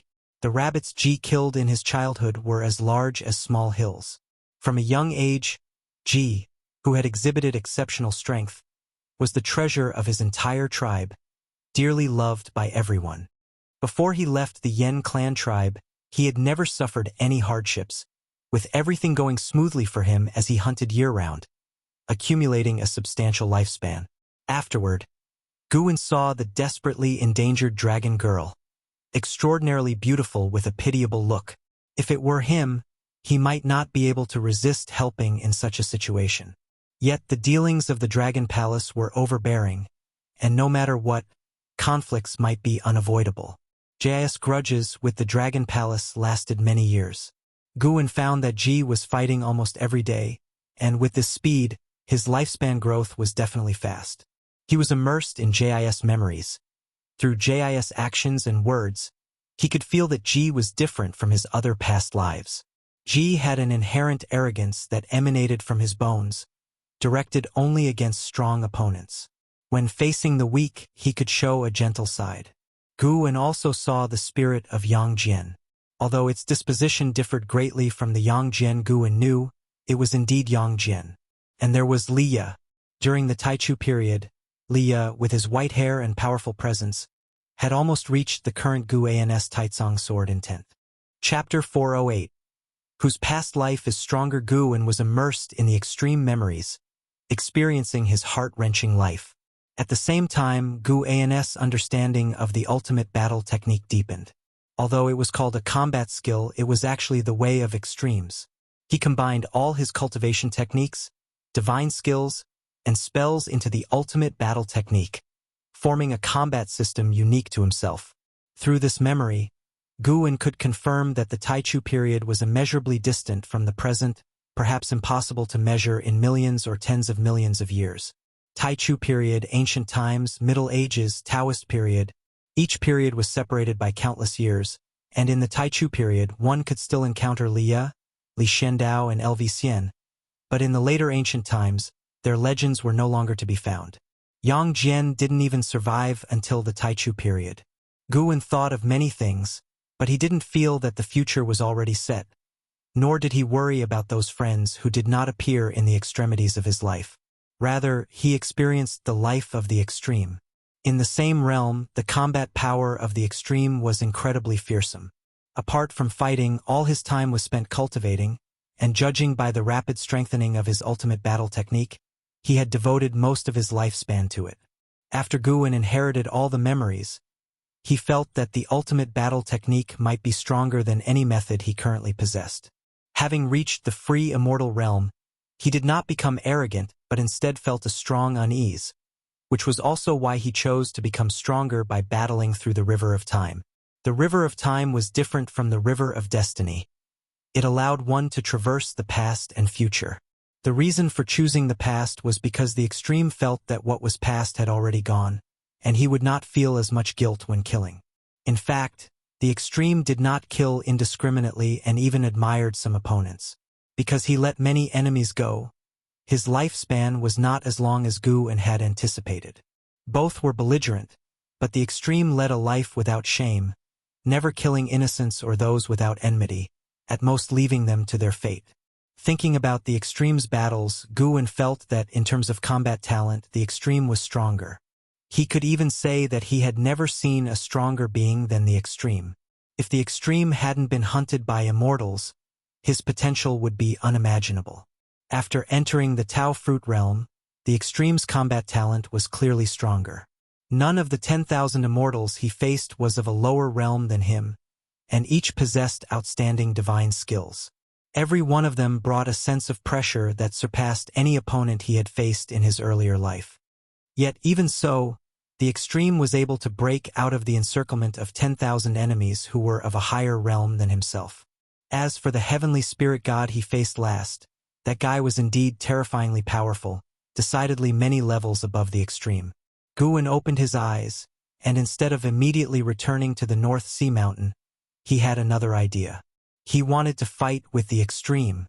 Even though the extreme was him, he just wanted to spar with another self. The aura of the extreme was too strong. Even in death before the heavenly spirit god, he had not felt fear or dread. Just do it. Guwen's mind stirred. Simulating a battle with the extreme will consume 1 million years of lifespan. Do you wish to continue? Continue. Guwen's eyes hardened, and his consciousness plunged into the simulation. Both were Taoist hidden immortals, but Guwen was still in the perfect realm. Guwen liked battling lower realms from a higher one, but that didn't mean he had no demands for his own combat strength. The battle lasted for several ancient hours until night fell. Guwen opened his eyes, his brow furrowed. He had actually lost. He couldn't beat the extreme. The combat power of the extreme's ultimate battle technique was simply too strong. No matter what combat skill he used, the extreme could find a way to counter it in an extremely short time. Guwen felt somewhat depressed. He had never tried so hard, yet he still lost. Losing to himself was not a big deal, but it still irked him. He had to look into the ultimate battle technique later. Guwen stood up, looking towards the North Sea Mountain, where he saw Sage Shen Miao cultivating and not rushed by his disappearance. Seeing this, he decided to return to the Supreme Sect first. He vanished on the spot. 30 minutes later, Guwen sat in the attic of the Third Medicine Valley, reviewing the previous fight, repeatedly reassessing, and looking for ways to defeat the extreme. His mana was a bit stronger than the extreme's, but clearly, the extreme had invested far more lifespan into the ultimate battle technique than he had into Daoist sorcery. Moreover, the extreme's combat talent was truly exaggerated, the whole process filled with pressure, and without any flaw. He sat from night until morning. Only when the sounds of disciples practicing came from outside the window did he finally wake up. He couldn't help but smile wryly. Was he really influenced by the extreme? Why did he care so much about winning and losing? Wasn't he pursuing the joy of high realms battling lower ones? If he ever reached the extremes period of the Tianyuan, it was unimaginable how terrifying he would be then, and the extreme wouldn't be worth mentioning in his eyes.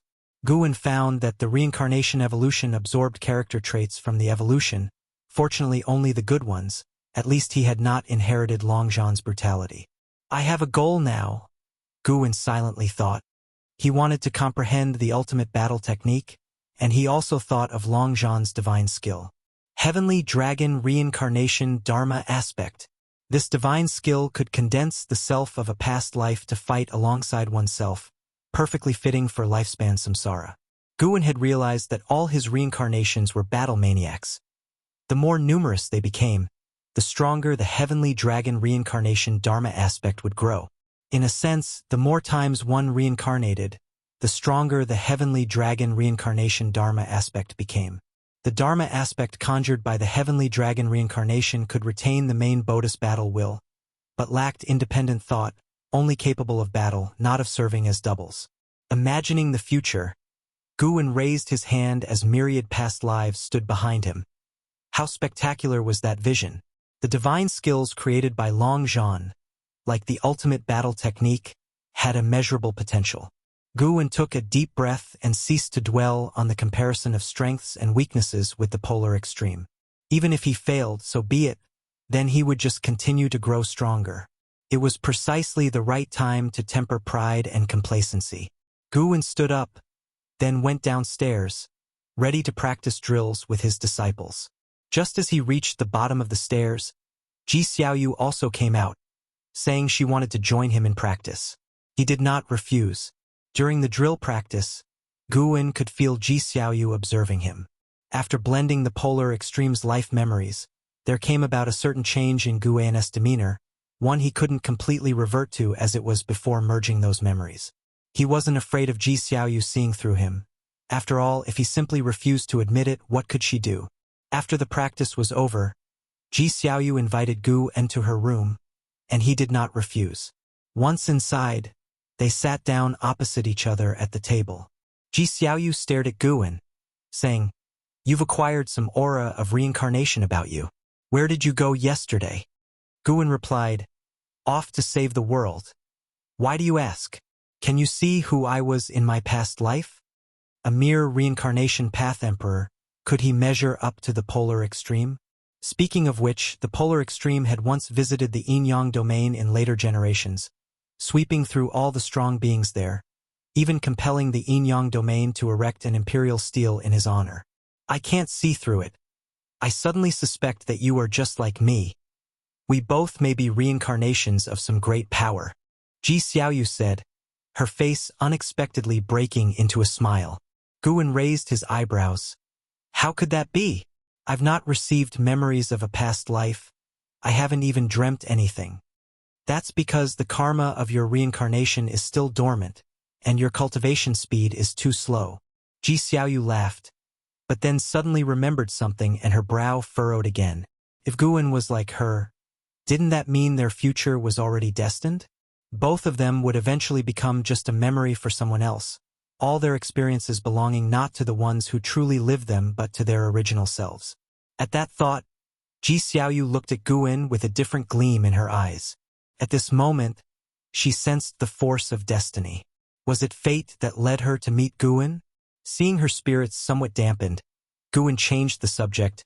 "So, who do you think was stronger in our past lives, you or me?" Ji Xiaoyu's soul was that of the reincarnation path emperor, and they were one and the same. Even Guwen couldn't extricate her from the reincarnation path emperor's being. Without a soul and only having memories, she wouldn't be the real her. It was an unsolvable issue, only time could soothe the regret. "Of course I was stronger. Judging from the karma of reincarnation, the number of my reincarnations far exceeds yours, and for beings of that realm, the number of reincarnations indicates the height of their Tao level," Ji Xiaoyu stated as matter-of-factly, prompting Guwen to want to laugh. The reincarnation path emperor hadn't even transcended the reincarnation tribulation. How could he be compared to Guwen's past life? Let alone outmatching the polar extreme and Longzhan, it seemed doubtful that the reincarnation path emperor could even defeat Lu Han. The two of them continued to chat, and Ji Xiaoyu began to speak of the battles she had dreamed about. The epic battles of the reincarnation path emperor against formidable enemies, which excited Guwen greatly. Of course, the emotion was feigned. He had to put on a show for Ji Xiaoyu. While chatting with Ji Xiaoyu, Guwen was reflecting upon more. He thought about incorporating the polar extremes cultivation methods into his teachings for his disciples, which might make them stronger. He would start with an Xian. Nobody could possibly possess the polar extremes battle talent, but if an Xian could achieve a mere 1/10,000th of the polar extremes combat achievement, even she could sweep through her peers. Regrettably, the polar extremes life had not intersected with an Hao's, leaving the future of an Hao an unwritten story. As it stood, though an Hao could not compare to the polar extreme, both had different growing environments, and the future remained uncertain. Late at night, Hidden Spirit Palace. Guwen was instructing the deep-sea dragon carp in cultivation. After shapeshifting, the deep-sea dragon carp, clad in white, looked even more feminine with her black hair neatly pinned up. He intended to reprimand the deep-sea dragon carp, but found her transformed appearance quite pleasing to the eye, so he held back the critique. The deep-sea dragon carp, receiving direct guidance from Guwen, was very joyful, speaking even more tenderly than an Xian and Yilan, sometimes drawing Guwen's gaze to linger. Once Guwen finished instructing, he lay back in the chair to read. The deep-sea dragon carp, practicing her step technique beside him, inquired, "Master, I've been reading the book you gave me. Do you think I might have a chance to turn into a dragon someday?" She was named Long Li because she carried the blood of ancient true dragons. Deep in her bones, she yearned for the stature of an ancient true dragon. Guwen, flipping through the pages of Green Hero Travelogue, casually responded, "Keep cultivating well, and in the future, whatever you wish to do or become, you might have the chance." Hearing this, the deep-sea dragon carp felt greatly inspired and practiced the stepping path of age's step with even more diligence. Chapter 409. The Darkest Years Above the Vast Ocean. Clouds surged like a scene from an immortal realm, and a towering peak stood in the sea with immortal birds circling around. Atop the mountain shone a dazzling golden light from a gigantic golden mirror, spinning and sweeping beams of light in all directions. Below the golden mirror lay a spacious and bright dojo, paved with white jade. Tens of thousands sat in meditation, all from the heaven and earth flying immortal realm. The majority meditated with closed eyes, while a few looked towards the front where a majestic figure sat in meditation before the golden mirror, his presence alone stretching 100 yards high. Mortal world god, clad in a black Taoist robe, holding a horsetail whisk, his half-white hair bundled behind his head with jade pins, his face weathered as if worn by the ages. He emitted an immense and boundless aura of Taoist sorcery simply by sitting there. Mortal god, now that the world is in chaos, when will we, the followers of divine Tao, descend the mountain to save the world? An elder suddenly spoke out, prompting everyone to open their eyes and collectively gaze at the mortal world god. Even Wuxia from Mortal World Peak opened his eyes to look. They had pledged allegiance to the mortal world god not merely to seek greater strength but also to fulfill their own aspirations. In their eyes, both the immortal dynasty and the holy court were preoccupied with their own power, not prioritizing all living beings. Neither deserved to rule the great heavenly spirit land. They believed that salvation required a third-party force, and the divine Tao founded by mortal world god represented their hope. Before joining the divine Tao, they had experienced its formidable power, a force they believed to surpass the immortal path. With the chi fortune of divine Tao, their strength continued to grow. Though newly joined, many were already eager to take action. Without opening his eyes, the mortal world god responded slowly. The time is not yet ripe. We aim to save the entire world, not merely a portion of beings. Acting now might accumulate virtue, but it won't shake the immortal dynasty or the holy court. Once we are strong enough, we will crush the immortal dynasty in one fell swoop, swallow the holy court, and quickly restore peace to the world, which will truly benefit all beings. Many nodded in agreement with his words. A female cultivator asked, "Mortal god, in your eyes, is the threat from Shangtian greater? Or is it the Yangxian Emperor? The free immortal might not decide the fate of the world. After all, even the Yangxian Emperor couldn't breach the holy court. But they all knew that to crush the immortal dynasty and the holy court, they must defeat both the Yangxian Emperor and Shangtian. A monumental battle awaited the mortal world god." Upon hearing this, the mortal world god slowly opened his eyes.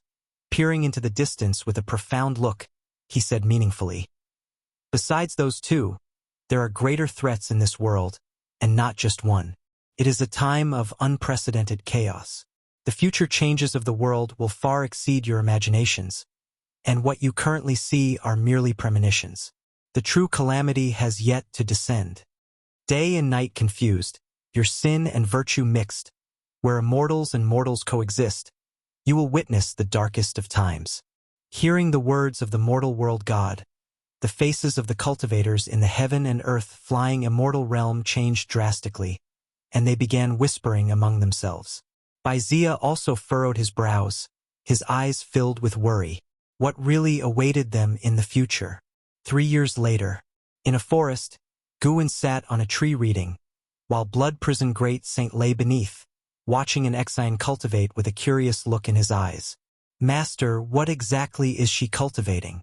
It feels different from the previous cultivation techniques and divine skills, yet it contains those mysteries." Blood Prison Great Saint couldn't help but look up and ask. Guwen responded nonchalantly, "It is my Tao."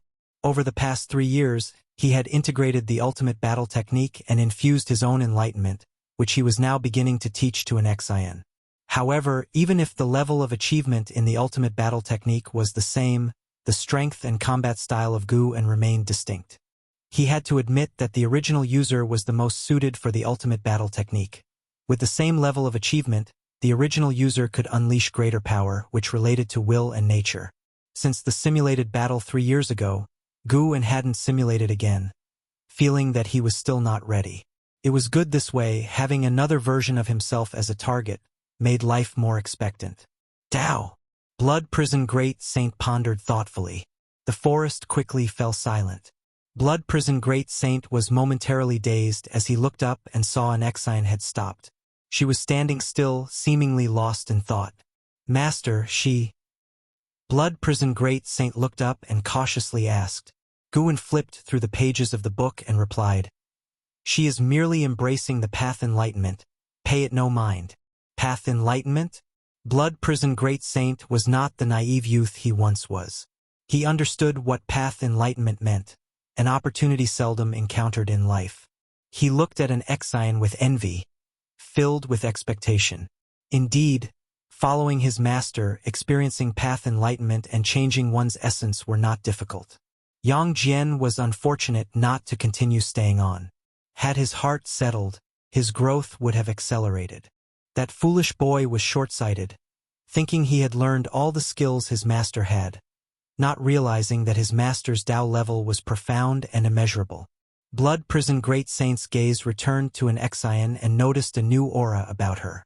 This presence instinctively made him wary. This girl is growing so fast, always smiling, but once she begins to cultivate, her aura is even stronger than Yang Jian's. Blood Prison Great Saint thought to himself, astonished. He tried to recall when an Exine had developed such an aura. He could not pinpoint the exact moment. He looked again towards Guan in the tree, his eyes full of admiration. If such a frail woman could be nurtured to this extent, how powerful could he become if properly trained? Blood Prison Great Saint silently vowed to become the strongest under Guan's command. Time swiftly passed. As dusk approached, an Exine suddenly woke up. Her eyes widened as she gasped for air, her forehead covered with cold sweat. Hey, what's wrong with you? Why does path enlightenment seem like you're having a nightmare? Blood Prison Great Saint asked with a hint of jealousy in his tone. He wanted to experience path enlightenment too, just like that fat rat. He suspected that the rat's rapid growth was due to continuously embracing path enlightenment even while sleeping. An Exine managed to calm herself, then turned to look at Guin and said, Master, I just saw a figure. No sooner had she spoken than she froze. The invincible figure in her mind overlaid with Gu and sitting on the tree. What figure? Guin casually asked without looking at an Exine. An Exine smiled and said, Nothing, Master. Thank you for your teachings. Master, what is this miracle skill? It's so powerful. Guin did not hide anything and replied, This is the ultimate battle technique. You must not mention it to anyone, including Howard. Even if you use it, you must never reveal its name. Why? An Exine asked, puzzled. Blood Prison Great Saint was also curious. Guin, with an expressionless face, staring at the book in his hands, said, Because this technique originated in the future, a distant future. Upon hearing this, both an Exine and Blood Prison Great Saint froze, their thoughts wandering into an endless reverie.